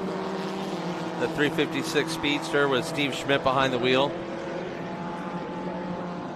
I would have got a little bit of, the exhaust looked like it was hanging out, but I think that might have just been the angle that we got the camera shot on there. Yeah, maybe, Yeah. Got a couple of drones in the air as well to give you the nice aerial shots. I love to see tracks like this now. I mean, you and I have been watching motor racing forever, or at least for 25 years now, and the drones are giving us a completely different perspective both on racing and of how to look at tracks. And you as somebody that coaches, I would have thought it's interesting to see it from these angles. Absolutely. There's even been times in private coaching where we've launched, we've sent drones up to get us a different view of what we're looking at there. And it does give you an idea of if they're offline or where you can help them out or braking too early or something along those lines as well. Number 50 Porsche Roadster, that silver Porsche Roadster there with Tyler Hagan behind the wheel. It's fun to watch these two go at it. And then number 19 as well. It's another Porsche 356 Speedster there. What amazes me about this historic racing is the depth of field. I mean, we've got, plus 20 cars in this group alone. And every group is, bar the Indy Classics, which, is rare stuff because they're so sought after and not often run because there's not a lot of places to run them. But I'm always amazed at the depth of the field. We've got over 400 cars racing this weekend. Think about that. Yeah, it's unbelievable. No, it truly is. And I think a lot of the reason why you see like the Formula One stuff survived better or gets used out here more than like an Indy car is Indy cars were so much privateers. Yeah. And some, Lotus, for example, Kev was down there. They have their historic division that takes care of the historic cars that Lotus put out there racing. And that's just something that IndyCar never had. You had to have someone that really took a special interest in those cars when they were retired and said, I want to keep this car alive. And most of the time those were museums. And as we know here, if you're not a privateer owner, if you're a museum owner and those are your pieces, you're probably not wanting to take them out on a racetrack and get them out here like these privateers do. So that's why we are so grateful and so gracious to the people that bring these vehicles out and run them, because there's a lot of cars parked in museums all around this great world, but very few actually decide that they want to bring them out here and show them off and keep them alive out on a racetrack. And it's a big risk to an owner. I mean, you can lose value of a priceless car smashing it up, especially if you can't, if you can't unbend the chassis or whatever happens to it. You don't want to. You've been careful, haven't you? No, for sure. Yeah, I mean, it's definitely. I mean, these were one-off pieces when they were brand new. A lot of them. So, right. As we were, throughout our break there at lunch, a lot of exhaust out there. No, I'm just looking at this car, particularly the 36. This is the 356A 1500 GS GT Carrera, but the back of it, quite interesting. Let's see it come on past our position. Yeah, the exhaust seems like really off the back of the car, hangs off it quite long. Yeah, look at that. Yeah. It looks odd at first, doesn't it? It does. It almost looks like they were setting someone up for a rear end, like a rear impact to pop the radiator on. Pretty car, though. No, it's a beautiful car. Beautiful, beautiful car. Does a nice job around the Andretti hairpin, gets a good double apex, a nice drive off. Exactly what you want with a car like that needs to carry the momentum. And so come on, I got to know, the Andretti hairpin, how it's so named. I know it's named after Mario, but why? Well, I think part of the reason why, not only is it because they picked some drivers that had great success here, but they were testing here in 1987 prior to the racing season, and that was the year that my Uncle Mario had Adrian Newey as the engineer on the Not car. A bad guy to have. Not a bad guy to have at all. Still going. What's funny is Adrian, the year before, was with Ray Hall, so he came to Newman Haas, and yes, he started his career in America, really, didn't he? Yeah, he did. Yeah. So he was there. He showed up at Newman Haas over the winter. They got the new Lola to come test with. Well, all the parts came in late, so they had a hard time scrambling to get it finished in time. By the time they got here for the test, they had no radio box for the car, which meant they couldn't put a two-way radio in there to be able to communicate to my Uncle Mario. So they sent him out for the first run, and he comes down, and this is Old Laguna, so you had turn one here at the front, and then turn two was flat out at 180 miles an hour at the bottom of the hill. And as he came across the pit straightaway, Adrian said the rear wing was broken, the mounts were broken, and he goes over for the radio. And this is a story coming from Adrian Newey's perspective. When I saw him at the HSR event. We got a tow truck out there. So we saw him at the HSR event at Daytona a few years back. He was driving the March 82C. And so he was telling me this story, and car was just destroyed. There's a cloud of dust down in turn 1, and nothing but a monocoque and an upright and a wheel spinning on the upright. And when that happened, obviously they were concerned for his well-being. Well, he's peeling himself out of there, and he was upset that it broke his watch. And then Adrian proceeds to tell me that my uncle was one of the toughest people he'd ever had the pleasure to work with. But nonetheless, that moment, that accident, the fact that Mario got to walk away from it, that's when they restructured the race course here at Laguna Seca, and we have the modern layout that we have now, and they turned that hairpin, made it into a hairpin, slowed it down to probably the slowest part of the track, next to turn 11. And now we've got some issues here at 3 and 4, or between 3 and 4. Excuse me. We see this. Got a couple of trucks on, or recovery trucks on track at the moment. It's not serious enough to take it a black flag all. We're staying green with the session, so they're feeling confident with where they're positioned that it's not in a dangerous spot for this group to continue to keep running. How about that number 9 coming through? It's the 98, I think. It's the MGMGA, I think. Is that the MGMGA? Yeah. Sean DeLuna at the wheel. That's. I was also looking at the Spitfire. I'll tell you a story about that in a minute. I'd love to hear a Spitfire story. Well, my mum used to own a Spitfire. I went to school in a little Spitfire, probably from the 70s, not as old as these guys. Triumph Spitfire. The one we've got out there is a 62. I think my mum had a 70s plus. They're tiny little cars. And I would go to school as a 4-year-old with 2 Afghan hands in the back of this. My sister in the front and me with the back with 2 Afghan hands, but I was small enough. And you imagine their ears flapping in the background, top down. My mum driving like she was a race driver. Right. Gotta love that. Yeah, good stuff. That is a good story. That's a good Spitfire story. Yeah. Whoa! A little wide out of 11 there.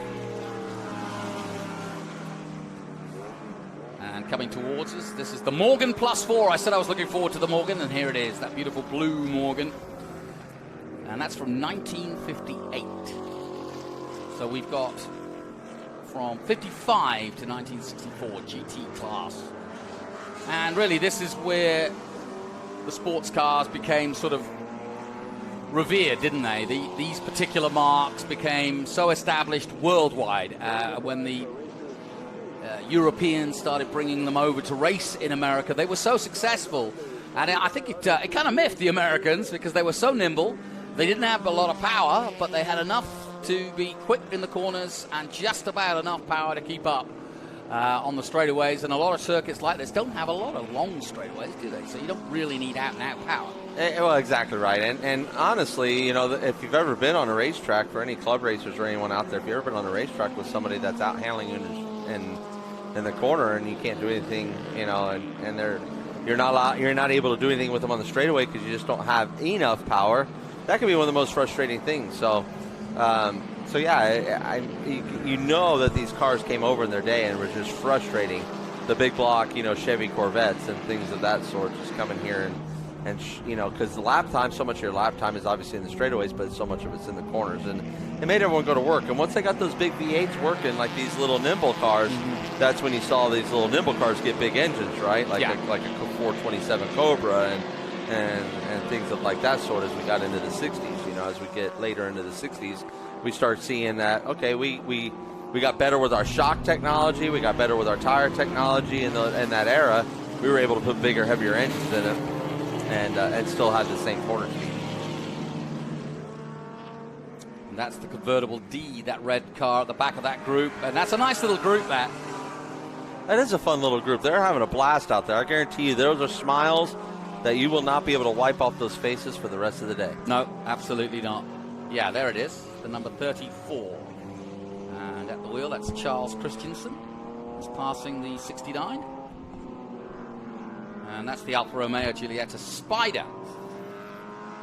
You can see the distinctive Alfa Romeo front. Well, you can't miss that grille, and I mean, even to this day, that's what the Giuliettas have in them as well. The same grille. So it's again an iconic style. Like these brands are still carrying from the success that they had back in. back in these days. And it's interesting, it's interesting. You're starting to see now, and you can see it, I mean, all right, give the obvious one, Aston Martin, but we're now starting to see the development now, and I guess McLaren are responsible in some ways, of going back to race teams creating sports cars and production cars. Now, obviously, people like Mercedes and so on have been doing that for years. But when you see an Aston Martin now, going to Formula One level, there's got to be a reason to spend those millions and millions.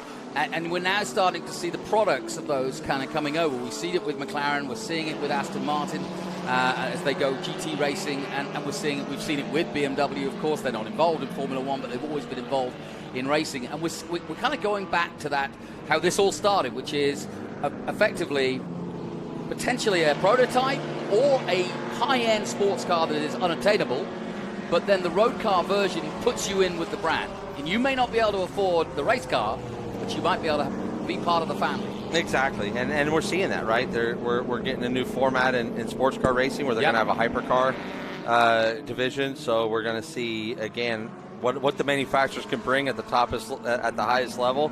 And, with the new international LMDH, the Le Mans Daytona hybrid, prototypes that are going to be out. So that's going to be very interesting to see, and fascinating to watch the development of that, because it all starts with the history that we're experiencing here this weekend. And it's all based off of that history. And that's, we learned from the history that's already been provided for us. And that's how we keep the sport and moving the sport forward is by looking back at what worked and what didn't work in the past. And I mean, good example, Toyota, said they would never build another Supra, and all the fans was like, oh, that Supra, and now it's back. Now it's back. And big demand, and they did it well, too. Yeah, absolutely. Yeah, there's definitely examples of that all over, and we're at a very exciting time in not only the transition of the sport and where it's heading and what kind of power plants we're going to be dealing with, and strictly gas engine, hybrid platforms, strictly electric platforms. So, this is only going to get more and more fascinating as we move from year to year. That's what I love about our sport. One of the many things I absolutely love about our sport is just the mystery of it all, is what it's going to bring. That Abarth Porsche, what a sight that is again. The Abarth Carrera there. Yeah, that's very nice. Such a rare piece. But, when you look at these cars and you think about the California roads, down the 101 and, on the Monterey Peninsula, these are the perfect cars, both for a Sunday outing and also, obviously, to race. But those who don't get the chance to race, you'd love to get a convertible version of any of these, or even just the hardtop, and head down, Route 66, whatever, any iconic road in America, but certainly here in California, the winding, hilly roads, wonderful. The canyon roads that you have here are just... they're breathtaking, and you're right. What you could do wrestling these cars around and throwing around the canyon roads, for sure. These days out here in Northern California, you must watch out for the cyclists. Be careful of these cyclists, because we need to respect and share the road as best we can. And that also is a challenge. So the road's not all yours doing the canyon road, so I'm not encouraging that, but. Certainly these cars would be right at home at all those, and you would certainly have a smile on your face. That would be, again, hard to wipe off. That was that MGA, that 1957 MGA, that all-blue 41. That's a beauty. Wow, right? Michael Silverman driving that. There it is. And quite a movement away, the MGA, from any MGs. And Michael just looks like he fits in that car like just an absolute glove. Doesn't he just have a great fit in that thing? Yep. It's like it was built for him. Really looks... I was saying in a previous race, when we get to see the inside of these cars, i.e. when they're open top like this, open wheel like this, I want them all to wear white gloves, because when they're wearing the white gloves, you really can see how much adjustment, tiny little adjustments they're making. I agree. Yeah, I think that's a great idea. White or orange, give us white or orange. Give us something that pops, that we can really see the hands work. Because it's something that isn't given a lot of credit for, and it's only when you see it on board or you actually get a close-up, you actually really sense how the little adjustments are the ways to make these cars go fast. And you know, you don't see it as much in modern racing because you don't need it as much. But yeah, and that's the thing too. In modern racing, where you really get the level of intensity in a modern racing is when you see like the in-car footage when it's raining out, or you know, or exactly. when it's nighttime, and they have the clear visors, and you can see the intensity in the eyes of the drivers, and then then the gravity starts to hit you that, okay, this is real. That if the focus were to just let loose a second, that things would start to get extremely real here. Well, we're looking at the 57 Porsche 117, the old burgundy color. Same year as the track was built. It's another 356, and again, just screams James Dean, like you said earlier. Yeah. And I'm from Indiana, so you know that's the home of James Dean in Fairfield, Indiana. You can't blame him for hooning around the street, around the hillsides of California, can you, in a Porsche? I mean, to live fast and die young, it's that's, and be handsome along the way. I don't think there's horrible things there, but and I know you can tell he enjoyed life to the fullest, you know, especially in something like that, a speedster like that. Yep, absolutely. Well, like I said, this is historic racing. We don't pay too much attention as to who's ahead of who, and this is just practice anyway. We'll get a little closer to it when we get to the race action over the weekend, but for now, we're just enjoying it and getting to know the cars. We'll take you through them bit by bit if you stay with us for the weekend. This is our Group Bs. We've had all the A's out this morning. I'm sure they'll swap it around and change it around a little bit, and we'll see every car at least 2 or 3 times. And hopefully they can stay going. But miraculously, what the historic events I've been part of, the cars just seem to go along forever. They don't hold back. They're the ones still surviving in the end. It's the drivers that might fall away by the end of the weekend. This Piranha Plus 4, which is this 31 car, it's this blue car that just got passed by Shop.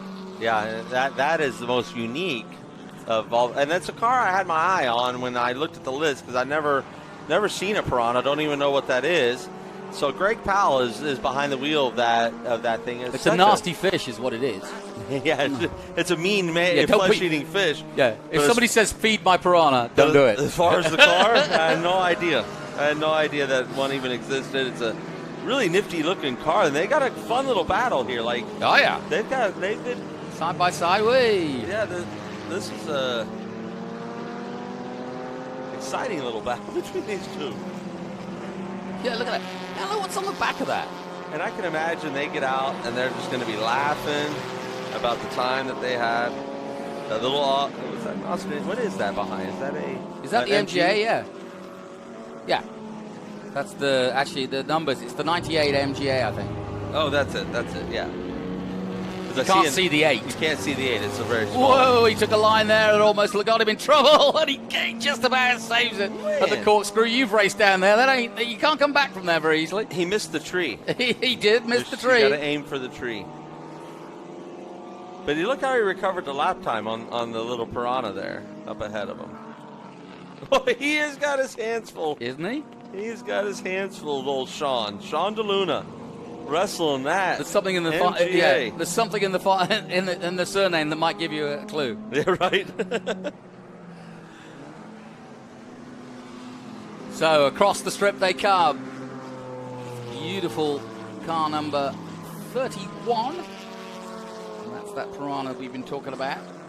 Frank Zucchi at the wheel. Look at that. Yeah, the Piranha Sports Racer. Yeah, it's such a fascinating car. I'm trying to see what it's like. It's like a little fan on the back there. Oh, it looked like a little propeller, yeah. I think, like a little jokester. There you go. There it is. Nice shot. Thank you, cameraman, sir. Yeah, that's it. Yeah, it's the boat. There you go. I love it.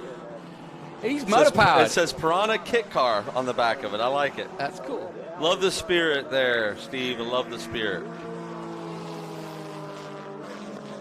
Oh, excuse me. That's Frank.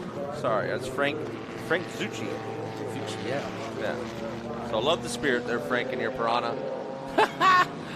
Yeah, there it is. I love it. Nice work. Coming up on that's the Volvo there, the 51 that he just passed. That's a pretty car. Isn't that beautiful, that P1800. Never seen anything like it. Never seen a Volvo from that era. No, me neither. I tell you, yeah, you don't think of Volvos in historic racing, but there they are. And of course, they've been around for that long. And they'll probably be along for forever. They're built like Yeah. Whoa! A little bit of side-by-side coming out of the... Oh, no, I'm sorry. That's the one... Corkscrew. Yeah, that's the Volvo. Okay. The 51.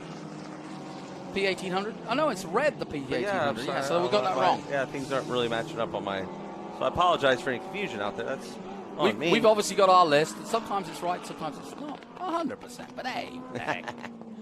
Everyone, always do our best. We'll do our darndest.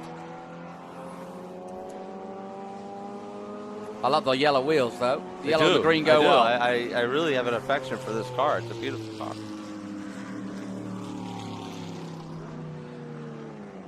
Just resting up as he comes on the straight. You got to rest the hands up now and again. Yeah.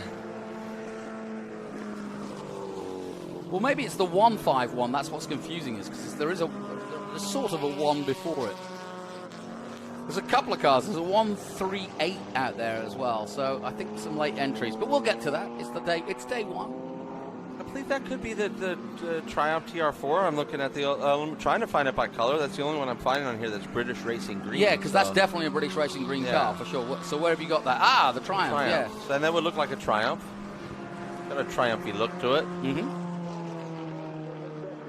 What I can tell you, this is Group 1B, 55 to 64 GT cars here at Laguna Seca as we reignite the beautiful Monterey Reunion. It's been going on now for almost a week. The Concours Elegance and a pre-reunion event last weekend.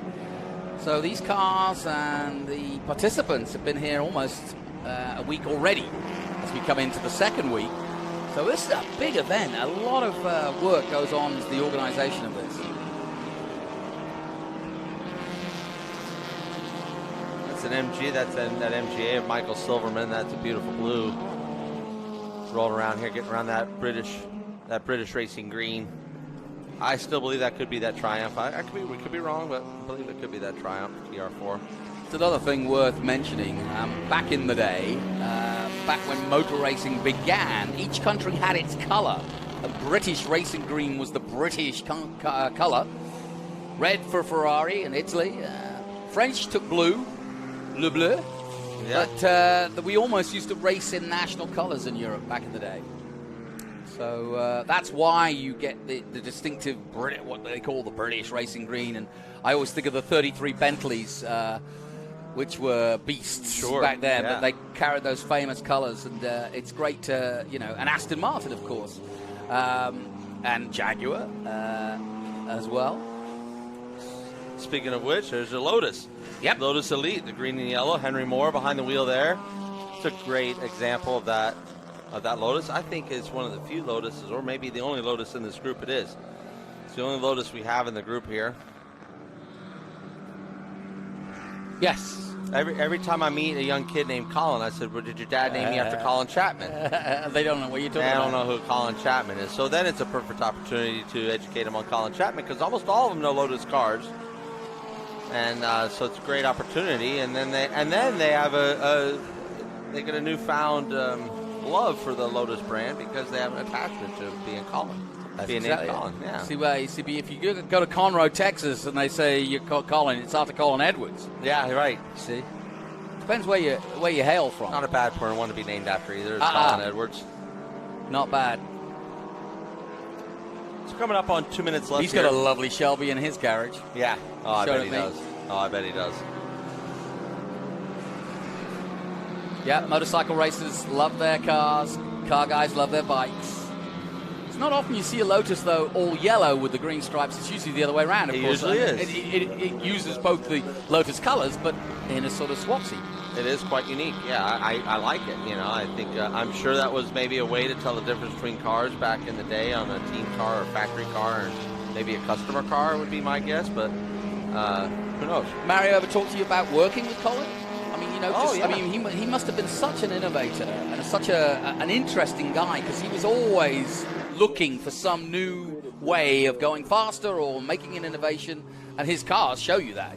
Absolutely, a fascinating individual, and obviously they shared a lot of success together, and World Championship. Yeah, I mean that rapport started back in Indy in the mid '60s. So and when they spoke back then, Mario said to him, I'll want to drive your Formula One car one day. And that all came to fruition. But I think anyone that got to work with Colin Chapman obviously got to work with someone very special in the sport. You know, like anyone who gets to work with Adrian Newey is working with someone who's absolutely at the very best of their sport at the time. And Colin was no different, and in his innovations. And you know, then Patrick Head came along, and Patrick Head was incredible throughout the 80s. And you had Adrian Newey, and you had, I'm drawing a blank on a couple of Gordon Murray. Yes. So just some fantastic examples out there. But yeah, I you know, I know Mario really enjoyed, you know, the time that he got with Colin, and really enjoyed the success that they shared together. One of my favorite stories when he won the U.S. Grand Prix at Long Beach. I forget who he made the pass on into the first turn, but made a real late breaking pass. And you know, Colin Chapman used to go throw his hat out. That's right. Yes. When he won. And I forget who Mario beat, but he swerved to run over Colin's hat. He was that upset that he lost the U.S. Grand Prix right there at the end. There you go. Checker flag's out on Group 1B, so the first group of the afternoon gets through. Colin's thrown his hat then. He's thrown his hat. Colin's thrown the hat. And Group 1B, they started off with wonderful success. That's the car I can't put my fingers on at the moment, 138. It's not on my list, but I'm going to find it before the night is over. That white and red stripe. It's an Alfa Romeo, I know that. Just don't have a name on it.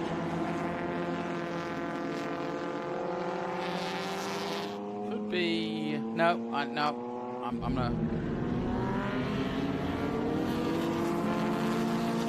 All down the corkscrew, coming together now, the checkered flag out. It's not there, is it? No. It's interesting. No, it's a late entry, but it's an Alfa Romeo. We'll find out. I put a note, 138. So, as you see, going down just... Turn 10 here, and turn 10 is the last one here before we get into pit road. So, if they've already received their checkered flag, which this group had not. Boy, some of these, they come through turn 11 with such momentum, these little cars, that you wonder if they're going to make it in the exit. And they do. These things rotate right at the last second, come shoot themselves right up the straightaway here.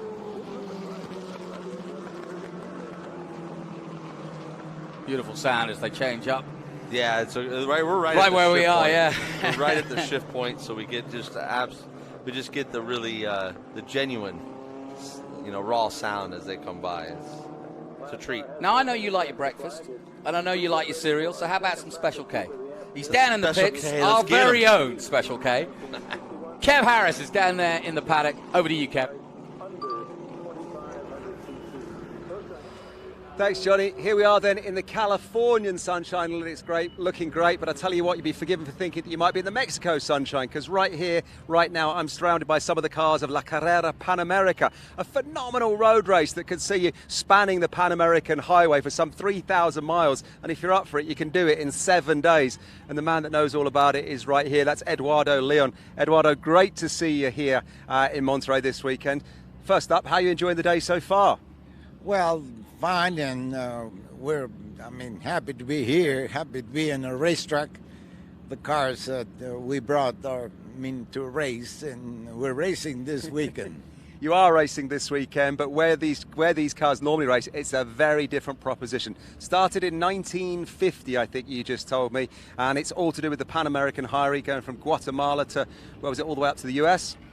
Yes, well, that was the beginning, and, it was promoted by our president, Miguel Alemán, from 1950 to 54, and we took it over 34 years later, and now it's been successful because, nostalgia sells, and everybody loves those cars.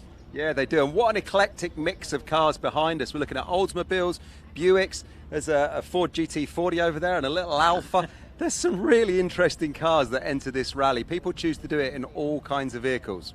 Well, yeah, we just love to race, and people coming from everywhere, from Europe, from Asia, and now a lot of Mexicans. And, the cars that made history in our race were American because they had a lot of power. and the European because they handled better back in the 50s. So they became famous, like a Porsche. The name Carrera came from the Porsche and associated to Carrera Panamericana. And it's been a great time too. Now it's our 34th year doing it, and we're still running on. Yeah, fantastic. And great trivia there, like you said, about Porsche. In the early days when the rally started, like you were just telling me, European manufacturers invested a lot of money in sport cars and very good drivers because they wanted to come over and win the race. They saw what you were doing and they wanted to come and beat you at it. Of course, when they won, I mean, they start selling a lot of cars in America. Yeah.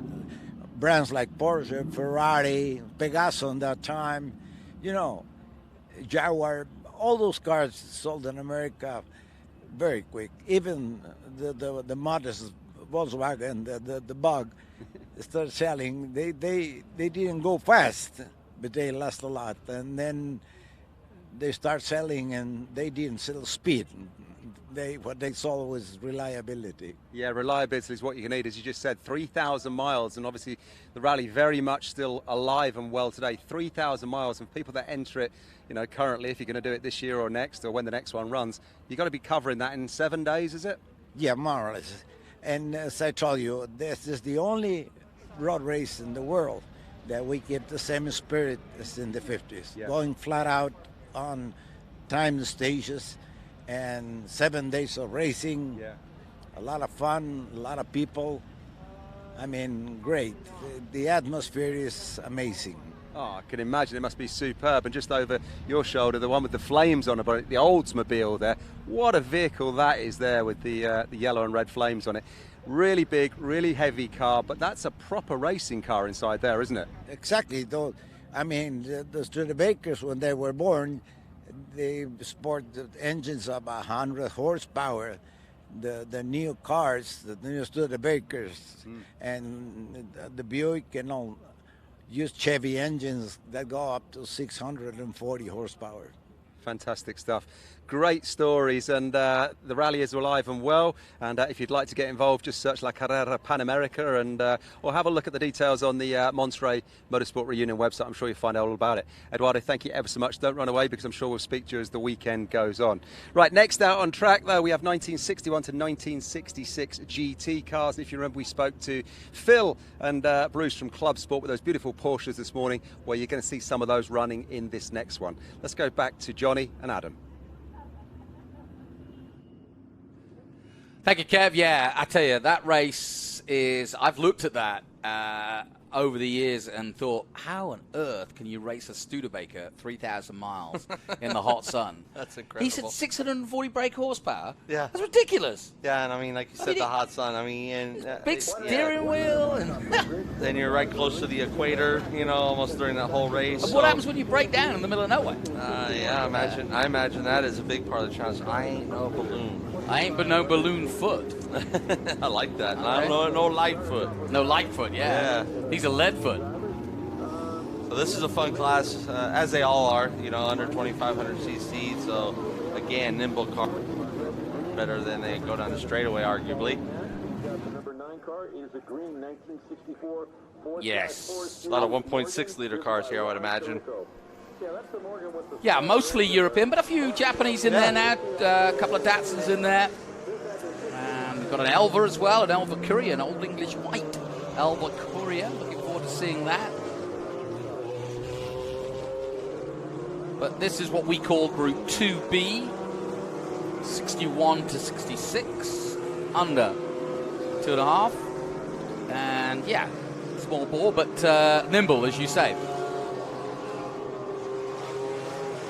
As my dad used to say, small but mighty.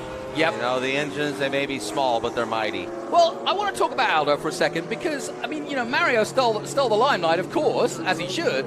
But Aldo was a racing guy, twin brother, of course, to Mario, but people don't know so much about Aldo.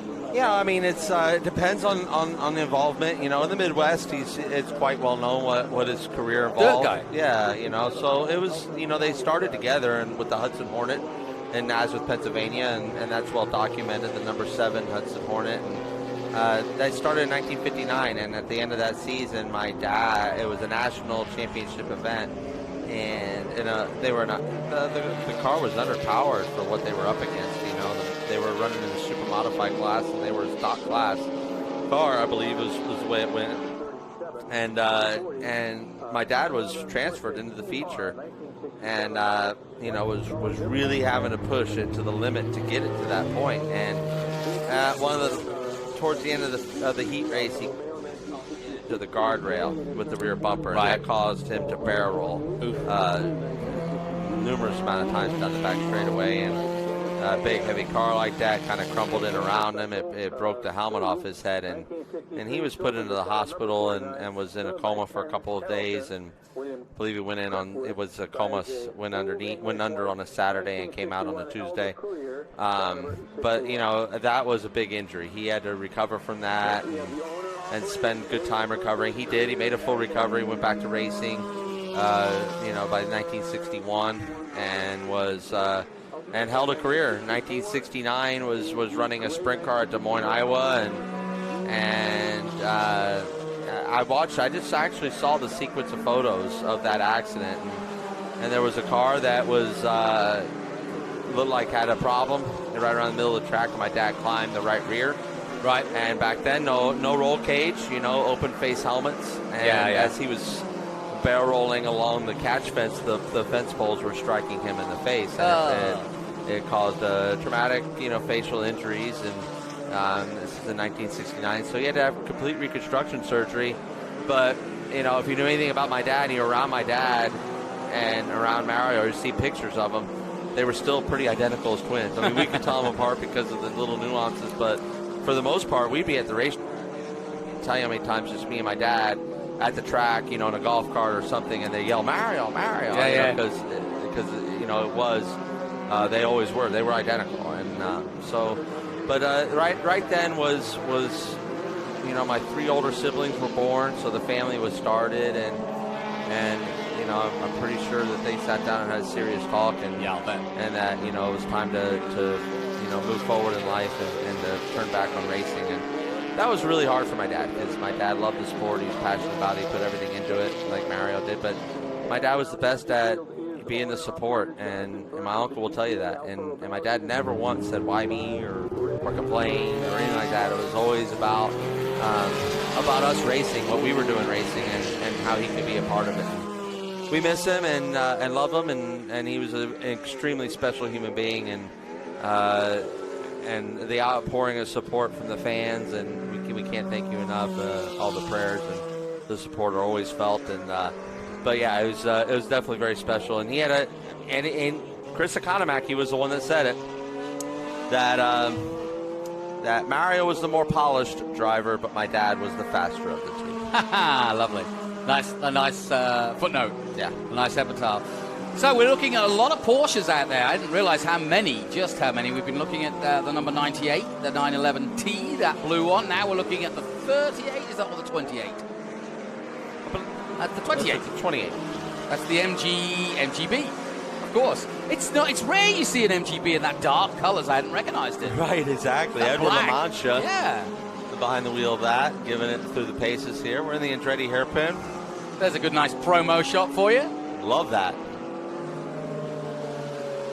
Love the footage we're getting here today. Just fantastic footage all around. There's the 177. Now, I don't have him on my list either. Or do I? I've got two 77s. Maybe, well, they're both Porsches, so I'm going to make a note. The yellow one. So I believe that was the 67. Is that Kevin Buckley? Kevin Buckley's out there, yeah. Familiar name. Yep, that was him. So that would have been the... Yeah, that would be, yeah, 67. That makes sense, yeah. Yeah, gotcha. Got it. And behind him, the number 96. Chased down by Edward Matsuishi. Yes, he's been around for a while too, in terms of historics. We got a little toe going up the hill there. Yeah. The corkscrew. Is that the gun range in the background far enough? It looks like it possibly could be. It really is. Or somebody's braked heavily I certainly hope somebody didn't miss turn 6 and ended up out there. That's for sure. Yeah, no. That would. Yeah, there's a big drop off off the back of there. Yeah, no. You're not going to be found for a while if that's the case. And I have to say, if you're one of those guys tuning in and you've often said to yourself, oh, I'd love to go to Laguna, there's ample opportunity. There's so many events here throughout the year. The weather is kind of like this pretty much most of the year round. And you can't really go wrong, cars or bikes here. It's Monterey Peninsula, have a game of golf at Pebble Beach, go to stay at Carmel on the Sea, or whatever you choose. I mean, it really is just absolutely idyllic, isn't it? Oh, there's no dispute to that. There's absolutely no dispute to that. If I've driven for car owners, Black Flag All, we're in a Black Flag All situation. I've driven for car owners that didn't want to. That's why I've only raced here twice. They, I don't want to go all the way out to California. I'm like, you're missing the point. This is Laguna Seca. It's not. This is such a destination. So, yeah, if you're even thinking about making it out here, you should just go ahead and I'd say stop thinking about it. You know, pull the trigger, get out here. There's so much to do out here. There's the Monterey Bay Aquarium. You can, you know, I've hopped in a kayak and gone out there with the sea lions, and then you got the sea otters out there. And obviously, they want you to keep your distance, but you could still get into a part of the nature there that you just can't experience really anywhere else. So, I can't encourage you enough to come on out here and check this out. So they've got the cars coming off track now. Yeah, Black Flag's out. So they're coming up and lining up in front of our commentary position now. The 88 just coming past me. That's the 911S. Frank Altamura. Got the rally lights on up front, ready to do some endurance racing with that one. Yeah, it's a beautiful looking car. I just love every example, everywhere we turn. It's just eye candy. It is, isn't it? It's, we had a wander during lunchtime, and we were both kind of like, ooh. I almost didn't need to eat lunch after that. I was full. Like, I was just so full of all the feelings, all the good feelings. Yep.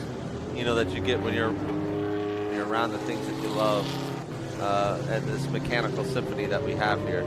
So that's why we're Black Flag All. The problem's at the top of the corkscrew, and anytime that we're gonna have, anytime we have anybody that is at a standstill in the corkscrew, you can pretty much bet your bottom dollar that we're going to go ahead and probably be a Black Flag All situation, because it is it's a blind situation. You approach that 100% blind. So, and it's as far as you can get away from the pits as well. It is. Of the corkscrew. It truly is.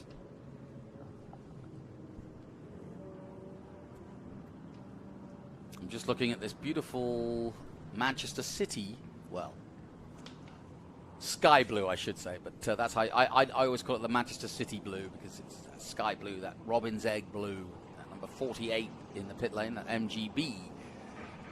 They call it just blue, but I like to give it a bit more.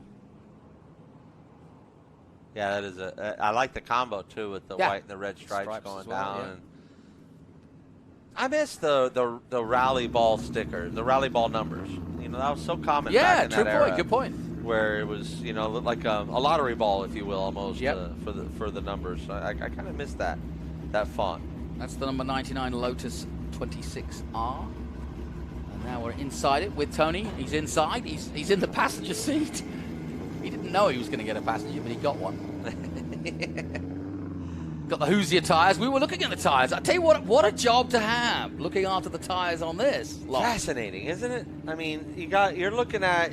When you look at our list of cars, we're looking at eras from the 1911 all the way up until modern era, and you think about all these cars. None of them, they would all be rendered useless pieces of equipment unless they had 4 key pieces of rubber to hit the ground. Correct. And so, yeah, I look forward to catching up and seeing how that happens throughout the weekend. I know that we're working on a feature to get that done and to show off exactly and to inform you at home.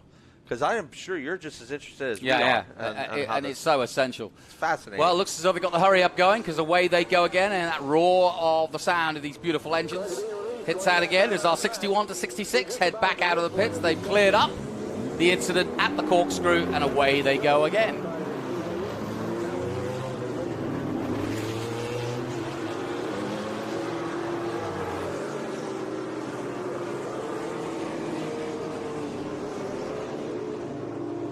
Let the sound rip into the air around the Monterey Hills. What a beautiful cacophony of noise. And this celebration of the history of the car and the history of American motorsport.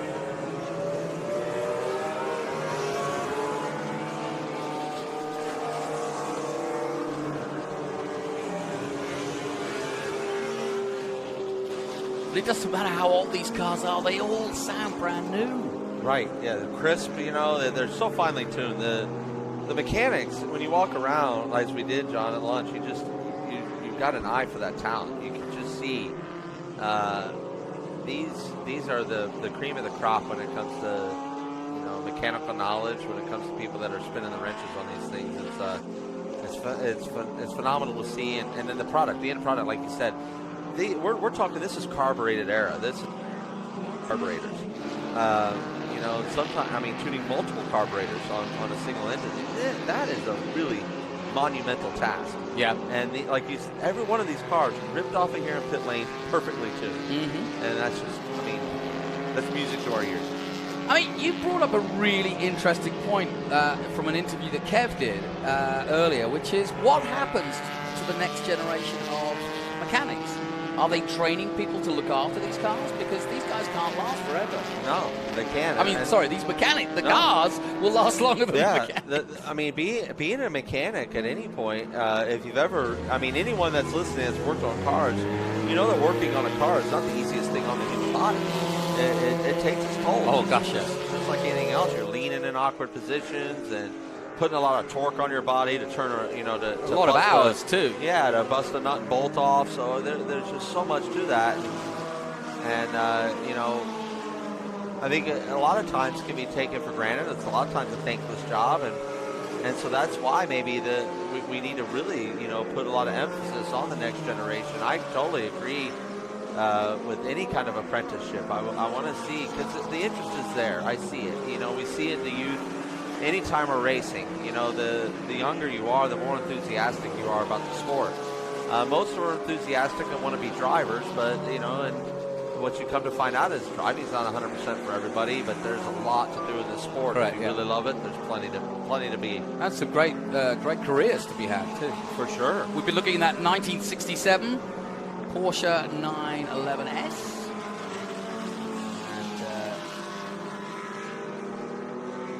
There's the 14. It's a beautiful blue on that 1967, yeah. So we've said 61 to 66, but there's a few 67s. Yeah, maybe peppering a few couple in there. Of 69s. Jeff Lewis maybe might have fibbed on the paperwork a little bit. I'm teasing, but yeah, that's Jeff Lewis hustling around. The WeatherTech Raceway here at Laguna Seca. Let's go with that red stripe. There's a little red accents on that blue. Coming through turn 5 there on approach to 6 to go up the Ray Hall straight to the corkscrew. That's a fast corner. Yeah, it's very fast. And you know, you approach it, coming off that hill, it dips down, you get great compression. It's a BMW 1800 Tisa. You know, I've always loved those older, boxier BMWs. I don't know why. It doesn't make any sense, but they just look great. I remember when you know, my first job was valet parking in Indianapolis when I was 16 years old, and there was one of the guys that played music at the restaurant that I valet parked at. He drove a 2002. There you go. BMW 2002. Yeah. And I would just marvel at the little simple engineering. Yeah. You know, for example, just the little winglet it had on the windshield wiper to keep the windshield wiper planted to the windshield at Autobahn speeds. I mean, just some of and again, the styling of it, it almost looked like it was trying to lunge forward, like the whole car was leaning forward. So I agree with you wholeheartily on that, Jonathan. I love those little arrows of BMWs. How about this, the Elva Courier, an old English white. I love the paint scheme names. They've really gone into the detail here. It's not just white; it's old English white, and it's true. It's kind of got a creamy kind of white feel to it, and that's a cracking car too. It is. I mean, again, perfectly cared for. You know, it's the only Elva I believe we have in this group.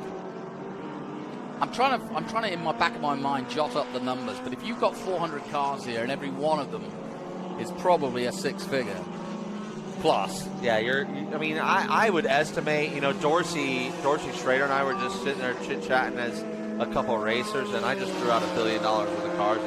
And he didn't blink. He said, yeah, I'm pretty sure that we're pretty close. It's about right. So, plus, they're still doing auctions down in Monterey this weekend as well. Right. So then you've got priceless cars that will be auctioned off. And I say priceless to somebody who's going to pay for it. But there's a price on it. There's a price somewhere. There's the Alfa Romeo GTV in grey. Grey's not an often used color, but it seems to work, doesn't it? Vincent Colonna, he's hustling that thing. He's going to dive down to the inside. Again, the respect, left them room. The BMW, you know, the BMW there of Jim Huff left plenty of room. Saw in the mirror that we might have a possible dive bomb down the inside. It didn't happen. It wasn't part of it, but it was, you know, the respect that you see. You just got to really appreciate the give and the take, because they're just they're having fun. You know, those two will probably sit at the hotel bar later and just enjoy a drink over and talk about the session that they had this afternoon here at WeatherTech Raceway, Laguna Seca. That's the TZ. Yep. Another Alfa, but very different. Very different Alfa with the fastback. Yep, 1964. They did not want you to mistake the number 7 on that car. They wanted to make sure that car got timed and scored, right? Yep. No matter what, when it went by, you knew the number 7 went by. Lots of straightaway speed. Yeah, fast car. You get to see a sense of the speed with the drone as well. You really do. You absolutely really do. I mean, it's the footage has been fantastic there. Well, this is our Italian cameraman, Lagana. We shrink him down every morning, put him in a little bottle, and then shake it up, and then we put him in the drone. And, you watch. By the end of this weekend, he'll be following each and every car. Just a couple of minutes left on our 2B group. Full afternoon of racing.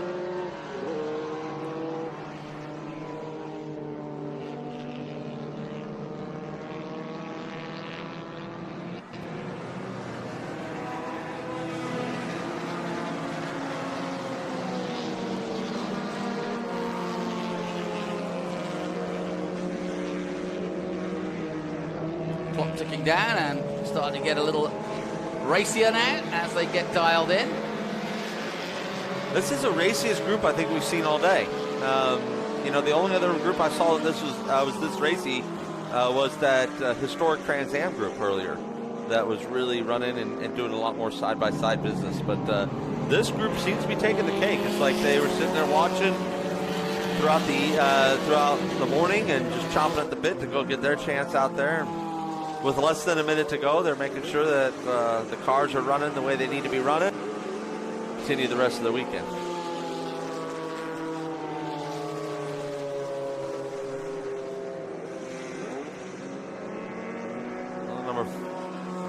An MGB, that blue with Dennis Adair is behind the wheel. That's got to be a fun car to just huck down the corkscrew, I would think, you know.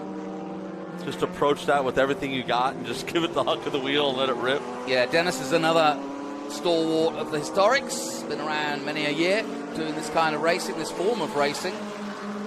And I've learned over the years just how good these guys are. You know, they don't have the notoriety of your big name Mario, Andretti's, etc., but these guys, what they do with these historic cars and how skillful they are, there's many a really good modern-day race driver who's had quite a wide-awake moment when they've got into an old car thinking, oh, it's just an historic weekend, I won't need to push, and then suddenly they realize they've got a handful. 100, yeah. You can't dispute that at all. I mean, these are still race cars. It still take.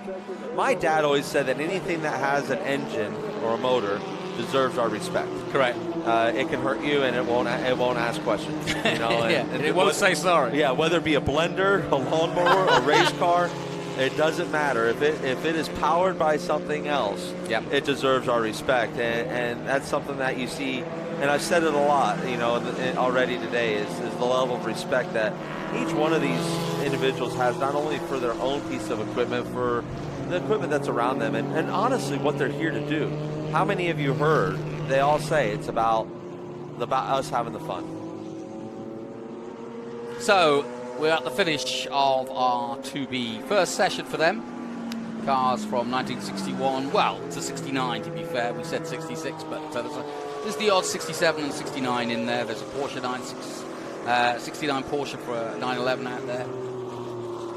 Randall Smalley driving that, but there's that beautiful white, old English white they say, Elva Courier coming out to finish his session.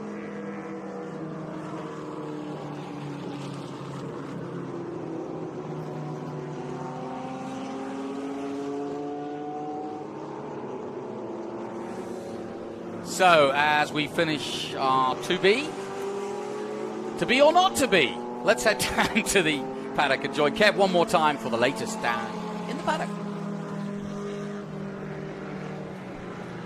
Thanks, Johnny. Well, we're down here in the paddock once again, and for this next little snippet, we've gone European, and we're taking you all the way back to 1976 and the European Touring Car Championship. And the car just away to my right here was indeed the championship winning car in that season, clocking up 5 wins, and it did so well in 76. It came back in 77, and well, it picked up the runner-up spot too as well. And I'm pleased to say the current custodian and driver of it, Steve Walker, is stood next to me.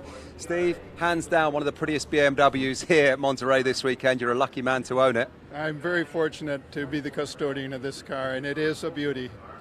It really is. Just tell us a little about the history of it here, because I think I got it right. Originally, it was Belgian drivers that run this one. Well, am I right in saying these were called the Black Bats from Belgium? That's correct. Luigi Cimarasti was an Italian that moved to Belgium after World War II, set up a shop, and began racing. He did very, very well, and especially with BMWs. He won the 24-hour Spa race in 1973 and 1974. And so the factory rewarded him by giving him 2 chassis to then compete in the European Touring Car Championship in 76. That's absolutely fantastic. Great story. And just give us a heads up on this. What's it like to drive? And I mean, how have you brought it to Laguna Seca before, or is this the first time? No, it's been here every year since 2014. We've run it here, and it's a lot of fun to drive. It's a lot of work. There's a lot of rubber on the ground. The steering is the old original worm and ball steering, so it's a lot of work to drive. Yeah, I'm sure it is, especially around this circuit where grip is pretty much non-existent, keeps your arms in check. But just tell us how you came by it as well and what you had to do to get it back into race-ready spec. I was looking for a CSL with history. Yeah. I had a CSL that I was racing at the time, but it really didn't have history. I became aware of this car in Italy. A couple of other collectors were after it, and so we went over and looked at it and verified that it was the car, the 76 championship car, and bought it out from under them. And I made 2 collectors not very happy, but made me very happy. Yeah, I'm sure it did. And once you got your hands on it, was there much you had to do in the shop to get it ready to go back to the track? Yes, we did. It was had been converted to a Group 5 car with the box flares and had been repainted with the motorsport livery, the white with the motorsport stripes, and I wanted to take it back to its championship winning livery. Yeah. So we basically had to strip everything off, but the good thing about that was underneath the fiberglass panels we found the old original paint, the red and white UFO stripes from 77, the black and the red and the green. We found all of those colors under there, so we knew for sure then that we had the right car. Yeah. We rebuilt the motor and transmission and all the other running pieces, and had it on track actually within 90 days of its arrival in the United States. So it was a quick turnaround. So you just had 3 months to do all that work and get it ready to go? Yeah, that's correct. That's fantastic. Did you have a race in mind? You thought we got to get it ready for this one? We wanted to get it into the charity challenge up at Sonoma. That was kind of our target race, and we made it. Oh, well done to you, sir. And just tell us how excited you are this weekend to be here at Laguna Seca and getting back behind the wheel of it. It's wonderful. We missed last year. Yeah. We really did miss last year, so it's really great to be back here this year. And I haven't driven this car for a couple of years because of that. So it's fun to get back behind the wheel of this boy. Yeah, I bet it is. And as we glance just away to the right, you got another one there, the blue one just to the right. Tell us about that one, because that's yours as well. The next one in the line, you're going to go out on that too. Yes, sir. That's not your grandma's 2002. Right. This one is a full-on Group 5 car. It raced in the DRM series in Germany in 75 and 76. And it has a Formula 2 M12 engine underneath the hood, so it scoots along pretty good. Yeah, I bet that does scoot along pretty good. And when you're taking it here around Laguna Seca, what's going through your mind? What sort of emotions are you feeling when you get behind the wheel of these things? Does it take you right back to the 70s? Yeah, it does. Reliving my youth. Well, I'm going to tell you, because we said this, in 1976, I was just 1 year old. I think you said you'd just got married, is that right? Yeah, or just left school? Yeah, you got married in 74, so.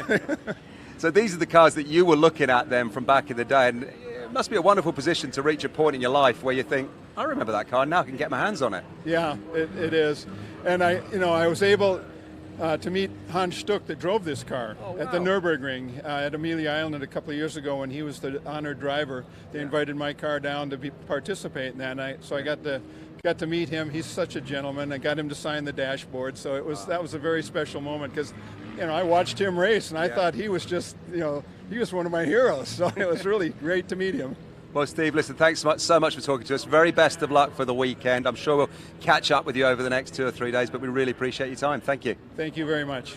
So thanks to you for watching wherever you are right now. Don't forget we are live across the whole of the weekend, but right now we're going to take a short break. So we'll see you in 2. Relapsing polychondritis, known as RP, is an autoimmune disease where the body's immune system attacks its own cartilage and connective tissue. If you think about where in your body you have connective tissue, it's everywhere. It's a fatal disease.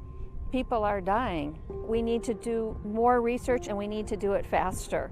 1 in 5 Americans have an autoimmune disease. That's about 50 million people. Joining our campaign can help them. 1 in 5, just keep that number in mind.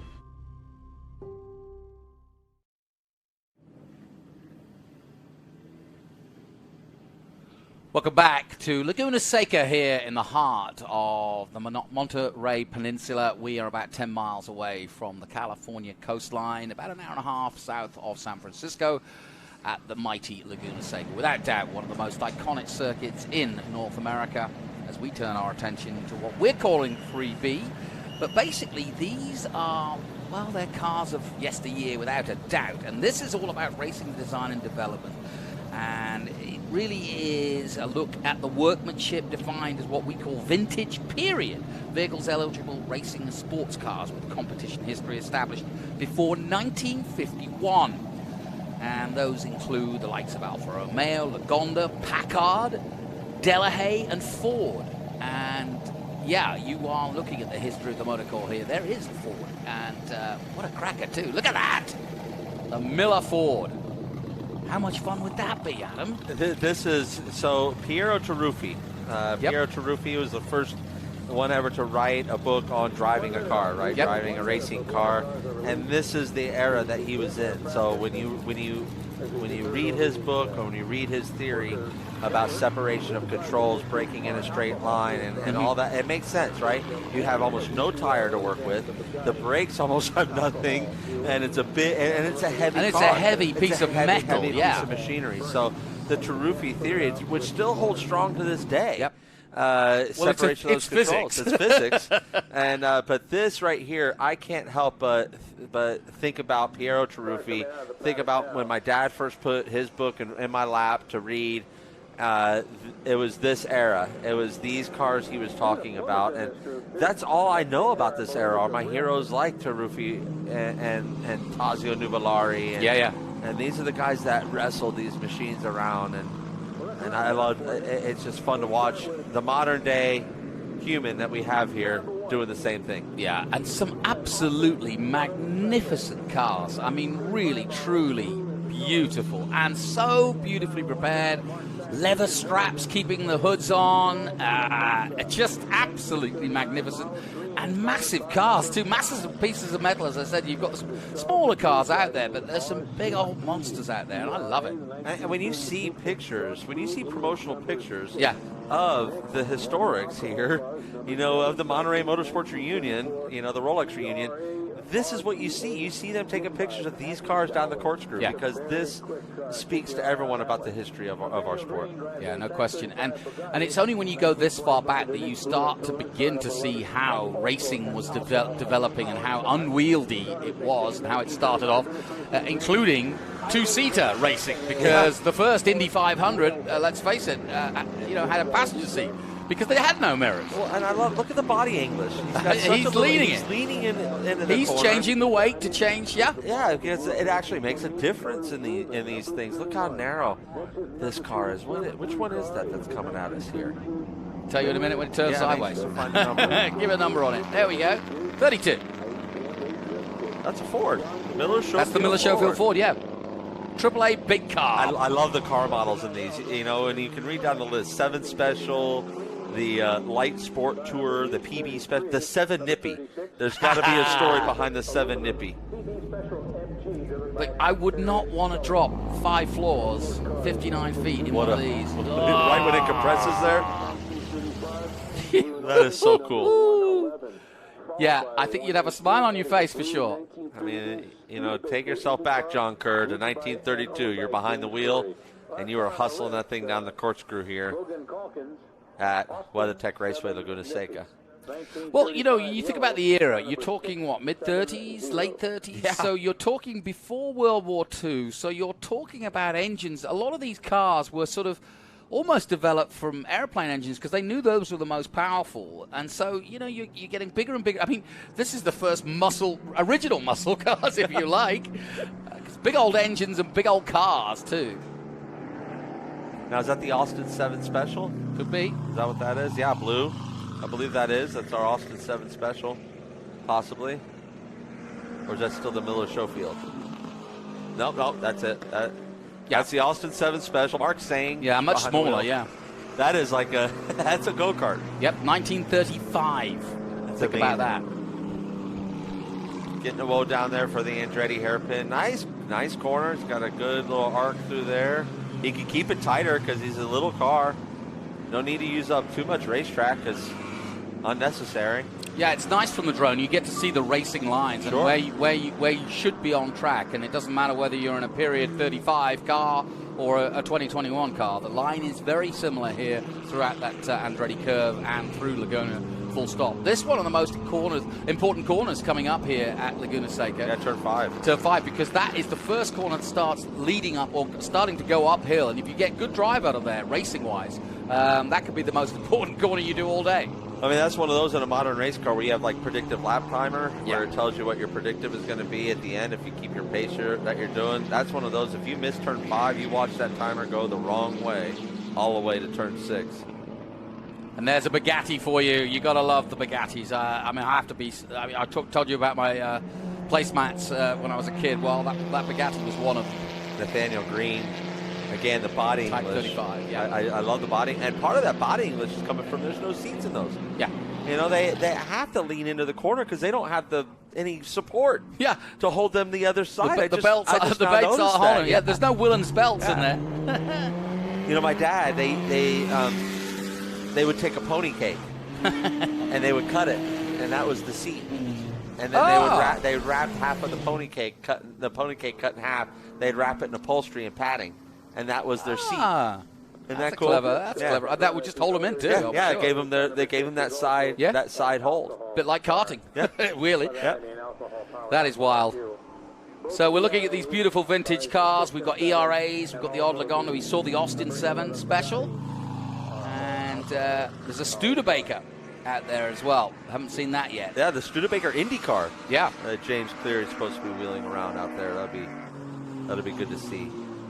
There's the Ford Sprint car in that blue and orange. Max Jameson at the wheel.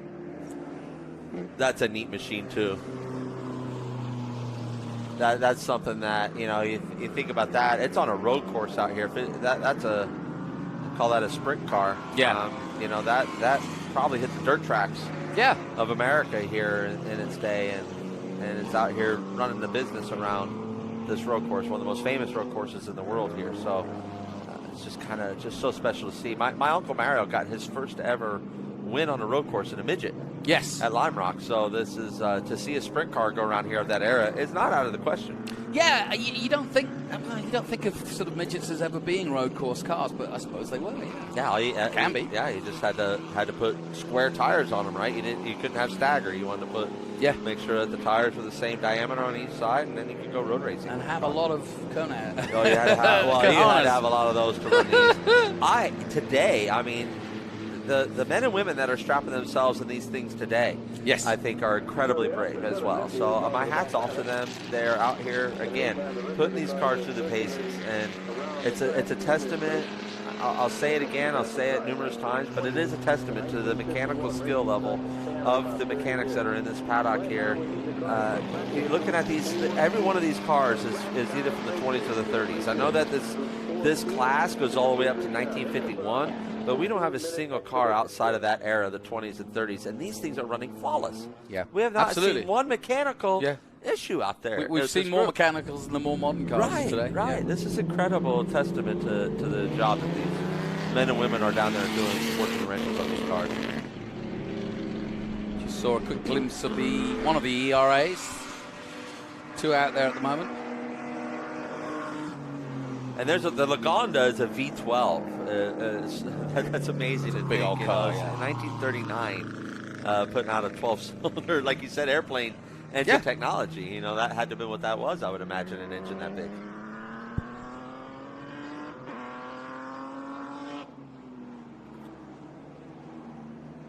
And this is a time where it really truly was a privilege to own a car, never mind race one. Yeah. You know, it was a rarity. Exactly. So, you know, there wasn't people coming off the production line, I mean, besides Ford, but, you know, basically the mere mortals didn't drive. What a great point. I mean, it wasn't like you were living in excess of the automobile right then. You weren't passing these on the motorway. You were lucky if you saw one. Yeah. That's an incredible point that you make here in this era, because it truly... If you got a ride in a car back in the late 30s, that was a privilege. Right. That's what's that? A Railton, or is that how you pronounce that? A Railton? Where are you? The number 16, 1935 Railton. A Railton. Yeah, a light sport tourer. Yeah. So Ivan Zaremba, and then look at this number. That's the Lagonda. Yeah. The V12. That's the V12. Look at that thing. That's a cracker, isn't it? How look beautiful is that? I mean, beautiful shape to that. Look at the way that the fender wells off the back, and that's just again, you look at that, something's ahead of its time. Something slowed, sadly, as we look above, and that's not a good sign. No, that's rather peculiar area too. That's blind. You know, yeah, so that's just coming into the Andretti curve, and it's not a good place to stop.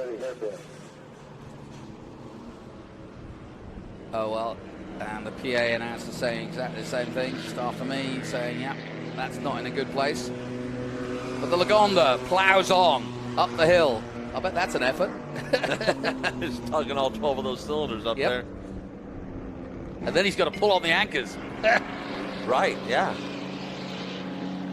This is the perfect track for that, though, too, right? You have a nice mix of uphill and downhill braking. And then what, I mean, with these big wheels, you get a chance to see the movement and the arms and the hands. Just, if you can, just watch the hands on these big cars and how they actually use the steering wheel.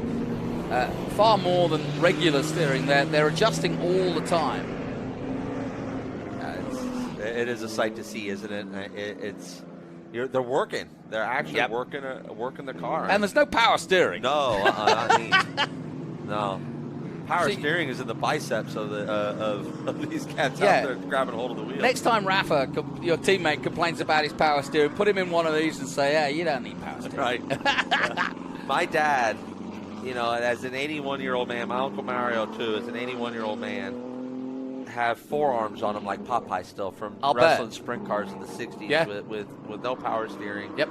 And you know, you're right.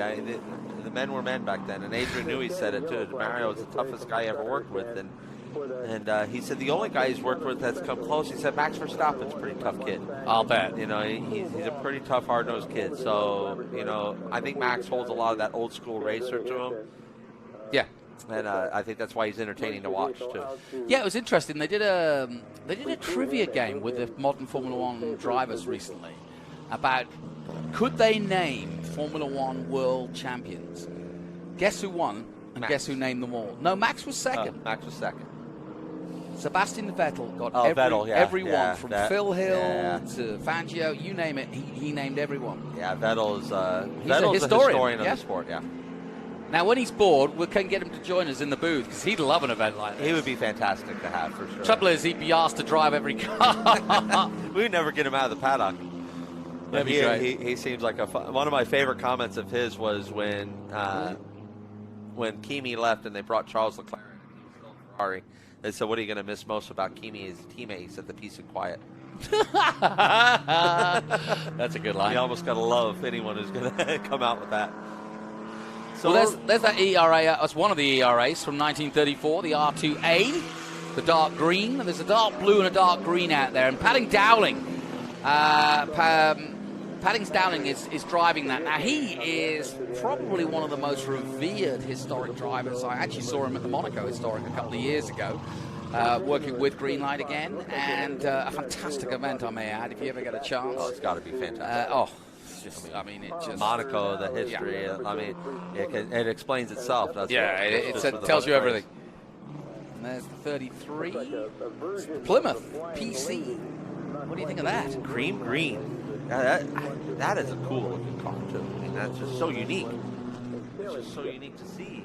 It's tiny wheels on that though. Where else do you see this stuff? I mean, these are cars that literally I didn't know existed in so many ways. And then here they are, and you're in awe of it. You're in awe of the representation of them. You're in awe of the fact that they're out there going through the paces, how well they've been kept. It's just and there's the French truck safety. le truck safety. Et voilà, rescue. To the rescue. I hope it doesn't have the French sirens on it. No, gosh, no. Oh, is that the most infuriating thing? Whenever you're in France, you're like, just it's just go away. But it reminds me of the film Le Mans, because whenever you hear that, you're like, that's trouble. Or the short film Rendezvous. Yes. Yeah. Because you catch it a few times in the short film Rendezvous. What a beautiful sight. The mountains of Monterey, the hillside of Monterey in the background, and these beautiful period cars from the 30s. There's a cracker, that Plymouth PC going through its paces here, down the corkscrew, through the rainy curve, and down towards turn 10 here at Laguna Seca. A classic track, a classic event, and some of the most priceless and most beautiful cars you'd ever want to see. Now, there is something for everyone here. I goad you to say that there isn't one that you don't like, even if you don't like cars. No way. There's no way. I mean, I'm a person that I love the latest and greatest of anything that's coming out, and that has it for me, right? I could go down to that Ford booth and I could look at the Mustang Mach-E. Yep. And that's the latest and greatest that I can get in as far as technology. And that's usually right up my alley. But I got to tell you, as I walk down through that paddock, it's these ragtime racers. It's these 20s and 30s era cars that have just absolutely captured my imagination. And by the way, did you see the speedometer there at the top? Just at 87 miles an hour that car was just going. That's the 118. That's the Studebaker. Yeah, that's the Indy car. Yeah, they're not letting the grass grow under their feet here, are they? I wonder if Michael would have gone well in one of those. Andretti Autosport. Now we're going to give you a Studebaker. What are you going to do with that? We'll make it work. Yeah, we'll put Marco in that. We'll make that work. Blues coming off with the sunlight, too, with James Cleary behind the wheel of that Indy car. Even if we made a bunch of replicas of these, because you'd have to. I'd love to see modern-day Indy drivers like Newgarden and like Paddock Award and whatever, and put them in these cars and let them race. It'd be interesting, wouldn't it? But not the originals. Yeah, no, you can't do that to the originals, but certainly do like a little Spec Series replica. Yeah, replica series, why not? I don't think anybody'd be upset by that. There's the Ford Sprint car. I mean, look at how narrow this thing is. I mean, these things... I mean, you got to wonder how good the suspension technology was back then. So how much of a rough ride would it have been? Well, they're leaf spring. Yeah. So just in that alone, just think about that's like riding in the back of a pickup truck all around basically. Here. And so as I believe you were the one that made the observation when we were down there looking, that's a wagon with an engine. Yeah, basically. That's what we're looking at. Basically. So I'm not imagining that the ride is something that keeps the coffee steady in the cup holder. No, you need a WeatherTech cup holder for that. Nice plug. Do you like that? You see how I slot that in there? He's hit the MD's here. The O'Neills are so happy with you right now. I'm trying. Hey, we're at the WeatherTech circuit. You got to give them a plug now and for again. sure, and a great American company too, right out of Chicago, and no kidding, product. The CEO is racing this weekend. Yeah, that is no kidding, or else they'd be here. You know, Cooper would be here, and all those guys would definitely be here to be a part of this event. Special shout out too to all the corner workers and safety workers we have. You know, that's one of those thankless jobs. You know, they volunteer their time to be out here. They sit out there and make sure that they got sunscreen on themselves. Yeah, no kidding. You know, they a lot of times work a lot of hours without. And so on, and they do this because they love it. It's not because they're being held to do it. They absolutely are here on a volunteer basis and want to be here.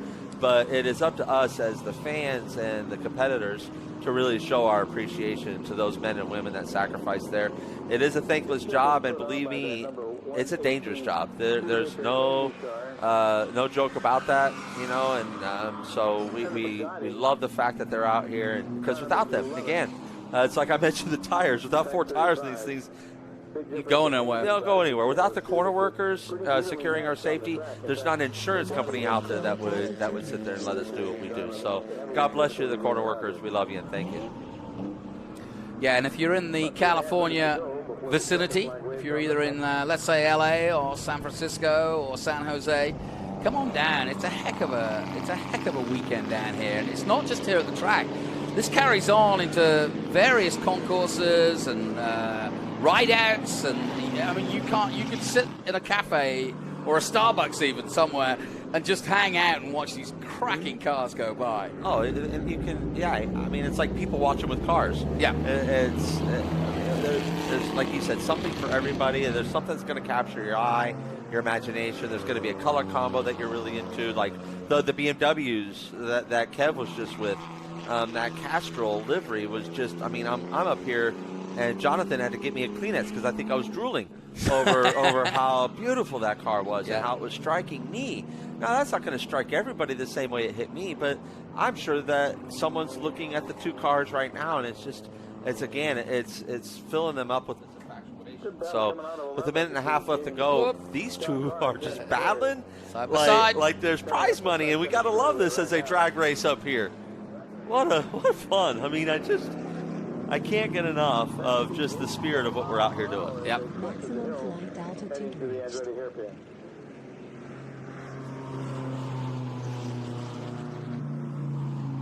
High above the Laguna circuit, and we're really getting some fantastic angles at the moment. That drone shot of the Andretti hairpin has just cracking in it. It's changed it, hasn't it? It's just been money. Yeah, I mean because any at-level shot of the hairpin, it makes the cars look almost stopped. Yeah. But from that overhead, you can really see the momentum that even these Superior cars are carrying through there. It's no joke. And an onboard would show you different characteristics, like the off-camber mid part of that corner, plus the off-camber exit there. So that there's a lot of tricky sort of nuances about that hairpin that can catch you out. You can go too wide, but you can get hung out to dry. It's a really interesting corner, but it's interesting seeing it from the drone angle, which I haven't seen at a live race before. Me neither. It's been my new favorite shot that we have here this weekend, that's for sure. But that Bugatti looks so cool as it comes through. As he pulls the handbrake, did you see that? Yep, Type 35. He reached out to pull on the handbrake. And my dad would tell me in the sprint car they had a weight jacker that was in the same thing. And one time he went to go release the weight jacker and about ripped him out of the seat because it was bound up. So you think about what these men really had to handle at the time. Checkered flag is out for Group 3B. What a fantastic session. Yeah, really lovely. I mean, this, you talk about historic racing. This is as good as it gets. And look at that. That's how you do that. You heard him giggle. I swear I just heard him giggle right then. He was doing the body English into that's for sure.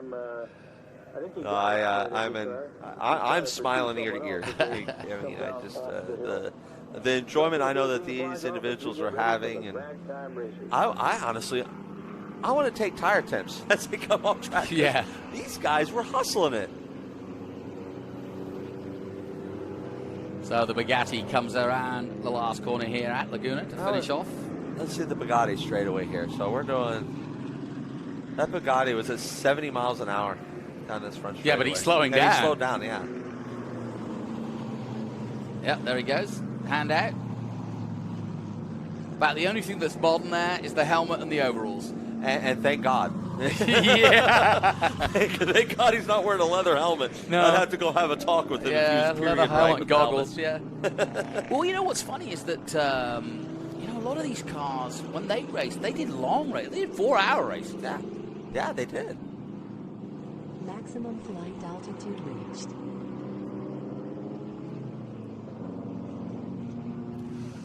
So as they wind down and come back into the pits, this is 1920 to 1951 race cars. We'll see more of them later in the weekend, but now let's head down to Kev Harris, who's down in the paddock, to find out what he's up to. Thanks, Johnny. And there's a car for you that I know you absolutely love. If you're watching IMSA GT racing in the early 90s, well, then you'll know exactly what this one is all about. Nissan factory car, then 240 SX, multiple championship winning car, and I'm stood alongside the man that has now owned it for some 10 years and has done I don't know how many laps around Laguna Seca in it. Phil Mendelovitz. Phil, thanks ever so much for taking the time to talk to us. What a great car to own. Just give us a heads up on this one. Okay, well, this car raced in the IMSA series.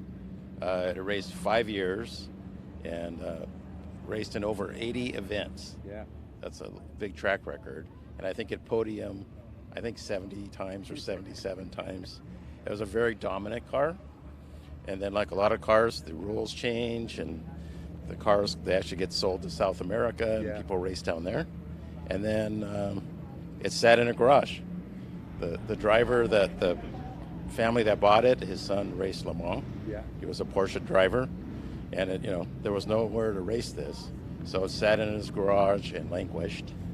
And I heard about it, and I was the fortunate one that made the first phone call. It's a great story, that, Phil, because you were just telling me that it came online. You happened to be looking, and within moments of seeing it pop up for sale, you're like, hang on, I know that car, I want that car, and you managed to get it. Yeah, that's the thing. I didn't know what condition it was in, and it was in Puerto Rico, and so a lot of humidity, could have been very rusted. And so I had it put in a container and bought the whole team and brought it over here, and it took 3 or 4 years to get it all sorted out. You have to get everything crack checked and tested. I think every piece on the car was cracked. But the thing is with this car, you obviously knew exactly what it was all about. You were watching this, in those days of the championship when Leitzinger was winning in it, and you obviously knew what it was. And so when it came up for sale, you had your eyes on it straight away. That's true. Plus, it's good looking. It was a Nissan factory car. I know Nissan was very dominant. So, yeah, I feel grateful every time I get a chance to drive it. And incredible reliability. We're talking about a car that was originally built for endurance, 24-hour races. We're obviously running what is a sprint race here this weekend, but amazing reliability, amazing design. I think you said to me a moment or two ago that the guy that designed it the year before it won the championship actually won a sort of award for his design of the vehicle under the bonnet. Yeah, so his name was Carson Baird, and he was the team principal, head mechanic, and IMSA gave him this award the year that this car was built because it was dominant and very well built, obviously. It won one of the first races at Sebring, which is a very demanding course, very bumpy, and puts a lot of stress on the car, and it did very well. Really built to last under there. We were lucky enough just a second or two ago. Phil got the hood off for us. We saw what was going under the bonnet. And if we come back to Phil later in the weekend, if we chat to you in a couple of days' time, we'll probably get you to take the hood off again so we can see under the hood. But wowee, there's some noise down here in the paddock, isn't there, Phil? Struggling to hear you think. But, I mean, you've been to so many of these heritage events, and we were just saying that one of the great things about events like this is just the noise, the smell, and the sounds. We're hearing the engines from back in the day, and they really sound good, don't they? It's one thing to see a Porsche at the museum in Stuttgart. Yeah. It's another thing to hear it in anger on the track, and driven. And to, like this car, for example, was very well high performer. So on the track, I can race against 962 Porsches and things like that. And it does really well, and people can hear what the engine sounds like at full scream on the straightaway. I'm really looking forward to hearing you go out. How long till you going out? Have you? Let me see. Tomorrow. Yeah, just checking my schedule. So, yeah, we're going to catch up with you after tomorrow for sure. But I said to you earlier, you know, how many laps you done around Laguna Seca, and you did some maths on that, and I couldn't care to mention how many laps you reckon you done around here. Numbers of laps. Yeah. Wow. No, don't even try to do the maths. Maybe 1,000. Maybe 1,000. You've done a ton of events over the last few years, and one of the things that we talk to everyone about is the corkscrew, obviously, because when you're coming into the corkscrew, you're looking at the sky. But in a vehicle like this that you're so low down, you've really got to trust your line. That's what it is. You just, some people say you aim for the second oak tree. Yeah. But really, you just kind of learn your bearings from your surroundings. Yeah. And it's a leap of faith. It's a leap of faith. It's a leap of faith that Phil explained to me, as he said, you can't win the race going through the corkscrew, but you can certainly lose the race going through the corkscrew. And hopefully that won't happen to you this weekend. I'm sure it won't. You'll be in safe hands. Like you say, sprint racing format here. You guys are going to be out for about 20 minutes, but these things were designed to go for 24 hours. Right. So, this car is a little heavy. They were built a little bit stronger obviously to hold up for a very long endurance race. And there are sprint cars that are faster, but in the end, this is the turtle that wins. The turtle that wins is a great analogy. And I said to you as well, because when you look in this, folks, if you do get a chance, if you're down here this weekend, do come and see Phil, have a look inside. We'll chat more, I think, in the next couple of days, but all I would say is that you are squeezing yourself into a really serious bit of kit, and you can only do that because, you've raced other cars before. You can't make this your first historic racer, can you? No, in fact, if it was your first race, they probably wouldn't invite you to race. They really wouldn't. Well, listen, Phil, thank you ever so much for talking to us. Like I said, we'll hopefully catch up with you in a day or two, perhaps after you've been out on it. You can give us your feelings on it this year here at Laguna Seca, but thank you ever so much for joining us. Absolutely. All right, so thanks to you for joining us wherever you are in the world right now. Do you know, Johnny and Adam, I've almost forgotten what's out on the track next, so I'm going to let you guys explain it, but I'm sure it's going to be something great.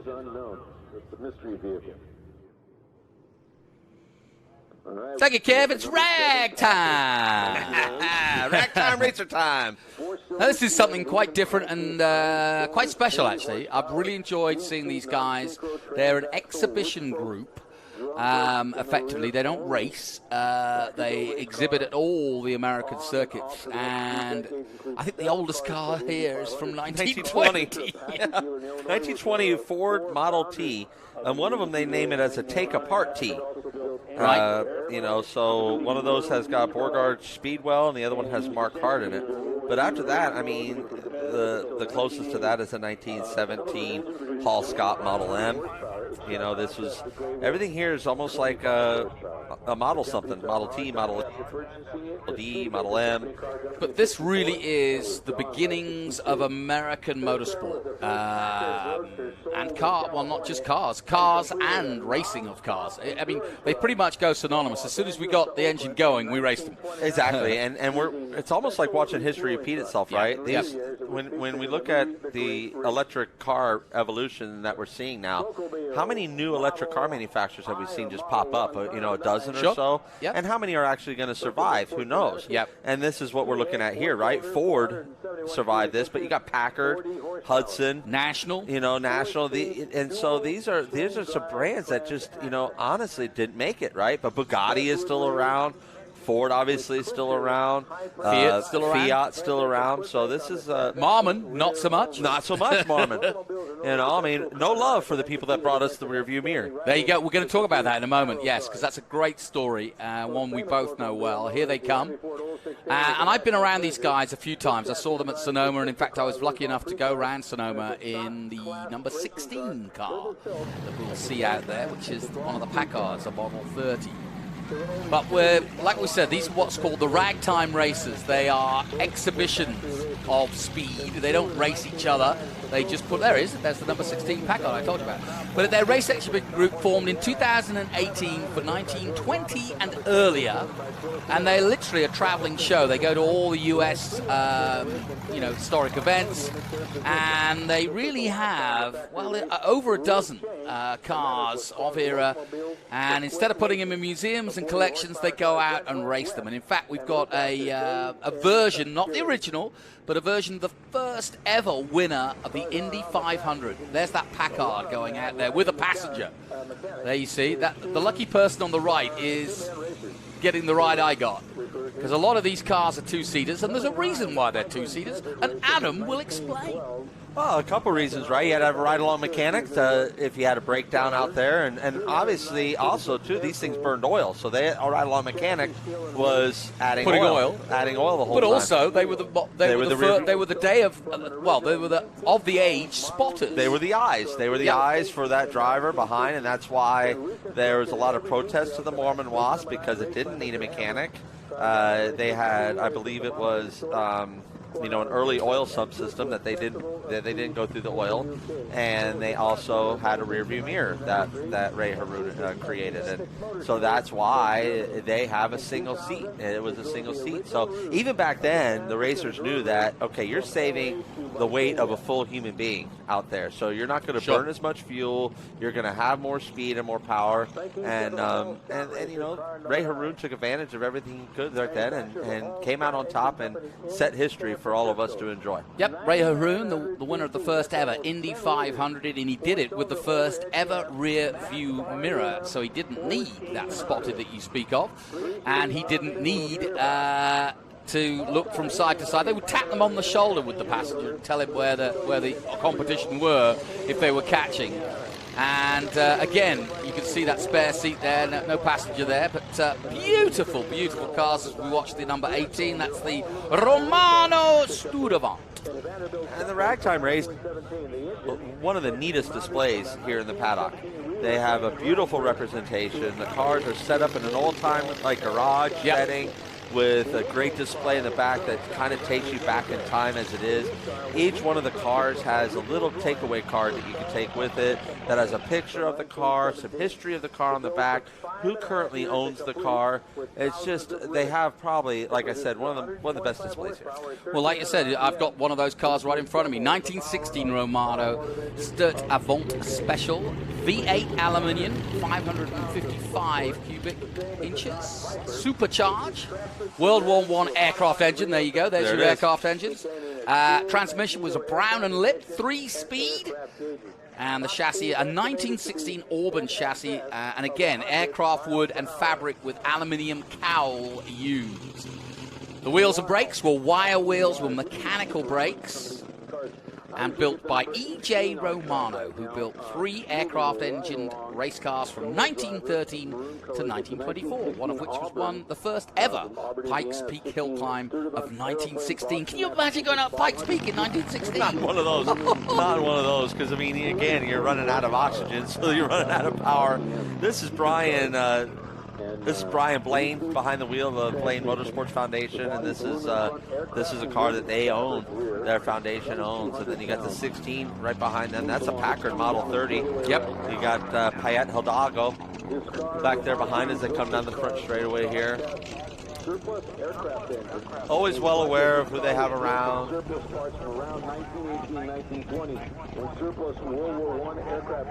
Just taking a closer look at the Packard. And his passenger, beautiful car.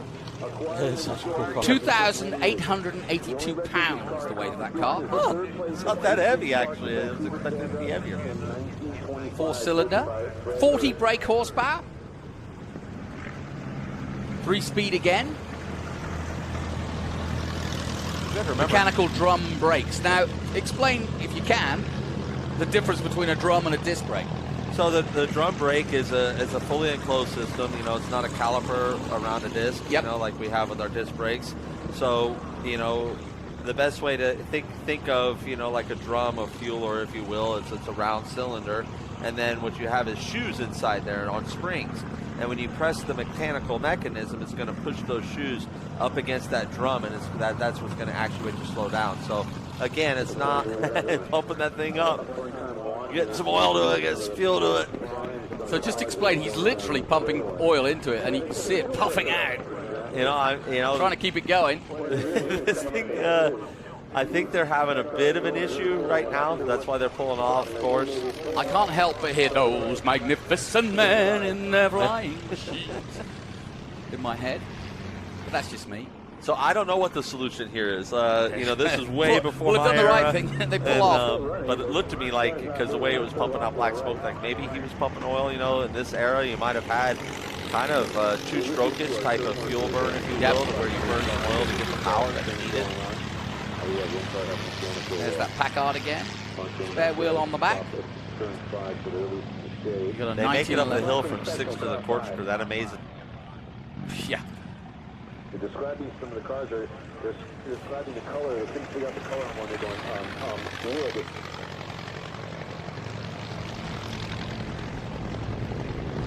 And here we go, down the corkscrew. That's a frightening moment. It looked like he grabbed a gear to do that too. Good for him. And that's a National Indy Racer, that 20. National Indy Racer Model 40. Yep. From 1911, I may add. I know.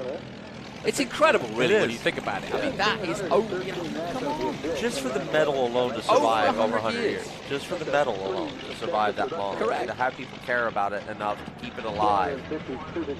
It deserves to be out here. It's earned every right to be out here and being able to show it's right. This car is owned and driven by Tony Stewart would be proud to drive that number 20, I can tell you that. The smoke. The smoke. Will you see him in the number 20? That would be interesting. Congratulations to him, by the way. He put on a great series. Marco Andretti involved in that. Here they go. Look there. He's like, come on, catch me up. I want to race. that was really quite clever. Jumping up and down. Yep. Enjoying every moment. Yeah, Brian and Frank out there having fun. Like I said, all these individuals, there's so much camaraderie out here. This is a lot about just getting together with friends that have the common interest of beautiful automobiles, of racing history, and bringing it to life for us fans of it. Now there's the number 4. That's the Ford Racer Model T. It's got Ed Archer behind the wheel of it. Don't know who the brave passenger is. I would love to see a list of our passengers. One of the... Here you go. How about this? Mechanical expanding master brakes and Perlman artillery wood wheels. Oh, wow. That is getting to some depth. And one of them's got a little bit of a vibration in the wheel, I can see. The left rear has got a little bit of a wiggle in it. Nice eye. The body is the 4T racing body. The car found in Long Beach in the 1950s as a race car and restored as authentic 1915. And the current owner is Ed and Karen Archer. There you go. Well, thank you, Ed and Karen, for sharing. I bet you Karen's the passenger. The brave soul. There you go. And that machine, I bet you is Karen. Because it takes it's braver to be the passenger than the driver. Oh, absolutely. Look at that. Now watch that wheel. The intensity. Love it. Hang on. How much fun is that? And look how thin those wheels are. There's nothing to it. Like, literally, they detached the horse, they put an engine in it, and a steering wheel and said, let's go. A little bit of toe in. 1915 is the era of that car, if you were curious of the year. Yep. Known as the 1915 Ford T Racer. Absolutely beautiful. The first time a rearview mirror was ever used on a race or passenger car. And just hearing the PA announcer talk exactly about the Ray Haroon car yet. We haven't seen it quite yet, but we will. Air drag. Down the mighty corkscrew they come. Very intimidating to head down that hill as fast as it is. It's a runaway hill if you get it wrong. Oh, most certainly. Absolutely, most certainly. And then thank goodness you don't deal with rain in this area, because I couldn't imagine approaching the corkscrew in a real torrential downpour. You don't want to do that. This makes a period correct point. And intentionally weathered. There you go, look at that. That's a beautiful car. Beauty. Number 9. I'm going to go with that's a Locomobile. That's the 1912 Franklin Model D. Love the rear end too. Look at that.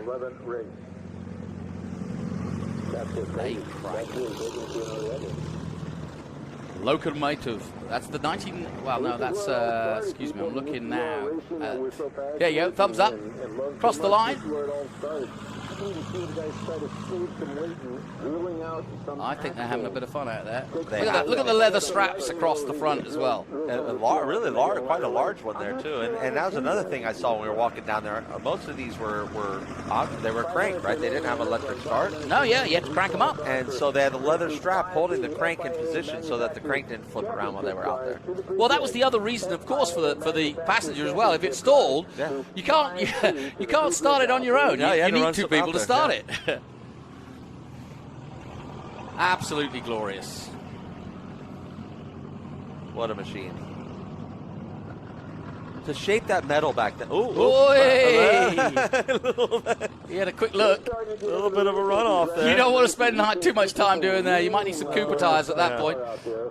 And yeah, there's not too much options on how to drive. Yeah, and it really is a balance of weight, isn't it, between the two drivers, or the driver and the passenger. You need to have a good passenger, don't you? Yeah. You need to have someone that understands physics. Well, it's like motorcycle sidecar racing, isn't it? Look, lean, everybody lean.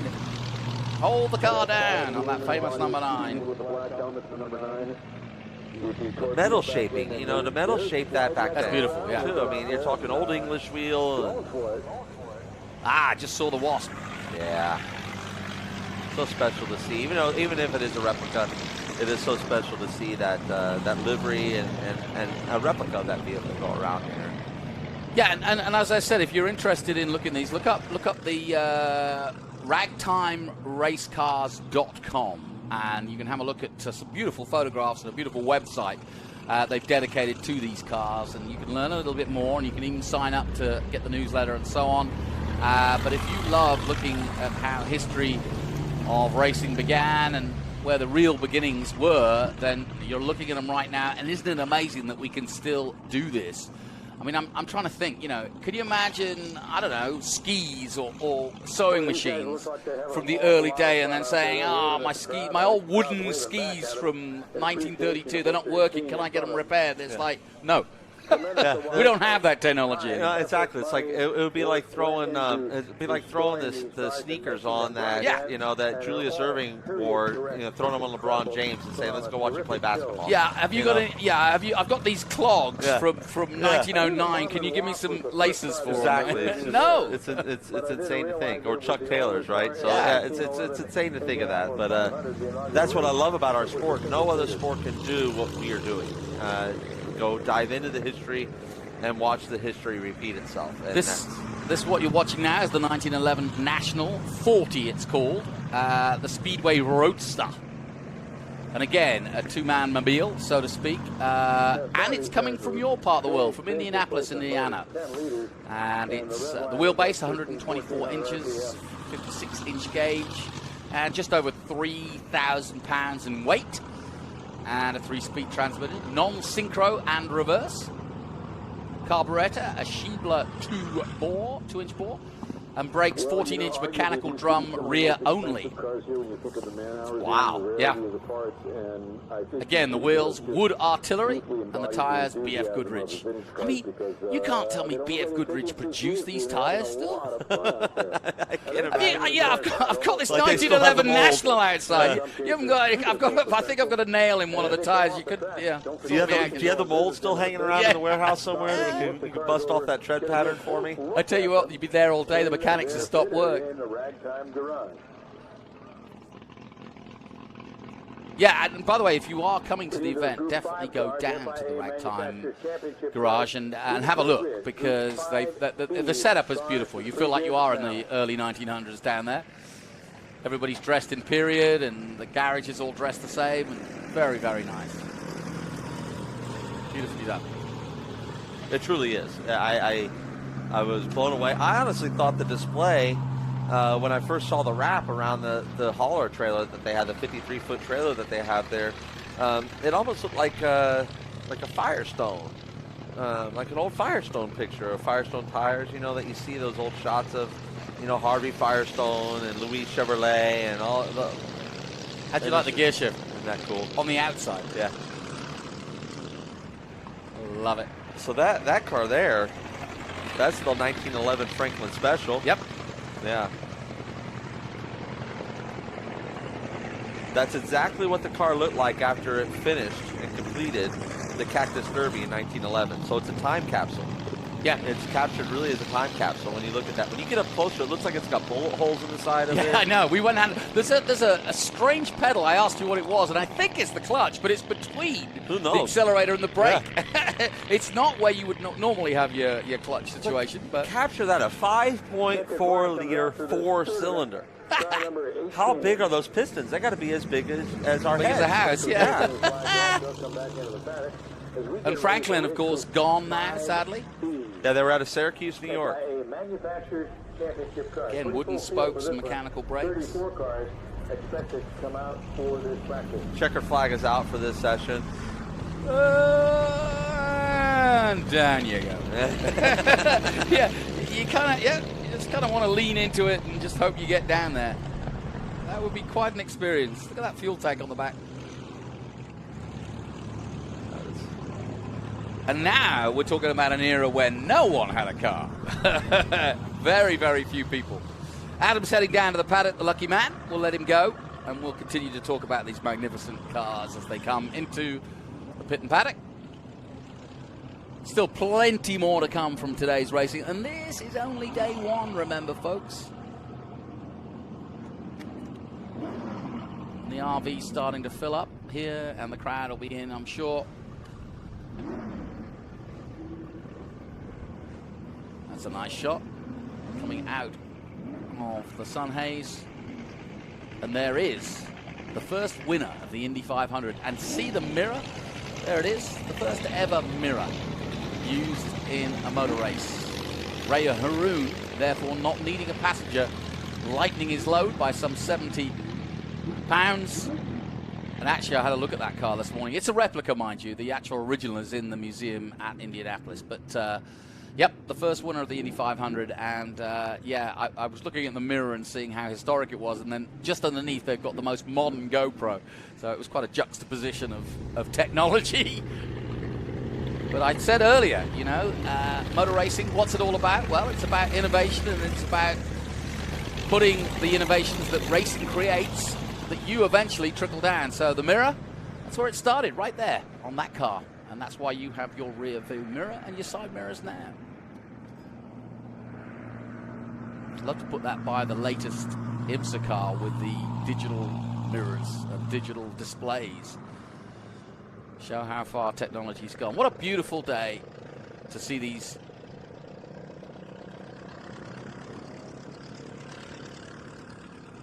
a Marmon Wasp. Yeah, not a lot to stop you down that. Yeah, that's the mirror, not the windshield. I've just been asked if that was the windshield. That's the mirror. That's the first original mirror. There it is. And I suppose it does act as a minor windshield. I guess that was the first windshield too. But can you imagine that on the Indianapolis Motor Speedway? Wow. Brave men. Brave, brave men.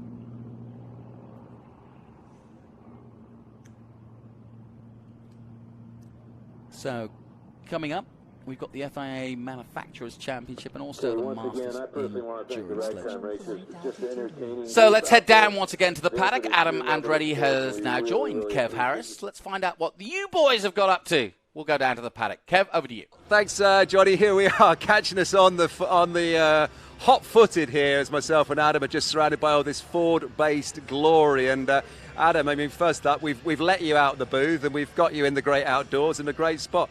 What a presentation from the guys at Ford. We were just talking about that. I mean, you look at this display, and obviously this is Ford. This is 100% what Ford you would expect them to deliver to us at an event like this. It takes you, by stepping in here, it's like a time capsule. You step back in time. Everything is like it was just produced yesterday out of these shops, out of Bud Moore, if you will, and it's hard not to be in awe of everything that we're in front of here, right? And all the way down to the modern era. You've got the modern Ford GTs, a modern Mustang Mach-1.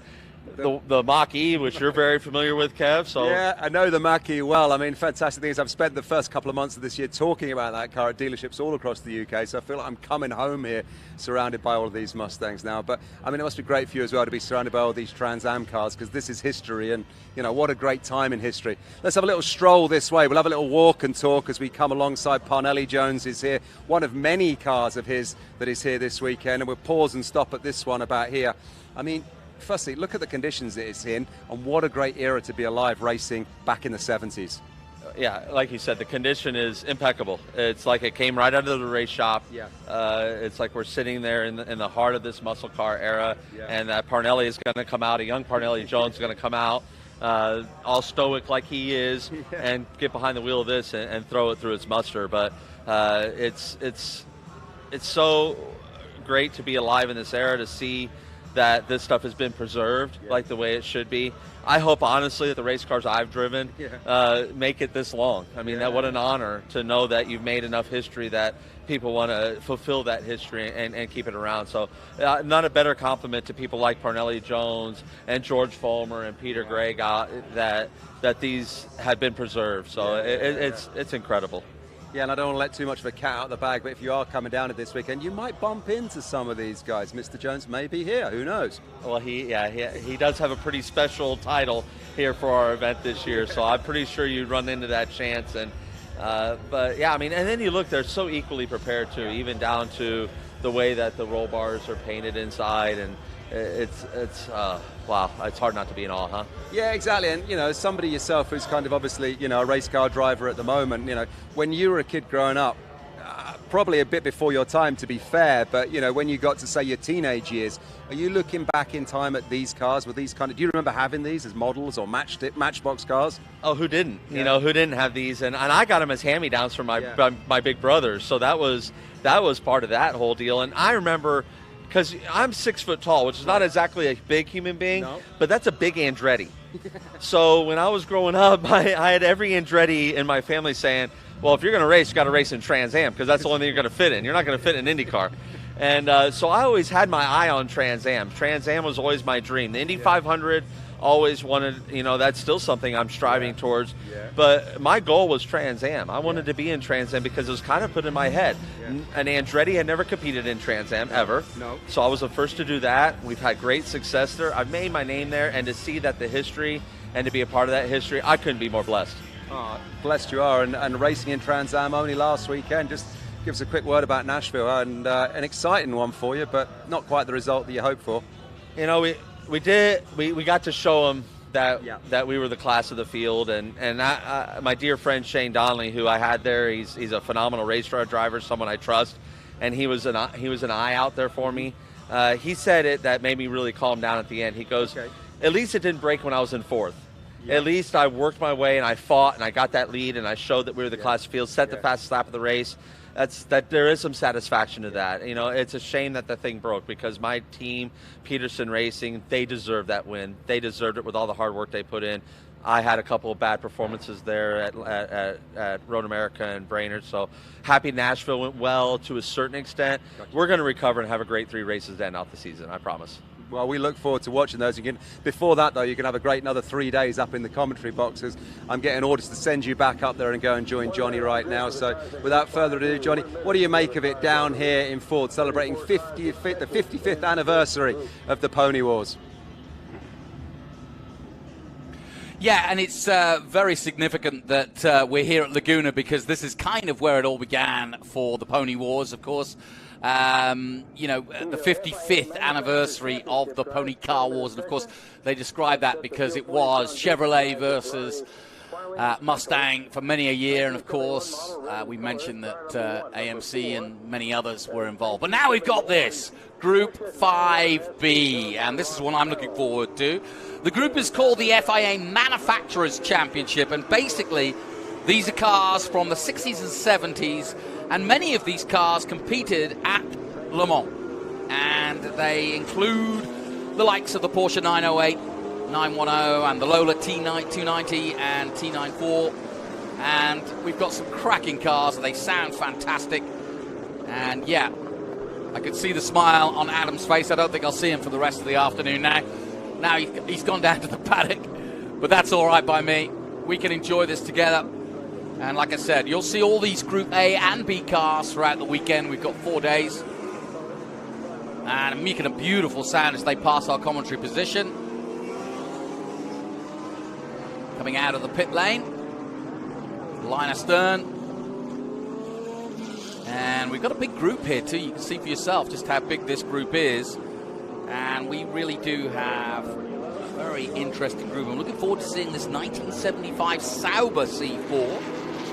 Brian Groza racing that. Look, there's the number 6. That's another beautiful Ford GT40. And that's Gunnar Jeanette. We're going to have him in the booth later. Gunnar is... I first met Gunnar at Monaco, actually. And he was racing a similar car there. But he races many different historic cars around the country, based in Florida. But he is one of the most prestigious historic drivers I know of, anyway. I think that was confirmed by Adam earlier. If you look at the number 20, and that's a Porsche 908 with white and red nose. Cameron Healy driving that, and you can still see that bright, distinctive red nose from high above. Diving into turn 10. So, 5B underway, the FIA Manufacturers Championship. You got a big grin on your face. You look to be enjoying that, Adam. Oh, wow. I mean, that was not only a treat to, to get down there and be amongst the people, but a treat to be in that display. Such a spectacular display. You know, the marketing department at Ford, for the longest time, has always done just spectacular things, and I think they kind of outdid themselves with that 55th anniversary down there, the tribute to Trans Am and the representation that we have down there. It's just, and this is the class here, this 5B class, this group that's out there right now. This is something I've been looking forward to all day. I'll bet, yeah, me too. These FIA Manufacturers Championship vehicles. It's a great span of years. I mean, we're the 60s through the 70s, so this is a fun group to go watch out on track. Yeah, sure. That's an early Lotus, that 63 Lotus there, that 23B in the white we just saw there. So that's one of the earlier iterations, and we go, what, into the mid-70s? I'm going to tell you, this is the raciest group already I've seen. Yeah. I mean, they're only flat out. 3 minutes into this session, and they're on nobody is leaving anything to spare there. That's a 1970 914 6G. By Tim Pappas is driving that. Timothy Pappas, so making his way up towards the corkscrew. The BMW. Beautiful BMW 2002. Steve Walker behind the wheel of that. Well, that's the one you mentioned to me earlier. That was what really you fell in love with it. 2002, right? I did. I fell in love with the guy that played music at the restaurant I valet parked at. And driving ice 2000, that's a beautiful. He didn't have a paint scheme, but no, this was a brown, old brown, beat up actually 2002. But to me, it was still beautiful. I'll bet. It really was. I knew what it was, and most people just passed it by as something that was in their eyes maybe junk. But to me, it was a beautiful piece of engineering. Well, you're watching day one of the Rolex Monterey Motorsports Reunion. And there are no prizes or points for winning. It's a celebration of motorsport history, which began back in 1974. Open paddock. Fans could walk around, mechanics, owners working on them. And you'll get the stories if you choose. Tap them on the shoulder. They're willing to tell you. And as we've just seen, we're featuring Ford in Trans Am celebrating their 55th anniversary. And we've already mentioned Jim Farley. He'll be out there in a Cobra, the man who runs Ford Motor Company at the moment. And a prestigious historic racer now. And I tell you what, you can't get a better advert than when the boss actually goes and races on a Sunday, can you? Absolutely. I mean, that's what's showing us that we're doing the right thing, right? And yep. When the heads of these motor companies are willing to come out here and showcase the product and show how much they love and trust the product. And not only that, he loves the history. He loves the history he represents and runs as its CEO. He loves its history. Or else why would he be here? He's the only time I've ever known a CEO of one of these manufacturers to come and spend time at these events like he does. And it just shows not only his passion for the sport, but his passion for what the brand has done in the sport and the history and the place that Ford has in the history. So my hat's off to Mr. Farley for showing that kind of involvement in our sport and that kind of passion. Just got a quick glimpse of the 264, the 1969 908 Porsche. Such a cool car. Yeah, the 908 cracker. Here's the number 12. That's the Ginetta G12 in all silver. Interestingly, Ginetta recently a Trans Am class winner. Rare to see a British marque win in Trans Am in the modern era, but it did. It did. It really did. Putting Ginetta back on the map, the tiny company from Leeds in the United Kingdom. What a great success story that is. Oh, we've had a spin. Somebody's gone off. That's good to go to the inside, though. He's off track. That's in that little BMW. That's in the 2002. Yep, no harm, no foul. Those were a tail-happy car. That's why they widened the rear track on him as those things developed, was to try and stabilize BMW's always had a very positive geometry in the front end, where you really know where the front end is. You always feel the front end of a BMW, and I think that's the case with most German vehicles, especially back in that era. There's the Chevron B16. B16 out there, showing that he's willing to use all the track. Kicked up a little dust there on the exit of the turn. That's a fast car. Yeah. That's another Chevron, yeah. Yeah, and that other Chevron. 73 B26. That AMC AMX that just drove by, that white Matheson is in, has got the sound of the day. Did you hear that thing? Yeah, it's beautiful. Huh? My goodness. Oh, just listen to that, Adam. Yeah. It's a symphony. It's a symphony. Beautiful. Looking at here. And I will say, when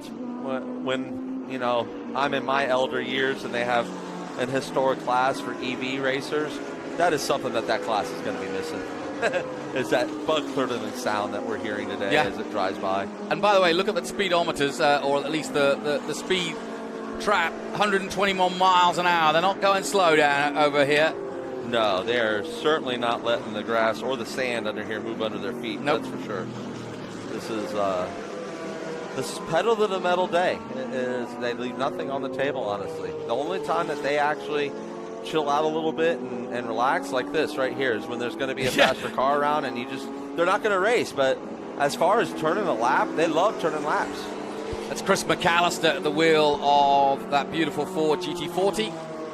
40 because of the 40-inch height, and it really is. You go up, I saw on this morning, and you were telling me about the special gurney version because he was so tall, right? Yeah, if you see a little bubble over one of the taller drivers drove, and that was made famous by Dan Gurney because Dan was the first that needed that. That's when you know you have talent. Right? Yeah, when they design the car around you. They're willing to put a bubble in the door and the roof panel, if you will, so that you can fit in it. That's when you know you've got talent. So this would, the 48 being in the pits here, this would be because of the off-track excursion that just happened. They just want to make sure that the car is okay. This is not a punishment to the driver. Want to make sure that you know that it's not a punishment to the driver. They just want to make sure that everything is okay. This is a black flag all right now. We're under black flag all. So they'll all come back into the pits, and I'm just looking in front of me at the 101. That's that Ford Escort. What a little beauty that is. I grew up looking at those. That's a neat little car, isn't it? Yeah. And right behind it is one of the most beautiful cars I think I've ever seen. That's the 910. Look at that. Oh, beautiful. 37. That's the 1967 Chevron 910. 910, yeah. Love it. Absolutely love it. David Hagan, you are a lucky man, my friend. Lucky man to be strapped into that machine. You know that. And I've talked to the likes of Brian Redman and Chris Amon that were able to drive these cars. Jackie Hicks, some of the greats, and they describe I mean, not only the beauty of the cars, but what a monster they were to drive down that Monzon straight. I mean, just terrifying. 230 miles an hour, rattling. Yeah. You know, steering getting all light because it's wanting to lift because they're not understanding aero yet. And it's not like you're on your own. You're side by side. And I mean, if you ever watch, I tell you what, if you've not watched the film Le Mans, and I know you have, but that was another brilliant racing film. Steve McQueen had a big part to play in it, not just as the lead role, but also in producing it and working on the film. And he literally got 3/4 of the field from the actual Le Mans of 66, 65? I believe it was 66, yeah. Yeah, and they all played a part for filming, and they had special film cars, and really interesting how they went about that. But it was a special racing film, and you really see what these cars can do down that Mulsanne Straight. Agreed. You know, as we mentioned, the top three are out there right there. That's Le Mans, Grand Prix, and Rush. You know, Rush being the modern version, and who knows, with the technology we have, maybe we'll get some more good racing movies. There's definitely some great stories that need to be told out there. You know, I talk about the John Paul Jr. story a lot because John Paul Jr. was so special to me, and there's definitely a lot to talk about on that story that people want to know, and honestly, that needs to be told so that John Paul Jr.'s side of it is better understood, and it's not such a misunderstood portion of it. So. But you got to find the right outlet for that. You don't want someone, because a story like John Paul Jr.'s doesn't need any Hollywood exaggeration. It is all on its own. You're going to think it was exaggerated by Hollywood. So there's a lot of great racing stories that I think we're going to see come to the forefront. I hope to see some good projects get behind them, some of the right producers and groups to get behind them, so that these stories can be told in the right way, and again, just bring what our sport is all about. You know, the sacrifice, the love, the blood, the sweat, the tears, and everything that goes along with it, and then the glory. Obviously, everyone sees the glory, but so rarely do we get a glimpse behind how we got to that glory. And I think that's what's like Rush did such a great job of is showing the fight, showing the absolute battle, the rivalry of two great competitors from early on in their careers all the way up to Formula One, and you know the grit and determination it takes that when you're facing a tragic injury like Niki Lauda was with his burns, that you know the spirit of competition more than anything is what makes you fight through that, and that to me is he captured that so well. I'll tell you what, I'll give you another film to watch if you haven't watched it. It's called Winning. Yes. The Racing Life of Paul Newman. And how about this? Adam Carolla, who's here this weekend racing, here at the reunion, was the director. And how about this for a cast? Paul Newman, Robert Redford, Mario Andretti, and Jay Leno. Yeah, those are some enthusiasts there if I never knew any. There's some pretty handy racing drivers so there. People have some passion but yeah, certainly. I mean, Robert Redford was another one that, you know, because of his relationship with Paul, found love in the sport as well, and certainly didn't. And he admits it even in that story that he didn't have the passion that Paul had, but he enjoyed it. But he did not to the level that Paul. Paul wanted to put everything into it, and he did. And that's what I mean. And he just loved being Paul Newman, the man. Yeah, he didn't want to be Paul Newman, anyone else. I think racing gave him that. Yeah, racing for super mega Hollywood stars, and I think that's true of Tom Cruise. We saw him at a Formula One race just a couple of weeks ago with Harrison Ford. You know, for them, motor racing is a chance to escape. They walk around a paddock and they're in awe.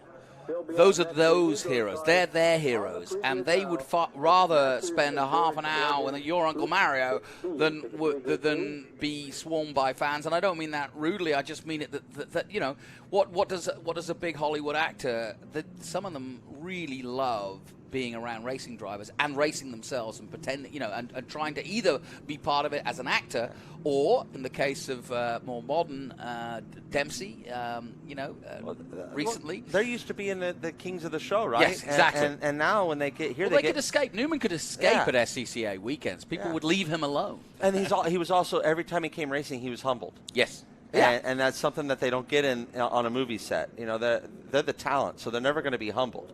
In other words, they're actually the opposite. They're being told things to boost their confidence so they can go out there and perform on stage. Where at the racetrack, listen, no one's there to boost your confidence. we're all there to beat you up and tear you down, just like the next guy. And so we don't care who you are. You're there. You're a competitor. We're there to beat you. We want your blood. And they love that. They love that side of it because it makes it real for them. They become real people again, and it's not this fake world like they've been living in. Well, Steve McQueen, good example, that Le Mans film about the 66 Le Mans race, and Steve McQueen is obviously the star of it.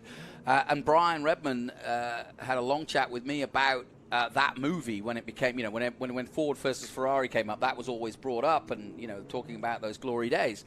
And he was the one that told me that Steve McQueen did a lot of the filming did a lot of the car racing during the filming, but was a very good racing driver. That he said same thing. That had he wanted to do that purely just to do that, no filmmaking, he would have been a hell of a racing car.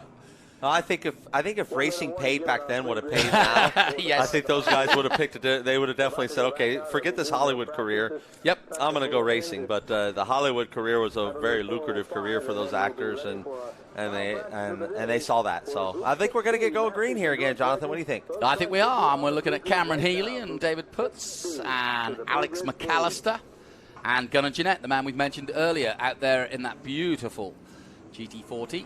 My buddy Gunnar, I got a hold of him, and believe it or not, I think we're going to get a visit from him tomorrow. I know. I mentioned it already. A big push for the 37, and away he goes. Because Gunnar, not only just a peddler of the most premier kind, but just a fantastic human being. One of my great dear friends, and we go back a long, long way. We've known each other. I might leave you to chat. Yeah. You two to chat, because you got more to talk about. But that's a good idea. I'll take a break, and you guys wax rhapsodic. There it is. Now I want to see that 37 again. We've just seen it parked, but I want to see it on track. That's the 910, the 910 Porsche 1967 in white. Beautiful.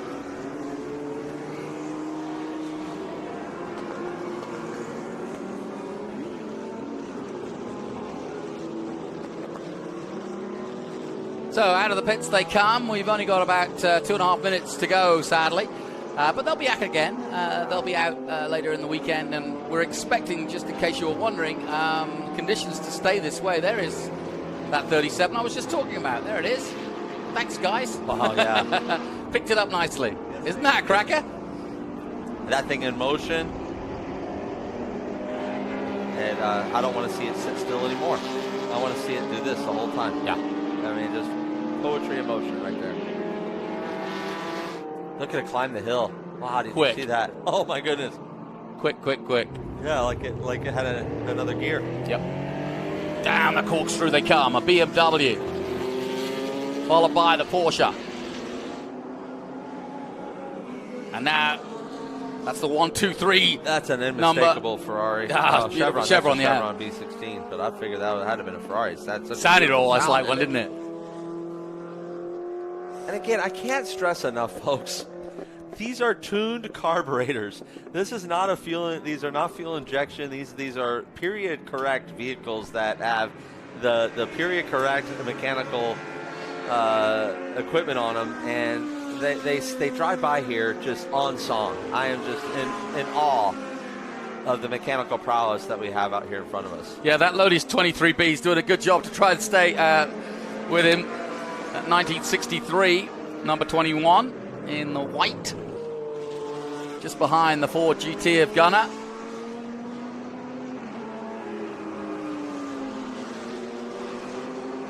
Beautiful sights and sounds here at Laguna Seca. Yep.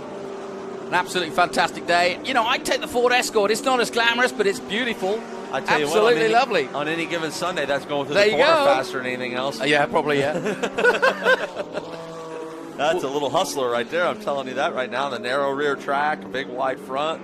That thing is getting it done. And it's interesting, I mean, obviously Ford from here in the States, but, back in England, the Ford Escort, I don't know why, but the Ford Escort really captured the imagination. Back in the 70s, the Ford Escort was the car. You all love your little cars over there. Yep. Yeah, you do. And it's, well, you don't have a lot of real estate to work with, right? Well, we got bushes on either side and tiny roads, yeah. So, I mean, it's the little car fits you all perfect, and when you have a little car that goes and it does the job like the little Escort's been historically known for, that's one thing I know about your wonderful country there, is that You all have great taste. You know what you want in an automobile. You want the thing to handle properly, and that's.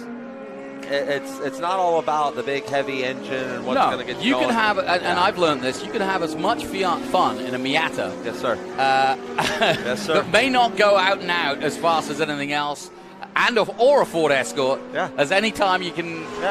But in fact, sometimes more fun because you've got more control. You don't feel that you're not frightened of the power underneath you. No, absolutely you're not. And the thing is, I mean, it teaches you great skill of momentum. I mean, the momentum skill of a race car is one of the most difficult skills to learn. Chris McAllister pedaling that beautiful GT40. 1966, same age as me, but somehow we haven't come out the same. Yeah, the car's held that age a little better. Yeah, I think you've done well, Jonathan. I've done okay, but I don't think right there. No, I don't think I'm ever going to live up to that. Now I will. In all fairness, someone spends a lot more money yearly on keeping that up. I don't get looked after that as well as that GT40. If somebody polished me every day like that, I think I'd probably. I love it. So this session is over. We got a checker flag out for this. And one more session to go? We have one more session to go. So as we complete this latest group, let's head down again to the paddock. Kev's been busying around. Once again, let's head down to Kev Harris for the latest from the paddock. Well, Johnny, I tell you what, you can't come to a heritage event and not come and take a look at the ragtime races. And what a fantastic one for me to finish on down here in the paddock. Now, these cars are all pre-1920, and it is just beyond authentic down here. The ragtime racers have done such a good job at setting up what is an original workshop. And one man who knows all about it, who has owned this car for some 54 years, is Ed Archer. Ed, firstly, you've just been out around the circuit here at Laguna Seca moments ago in this car. You're back in. Have you caught your breath yet? I'm still working on that. It's exciting out there.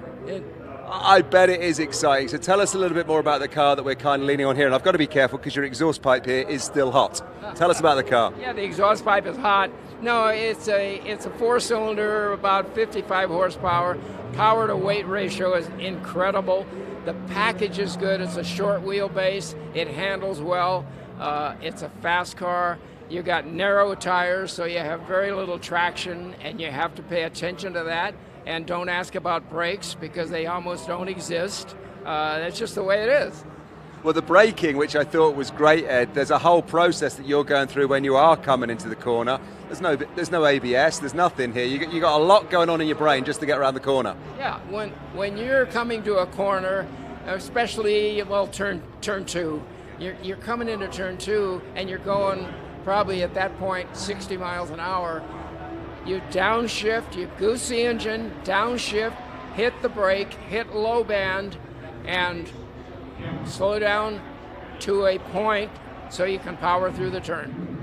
And for anyone who's kind of driven along in a modern day car, stick your head out the window at 60 mile an hour and you know what it feels like. And that's what it feels like for you up here, because you're in the open air, open cockpit, and you're open to the elements. But I mean, you love racing this thing, and you said to me that it was these cars that you're interested in back in high school. So this is not a new thing for you. Yeah, it's just it's a different experience. I mean, if you're into this era, and I mean, somebody will ask about steering or brakes or power, whatever. If you're into this era, this is exciting for what it is. But if you're not into this era, you'd scream. You'd get on that. If you were sitting in the passenger seat and you knew nothing about this, the first time we took a turn, you'd say, "Stop! Let me out of here." How often do you take people? Obviously, you've been out in it today on your own, but how often do you take people out in that second seat there? I take them out when it's necessary on the racetrack. I mean, on the racetrack, I would just as soon be by myself, if for no other reason for liability. If something happens and it's to me, I mean, that's another story. But when it's required, and in this case, it's required, we're doing a period reenactment. And so in those days, every car had a driver and riding mechanic. Riding mechanic had its duties, so he wasn't just there just to get a ride. His job was to keep the gas pressure up so that the carburetor's getting fuel, make sure the crankcase has oil in it, So he would turn and watch the exhaust pipe, and on a regular basis, and if the white smoke stops coming out of the exhaust pipe, it's at low on oil. So you get the hand pump and pump air pressure into your oil tank, force the oil into the crankcase so you don't have to make a pit stop. And then his other job, of course, was to advise the driver that there's a car coming up on the left or one on the right, what to do. And then what else? You know, the other job is if something goes wrong, it's the riding mechanic, while they're racing, fix it.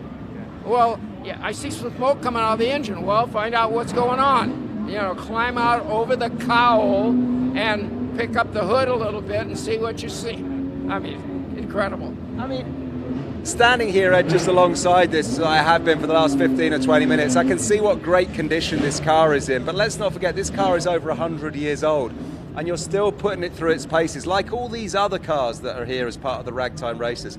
How much work goes into it to keep it on the road and to keep it running sweet after all these years? Less goes into a Ford because they made 15 million Model T Fords. So parts availability is relatively good. Of course, racing parts were aftermarket. That's hard stuff to find. When you get into some of these other makes, they made maybe 100 cars in a year or 200 cars. Finding when some part breaks, you may be laid up for a matter of months before you can have the part made. And you know, so a Model T Ford is probably the easiest to keep running and keep running well. And I said to you before that, you know, it's obviously a fantastic car, and if it was for sale, firstly you said it's not for sale.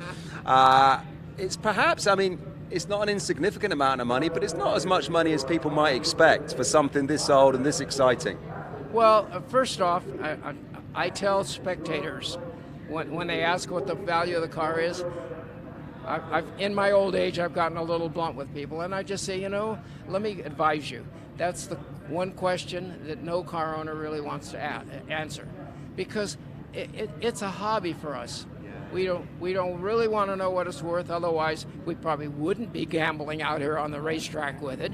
And also, it's something you just don't even think about. You pour a lot of money into a car because you love it. It's a hobby. It's not an investment. So in this case, yeah, Model T Ford based race car, I'm going to give it a wide range of $50,000 to $100,000 for a real nice, well done, authentic car. And a car that you can come to weekends like this in and have so much fun in. I mean, kind of smiles per miles in something like this are really high, aren't they? It is. It's this weekend and weekends like this are just yeah, they're a real high. It's so exciting when these cars start up. If you start your car, that's one thing, and all of a sudden another one, and you got a bunch of them, all this noise, and it's like, oh, now we're going out on the track in pole position formation, and it's like, wow, this is unbelievable. I'm super excited for you. I almost want to get in and have a go myself, but I think what we're going to do, I mean, we've held on to you for a little while. You're probably going to go and catch your breath because you have just come in from the racetrack, but I'm sure we're going to be back chatting to yourself and the rest of the ragtime races over the weekend, because this is where it's at. But Ed, thank you ever so much for your time. All right, Kevin, thank you so much. So there we go. Thanks ever so much to Ed down here at the Ragtime Races. If you can get down to Laguna Seca this weekend at Monterey, please do come and say hello to Ed and these guys, because you won't be disappointed. It is a super exhibit, and these things are going out there and they're going for real. I mean, Johnny, for one last time, back to you up in the commentary box. What do you make of all of this down here?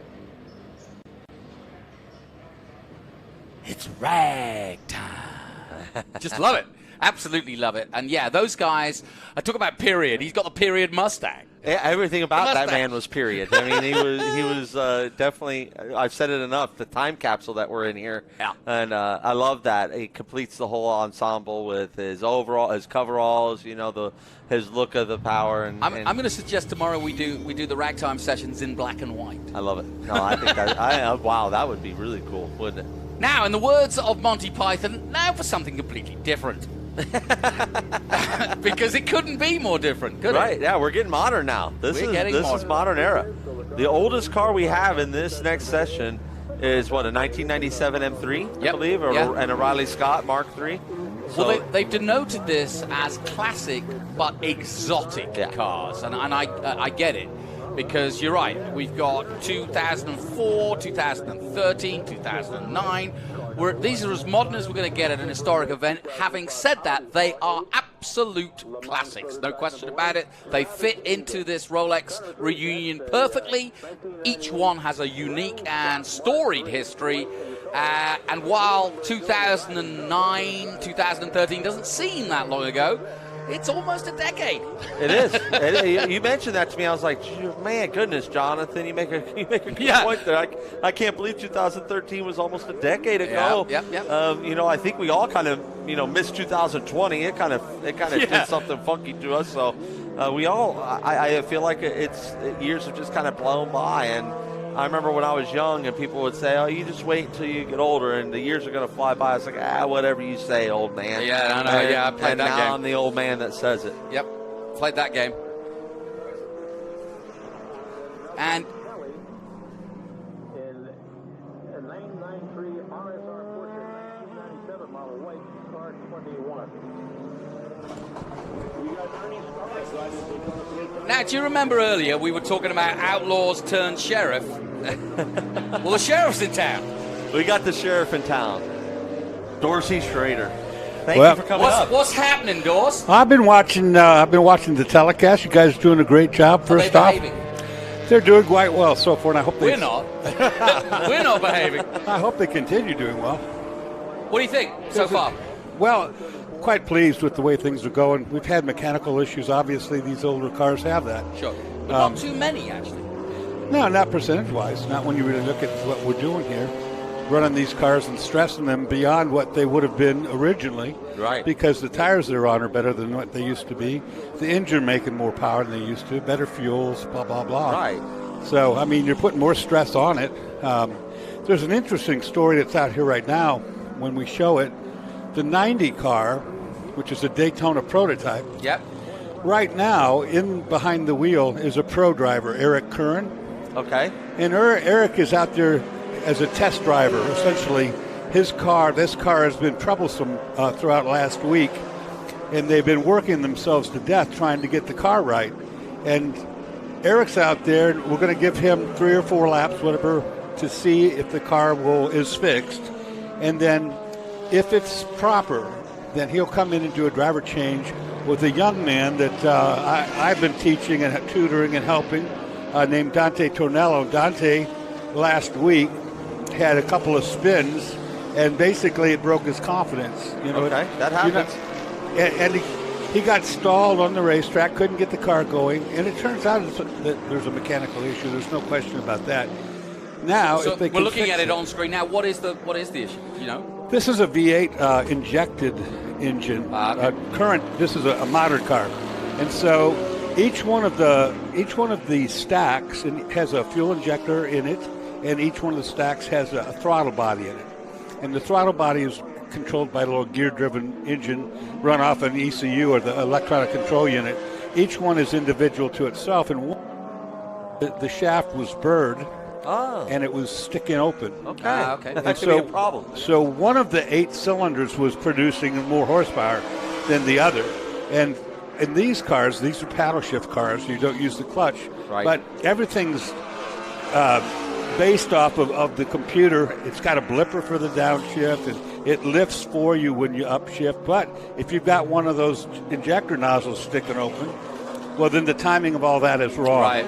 So this is an experimental run right now, and quite honestly, I hope they've got it fixed. They've worked quite hard all last week, and I'd just like to get him back into the car and get him a good run. Yeah, well, build that confidence again, right? Yeah, that's the key. Because he's very young, he's very inexperienced. He drives a little Mazda MX-5 Cup car. That's a big step. That's a big step to get into one of these. This is a full-on proper factory car. Yeah, it's a good car. I remember that car when it was active.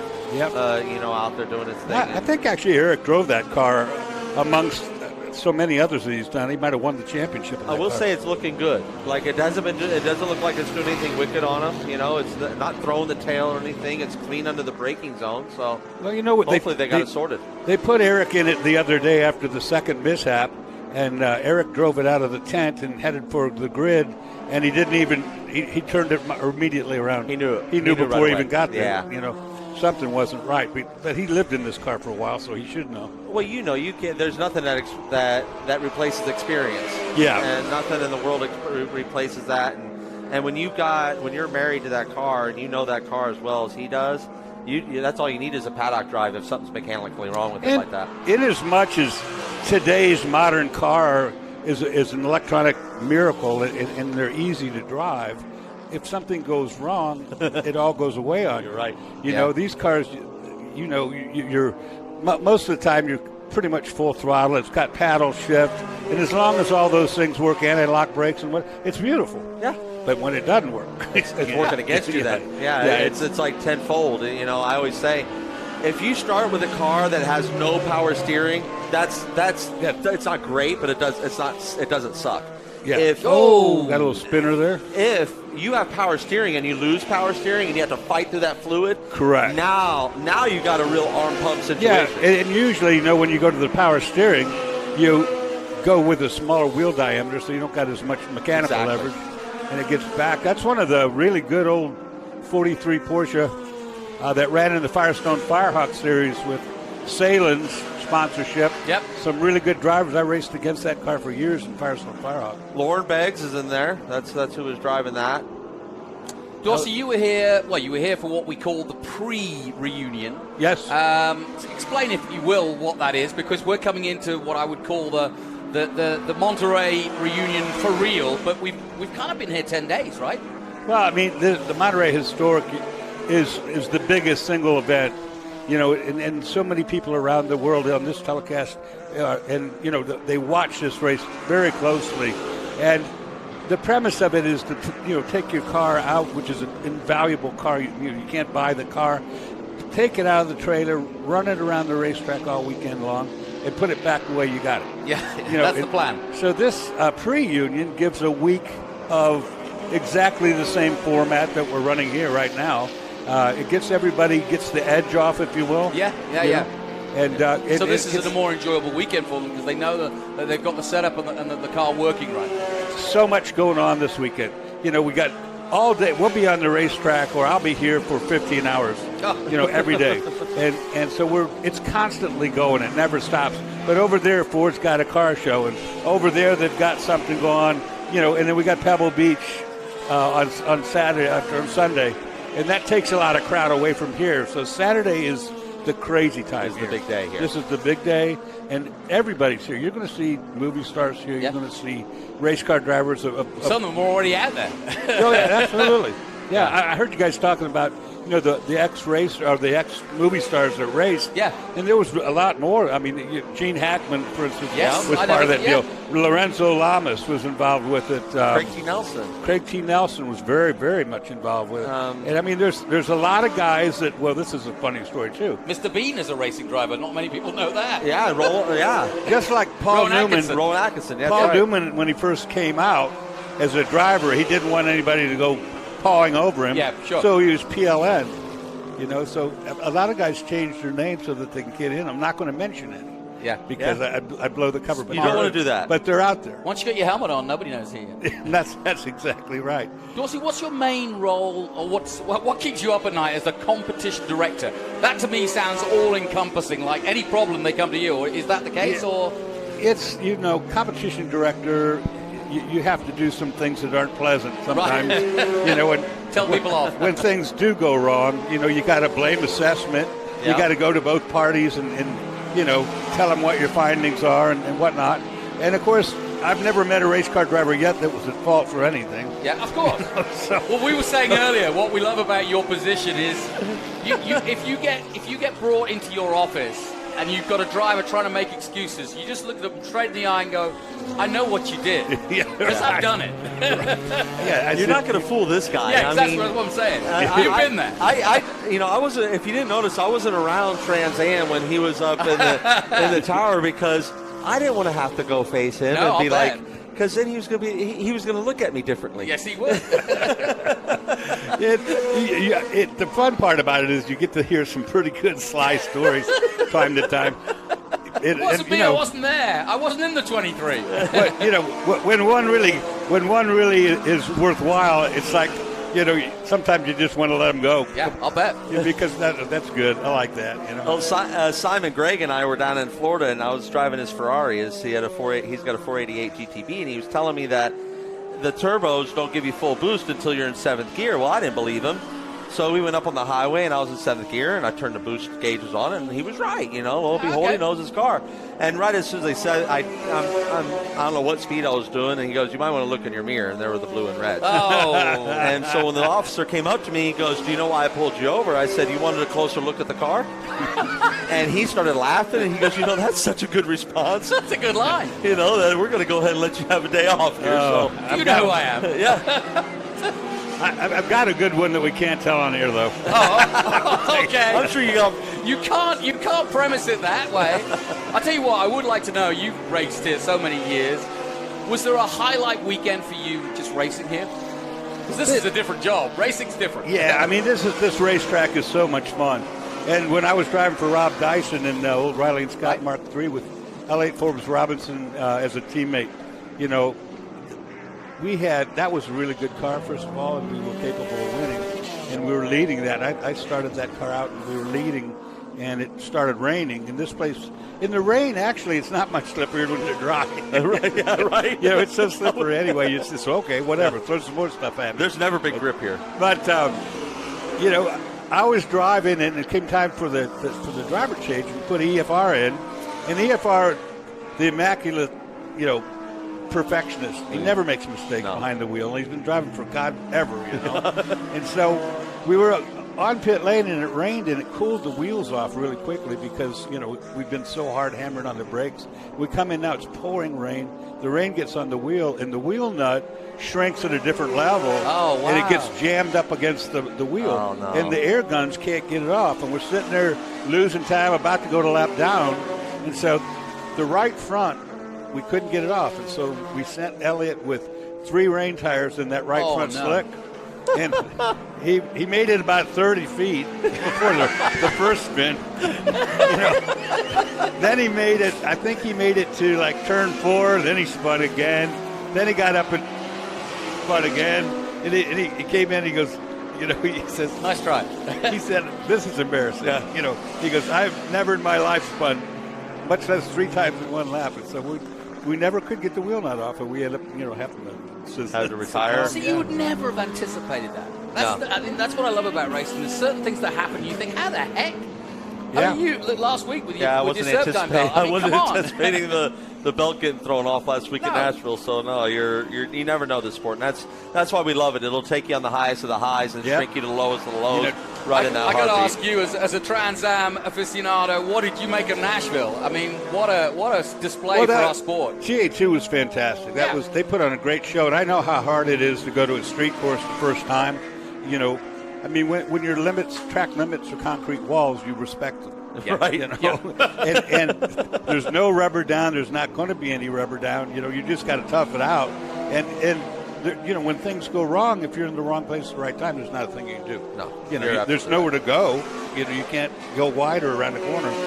So it's. I did a lot of street races, and they're really tough. You got to be so on your game. It's like driving in the rain, really, because you cannot make a mistake, and you got to concentrate so intensely. Hard, that it gives me a headache. I hated it. Oh, the mental toughness that we had at Nashville. I mean, for the Saturday or Friday, like you said, we were the first group on track, so dirty track. Yep. I just really was. If we get through Saturday without putting a scratch on something, I'm going to be happy. I don't care where we're at on the sheet. And at the end of the day, when we were P4 on the sheet with the 2/10 of quick time and everything was in our paddock without a scratch on it, I was like, you have no idea how much we won today, guys. Yeah. I mean, this was such a huge because I was nervous about that about a year leading into that race because I knew what we were up against. And then doing the track walk doors, every corner except for 2, the crown worked against you. The crown worked against you. One thing about this race, And it's weird. I'm looking around the room looking for a timing monitor, you know, and they're not doing it by time. They're, you know, they don't show you the time. And we were talking about Dante earlier, and I by now he's probably made that switch. I don't know for sure that he did, but for him now, think about the pressure he's under. Yeah. Because he's made 2 mistakes, which most of the time would have you eliminated from running. And I'm not saying that he can run still, because that's going to go up to the committee. There's a committee here that votes on everything. And since he's made 2 errors unforced, even though there's a partial possibility of a mechanical issue, but he has made 2 errors, and so they're going to have to vote that. And we're just giving him another chance to get in the car, and hopefully he runs the session totally clean, and then we can sit down and, you know, do what we got to do. It does amazing things for your confidence when you get through a session, you know, and then you realize that it wasn't you, you know. Well, I had to go to him last week and tell him that he was not allowed to run, which is what the decision at the time. And I knew it would be really hard on him, and it was hard on me too, for that matter. You know, because I like You've been mentoring the kids, so I mean, it's tough when you have to tell your protege or someone that you're helping along that you can't run. And I know he's got the talent. That's the thing. I've seen him run races, Sebring and so forth. There's that Panos you showed me. Yeah. Yeah, this front engine Panos. That's I talked to the guys that used Alan in a lot, and they said it's so weird sitting that far back. Oh, Uncle Mario. You can feel the movement at the back personified more than sitting more forward. You've got to be. And they said it's like it's always in motion at the back. How do they weight the back then? Because it must be a tail-happy thing with no weight there. Well, actually, it's not so bad because they got the front engine on that one. And they try to make it as much mid-engine as possible. If you look at how far back they got the engine and where you're at. After they got used to it, they loved it. And they won a bunch of races, too. Yeah, I raced against caught that. some steam. They caught some steam. It's towards the latter part of the life of my Uncle Mario drove it early on. And, he said incredibly awkward, very hard to find where the front was. I don't think it would have been as awkward as that lawn dart that they made. Right. Oh, the Nissan. The Nissan. The tricycle. I definitely would want to drive that thing. No, I don't like any track that's a third of my rear track on the front. So. Well, guys are doing a great job. I'm going to let you go. I'm going to run down and see what go put out some fires right there. Thank you so much for coming up, spending time with us. Dorsey, welcome anytime. I'll come up by Saturday sometime, and we'll sit down and have some fun. And thank you for all the time you sacrificed to put this show on for us, and the hours you put in, and your whole team, and HSR, because this is for selfish reasons. This is really just a fantastic event. The team, I can tell you, the HSR team is a family. Yeah. You know, and to put it up, we had to make this right. We had to do this one time right, because everybody's watching, and I know everybody's watching. Yes, sir. It's like we're watching Dante. Yes, sir. Love it, brother. All right, man. Be good. Dorsey Schroeder, everybody, a legend coming into the booth, and the competition director about to put out some more fires. He's going to go get a close eye on Dante. Yeah, I know exactly what that is. He was itching to go and see what's going on. And I don't blame him. No, me neither. That man cares. He cares about these competitors. He cares about them so much. And there's a BMW. Yeah, that's Connor De Filippi. And Connor, good driver. Very good driver. I've actually been a spotter for him. Have you? When he ran in Formula Mazda at Indianapolis Raceway Park is what I know it as. It's Lucas Oil Raceway Park now is what it's known as with its namesake. But yeah, there's some names in here. If you are a sports car fan, you're going to know the all-time winningest driver in IMSA, Bill Auberlen. Yes, of course. He's out here in an M3 GT, which is a shock. He's driving a BMW. Why would Bill Auberlen be driving a BMW out here? I mean, that's just strange. And then also what we have is John Edwards out here, the perennial. BMW brought the hitters, didn't they? Yep. BMW brought out John Edwards. They brought out Connor De Filippi. And they brought out, the Bill Auberlen, the aforementioned Bill Auberlen. So BMW wanted to bring their hitters out here for the weekend and make sure they showcase their M3 GT cars. Piccio. A 1999 Piccio. That's what we're looking at right now. What do you know about that? I don't know much. It's an MB1. That's taken me by surprise. That's on my list. Art Hubert. I'm going to go with Hubert. Or even Herbert. Or Herbert. Well, there's no R in front of the B. So go with Art Hubert. Hubert. Yes, you're right. Here's another. Well, like they said, exotic. And this is one of the Oricas. Yes, Keith Frazier in that. And Keith is a perennial in these events here. I think it's fun. You know, when you get to drive all these ranges of cars like you've seen Keith in today. You know, he's literally gone. I think, you know, throughout the group. So what a fun day. As a driver, you know, hopefully one day I end my career as a driver doing just this, driving these cars and being one of the drivers that gets to go out and have fun on these days and showcase this for the fans. You'll be driving the three-dimensional historic Mustang in 20 years. That'd be great. I love it. I would love it. I think you and your wife should swap in later. You should mechanic for her. You're not going to hate. She's not going to hate that idea. No, I know I'll that. bet. You know, she's always said she's wanted to drive, and she said she says that these are her words. One of the worst things for her confidence as a driver was meeting and falling in love with me and seeing you know what racing drivers you know have. You know, there's been times and you know she was following me behind the wheel and she's in another vehicle where she's like, I have to remember that I may be in more car than he's in, but that's still my husband in that vehicle up there. And so it's but I tell you, from the time we've met, we've been together 18 years now, and her driving has just, because she has a passion for it, it has come full circle. She's a 180 from where she was when I met her. She's an excellent driver. I'm not just saying this because I think she's listening at home. But also, you know, when we go-kart racing, I can tell you there's no one on the track I want. I don't want her to be on the track with me. She is a fearsome competitor.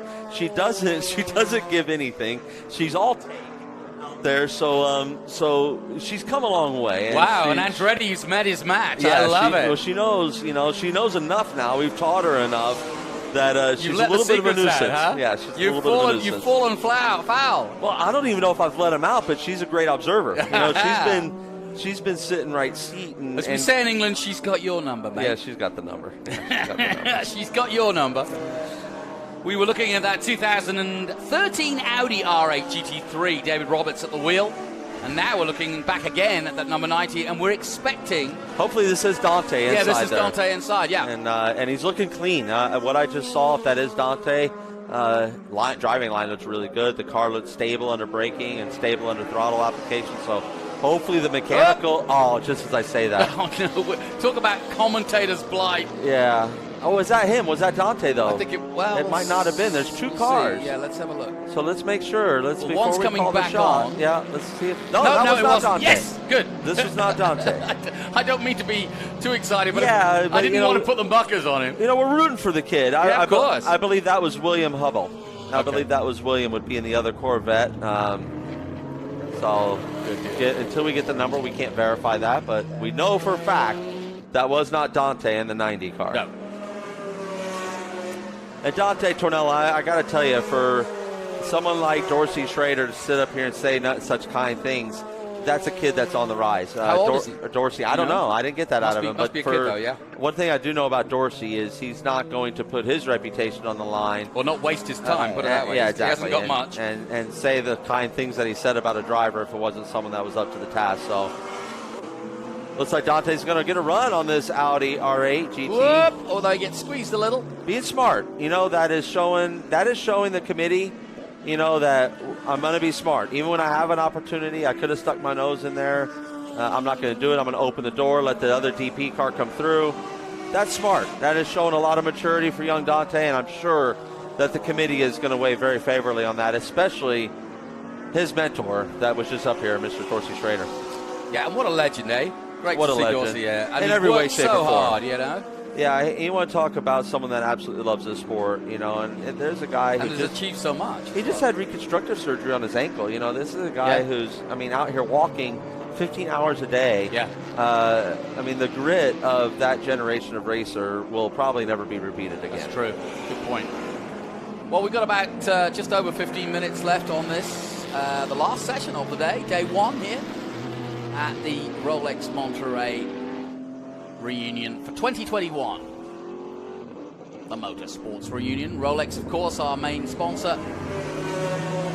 And it's been an interesting start. Like you said, it was interesting to hear how they used the pre-reunion to effectively dial people in so that they can enjoy the weekend this weekend rather than coming at it and, having failures or having things go wrong and having a stressful weekend. They want everybody to enjoy it. And there is a lot of other events going on at night, the concourses and so on. So, yeah, like he says, he might be here 15 hours a day. Yeah, I mean, it's a full-on commitment. This is not just on-track activity for everyone. And just as I noticed, I know Dorsey is sitting something big because Dante's got a free WeatherTech Raceway at Laguna Seca in front of him. So Dante gets to finish the last 15 minutes of the session just cutting laps. He doesn't have to worry about traffic. He doesn't have to worry about anybody disrupting his rhythm. So good on you, kid. Go out there and have a good time. Show this committee what you're all about and have some fun there as we get to look at these BMWs. Yeah, we haven't too much talked about the marks out there right now. But like we said, it's sort of exotica from the world of endurance. More modern, the most modern cars we're going to see all weekend, and line astern, two beautiful BMWs out there at the moment. I think that's Bill Auberlen and Connor Filippi playing. They are playing and they're having fun, and you know what they're doing right now? They're having fun. They're making some good video to watch after this. Yep. And they're going to have some dinner tonight and laugh and have a great time as a team, and that's what the Monterey Motorsports Rolex Reunion is all about. Is the fun, the camaraderie, and coming together as racers and our common love for this sport. Yep, no question. Love the audacity sticking it up in the inside. Look at this. Like I said, these are the BMW gang. You got John Edwards in there now as well, mixing it up. So whoa, these guys aren't holding back, are they? They're not. Rainey down to 10. Last corner coming up. They're going to pit. Looks like we're going to go ahead. One of them pitting anyway. One of them's going to call no joy, pull into the pit. Number 56 is still out there. That's Connor. So I think Bill Auberlen was the one that decided discretion was a better part of valor. Just saw there it is, the Audi just in the background there, the number 2, the 2005 R8 LMP1, one of the most winningest Audis ever, and it races a lot here in North America. It's made its home here now, and I've seen it many times, both here, Sonoma, and there it is. Beautiful car, beautiful history, sounds fantastic. Go and take a look at it if you're here. For sure. It's a must-see item. And that era, that was a changing era for Audi. They just blasted all and sundry. It was one of the. It changed every time we see the evolution of the sport. It's usually a rather large jump, right? And then everyone has to play catch up. Yep. And that Audi R8, what it set in the ways of reliability, yep, and in how easy it was to change out things like a gearbox that commonly broke in those days on that sense. How the ease of that, way they figured that out and engineered that was light years ahead of everybody else. Then it was catch up for everyone else. And let's face it, it took more than a decade for the rest of the manufacturers to catch and dethrone the Audi at endurance racing because of their prowess. And that all started with that R8. So that's why, to me, it's a for sure bucket list item. Yep. To come out here and see the likes of Tom Christensen, Mr. Oh, Le Mans. yeah. This is why he McNish is titled Mr. Le Mans, is because of a car like that. Yep. Alan McNish, several others, yes. Tom Christensen, yep. All of them have. Ruby Tuesday, goodbye Ruby Tuesday, 1, 2, 3. That's a Crawford DP Daytona prototype, and that's an interesting car too, beautiful car. Wally Owens behind the wheel of that. Been driving a long time. He went off and I believe he just went into the pits and they did a little possibly air pressure adjustment, and he came right back out and on his uphill approach. That was Bill Auberlen just now leaving the pits in his 55 BMW M3. Bill, the winningest driver in IMSA sports car history. So what Incredible. A title to have. I mean, and still going. It's still going. He's still counting and clicking them off. So, that's. Yeah, he came on my radio show once, and I started looking at his bio, and I was like, oh my word. Yeah, he's done it all. He's done it all. He has done it all. He's like Pruitt. He's got it all. He's been around a long time. He's had a great relationship with BMW. Turner, he was back when Will Turner was just coming to and club racing and Turner Motorsports, you know, they grew that brand together, and they were both worked hand in hand. No pun intended, but Joey Hand was also another big part of that as well. There's the Riley, a 2006 Riley, that number 10 going up the top of the hill there, the blue and orange. That was a famous car for its day, right? You know, that car won a lot of races, the SunTrust car. Oh, yeah. It was, you know, kind of unfortunate drawn. It's so funny how you remember the sponsorship. Yeah. often, the liveries often before always, the car, you know? The liveries always jump at me. Yeah, the liveries me always too. jump at me. Partially because I wanted to drive it.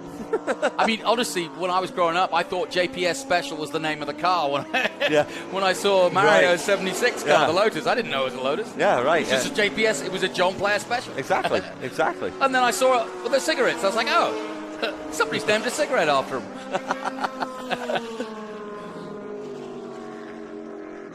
SunTrust, number 10. Seeing plenty of him throughout the weekend. Out comes the 45 out of the pits just in front of us. That's the 2004 Porsche RSR 996. So that's the same era as that Crawford DP car that we saw. So they would have raced against each other. Those cars would have been on the track with each other. You know, that era of race car, you know, it was they were under a new rules package, so it had a rather large doghouse in it. And then it developed into what you see right there, the Corvette. So that was the last of the DP cars before they went to the DPI, the DP International. Mm-hmm. So what you see in the Corvette, that was the last rendition of those cars. You know, again, they became very pretty, you know, very beautiful and elegant in their lines. And now the DPI cars, wow, they're just absolutely spectacular. Again, those will be, you know, it takes 5 years for a car to become a historic car, a race car, and eligible for HSR competition. So we look forward to those days when those DPI cars are 5 years old. Yeah, no those are going to be fun to watch go around here. Yeah, I couldn't agree more. Now into the pits comes that that's pinging bright Porsche with the yellow headlights, yellow and green, just coming to a stop. The 85, I think is he finished? Do you think? That's the 991 GT3R. Robert Dalrymple. Dalrymple? Dalrymple, I think. Dalrymple. Yeah. That's a nice little shot. There you go. Perfect. Showing that the helmet passed all certification. Yeah. And a bit of a Brian Redmond replica as well. And that's I polished Brian's British flag helmet like that. Shout out to Bell Helmets too. Yep. You know, it's a proper helmet in my opinion. Yeah. And here we go with the named 88 now. This is the Riley and Scott MK3. So we've had a decent long session here to get a proper look at these cars. It was great talking to Dorsey, but we focused, of course, on what he was focusing on as well. But now we're seeing all of the different cars that are on display here in this, what we're calling the Masters Endurance Legends group. I call it the people that waited all day long to run their session. Yeah. You watch, they'll be out at 8 tomorrow morning, poor people. Right. That's what often happens at Historics. You wait all day. Also, what we know from the Historics is how many of these names have been repeated throughout the whole day, right? Yeah. They've driven more than just one car. They've been driving cars all day long. Well, Zach Brown did about 3 cars this morning. Right in a row. I mean, he knocked them right out of the box, and as quick as he could knock them out. Probably went back to the hotel, took a nap. Yeah, wouldn't surprise me. Wouldn't surprise me at all. Well, definitely go onto the website. There's some hashtags as well. I'll give you those as the weekend continues. You can get on the social media. But this is a new era for the Monterey Reunion, and it's a splendid way to get back to motor racing, historic motor racing at its finest. Sadly, 2020 cancelled because of COVID. But everybody delighted to be out here in the California sunshine and enjoying it. It has been. I hope our fans at home that have tuned in to watch us, wherever you are out in the world, as much as we thoroughly have. This entire team here. At lunch, we were just buzzing, about what we were experiencing out here, the shots we were getting, the conversation that Kev was finding at every break in between session inside the paddock. So I cannot wait personally for the next 3 days coming up. These next 6 minutes, for as far as I'm concerned, in this session can take as long as they need to take, because it's been what an interesting car there. Is that number 57? Well, that's the Piccio. That's the Piccio, the MB1. It's Art Hebert. inside that car. What a neat, fascinating car. But look at the wheels. You can't put your name on it, can you? You can't No. tell what it is, except for the Martini sponsorship. What a trick-looking machine. I don't need to go take a. We're gonna Yeah, well, take a closer look at that. that's at some what I'm point. looking up. Yeah. Let us on a postcard. Somebody's sitting at home going, what are these? What do these guys know? These knuckleheads hey, are just. yeah, the knuckleheads. We don't know every car. There's 450 cars, folks. Yeah, we're trying our best, though. We want to bring you the best coverage we can and make you all feel like you're here with us. We will find out what it is. We will. I assure you of bet that. you we will. Because if there's one thing I know that is in this booth is a ton of passion, people. We are passionate I know about what you we're brought doing. your tuxedo. You'll be out to the parties till late at night. I'm going to be swatting up. While you're sweating and pouring over, Yes, over exactly. data sheets, You'll be having cocktails. Yeah, you know me all too well, Jonathan. I do. And my wife is at home. She's listening to this laughing, saying, yeah, I know my husband. He's going to go home. He's going to find the quickest meal he can find and hit the sack. That's exactly right. You know, when you have this much energy, this much energy's come at you in a day with all this. Yeah. I mean, we have relived history. We're going to do the that all weekend long. We have literally seen the history of motorsport in front of our eyes today. Once that hotel and we're going to door get 2 more days of it. Yeah. 58 degrees in there. It's going to be hard to keep the eyelids open. Yeah, I'll bet. Dreaming of things to come. Another beautiful shot by Mr. Garcia. Love that. I love that. Look at that. That's some nice B-roll there, that's son. Fresh tires. Oh, no! Corkscrew. Got unscrewed at the corkscrew. Hey, Dorsey was talking about not knowing exactly where the back end of that That's car the is panos. because you're sitting it right on top of it. Now, with all that the weight panos. is on the front. He should get it going. Yeah, he should. He looks like he's almost high-centered there, though, doesn't he? Yeah. That's such a long wheelbase car. He just needs about 3 photographers to hop over the wall and give him a push, which is not allowed. But maybe back in the day, not in that spot. Yeah. back in the day, that's what would have happened. And I do. They are going to checker the session. They're looking at a black flag all here would be the end of the session. So they're going to pull the checker on the session. This will be the end of our day. Well, it's nice. We've got a nice advert for Ford and Rolex and Panos. Absolutely. Yeah, absolutely. Dr. Don Panos, if you don't know where the namesake comes from, wonderful man. He's very highly committed to this sport, loves the sport of motorsport. And has had a huge contribution. Huge contribution. The man invented the transdermal patch. So if you've taken any medication through the patch and not wanted to swallow a pill, you have Dr. Don Panos to thank for that. I didn't know that. Yeah, so the transdermal patch is what he brought to this world and he brought to the public. And so not only has he done so much for our sport, he's done a lot for society. And that's not a man that's sitting there patting himself on the back. As we replay this, looks like a little just dancing on the throttle. Yeah. And that happens there. If you're just a little bit too jumpy on the throttle. And again, Dorsey, and it looks high center, doesn't it? Right there at the end. Yeah, you're right. And as Dorsey, so put it, these cars may have set mechanical right then. An electronic glitch might have just lit up the rear tire, so I'm not going to go ahead and put that on the onus on the driver. Yeah. To me, that could have been just anything mechanical could have happened there as well. Because that, for a driver to have made it through there every lap, without drama in the session, I don't see that they would have tried to reinvent the wheel all of a sudden and spun that thing out. So I'm guessing maybe we had a differential lockup or something along those lines. That's the Hawk sponsored, number 12, is that? No, is that... That's an Audi R8, I believe, Yeah. GT2, GT3 car. With qualifying sessions all day long in the morning. And as the PA announcer is saying, we'll be back at it tomorrow morning, and the first group is out, and that will be qualifying for Group 2A. That'll be the 1963 to 66 GTs over... So it's going to be 8:45 that starts. Group 2A. So looking forward to that. And all these are Pacific Standard Time. So yes. Obviously as you move across the country, Mountain Time adjust accordingly in hours. Central Time, take your 2 hours off of that, and then if you're where I live on the east, there you're adding a full 3 hours, and we're going to take you into the evenings. Yeah, and if you're in New Zealand, it'll be Saturday morning. Yeah. God bless you. It could be a day ahead of us. Tell us what happens tomorrow if you're from New Zealand. Yeah, absolutely. We'd love to know. What does the future hold? What does it hold I daren't for us? look these days. I get out of bed, look, check I've still got all the body parts and run. All right, we're going to take a short commercial here from Monterey. We'll come back very soon as we wrap up the first day here of the Monterey Reunion.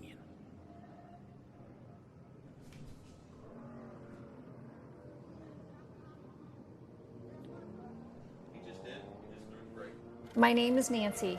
I'm a patient with relapsing polychondritis, or RP. RP is an autoimmune disease that attacks cartilage and, if untreated, can be fatal.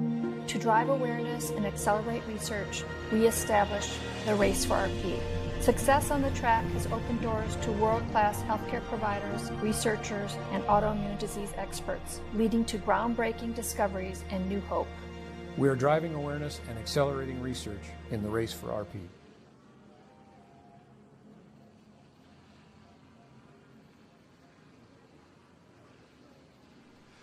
Welcome back to Monterey, a glorious day here of motor racing, and we really have seen the history of American motor racing right in front of us all day long today. And Adam Andretti, I think you've enjoyed today, haven't you? I've been, you know, my mom even sent me a text during this. She goes, I can hear it in your voice how much fun you're having. And when your mother says that, you know that you're genuinely having a good time. I am. This was such a special day. I'm buzzing that this is the first day because I know they're only going to get better. As Dorsey said, our day is Saturday here. This is when, you know, so I can't wait for that. Again, it's only going to be getting away from this place that's going to calm me down today. So looking forward to tomorrow morning. Hope you all join us again, that joined us from wherever you were in the world. We had a pleasure bringing it to you today. Johnny, boy, in the booth with you, my friend, Jonathan Green. It's always a pleasure. I have so much fun with you up here and feeding off of you and the energy that you bring to this, and I can't wait for the next 3 days.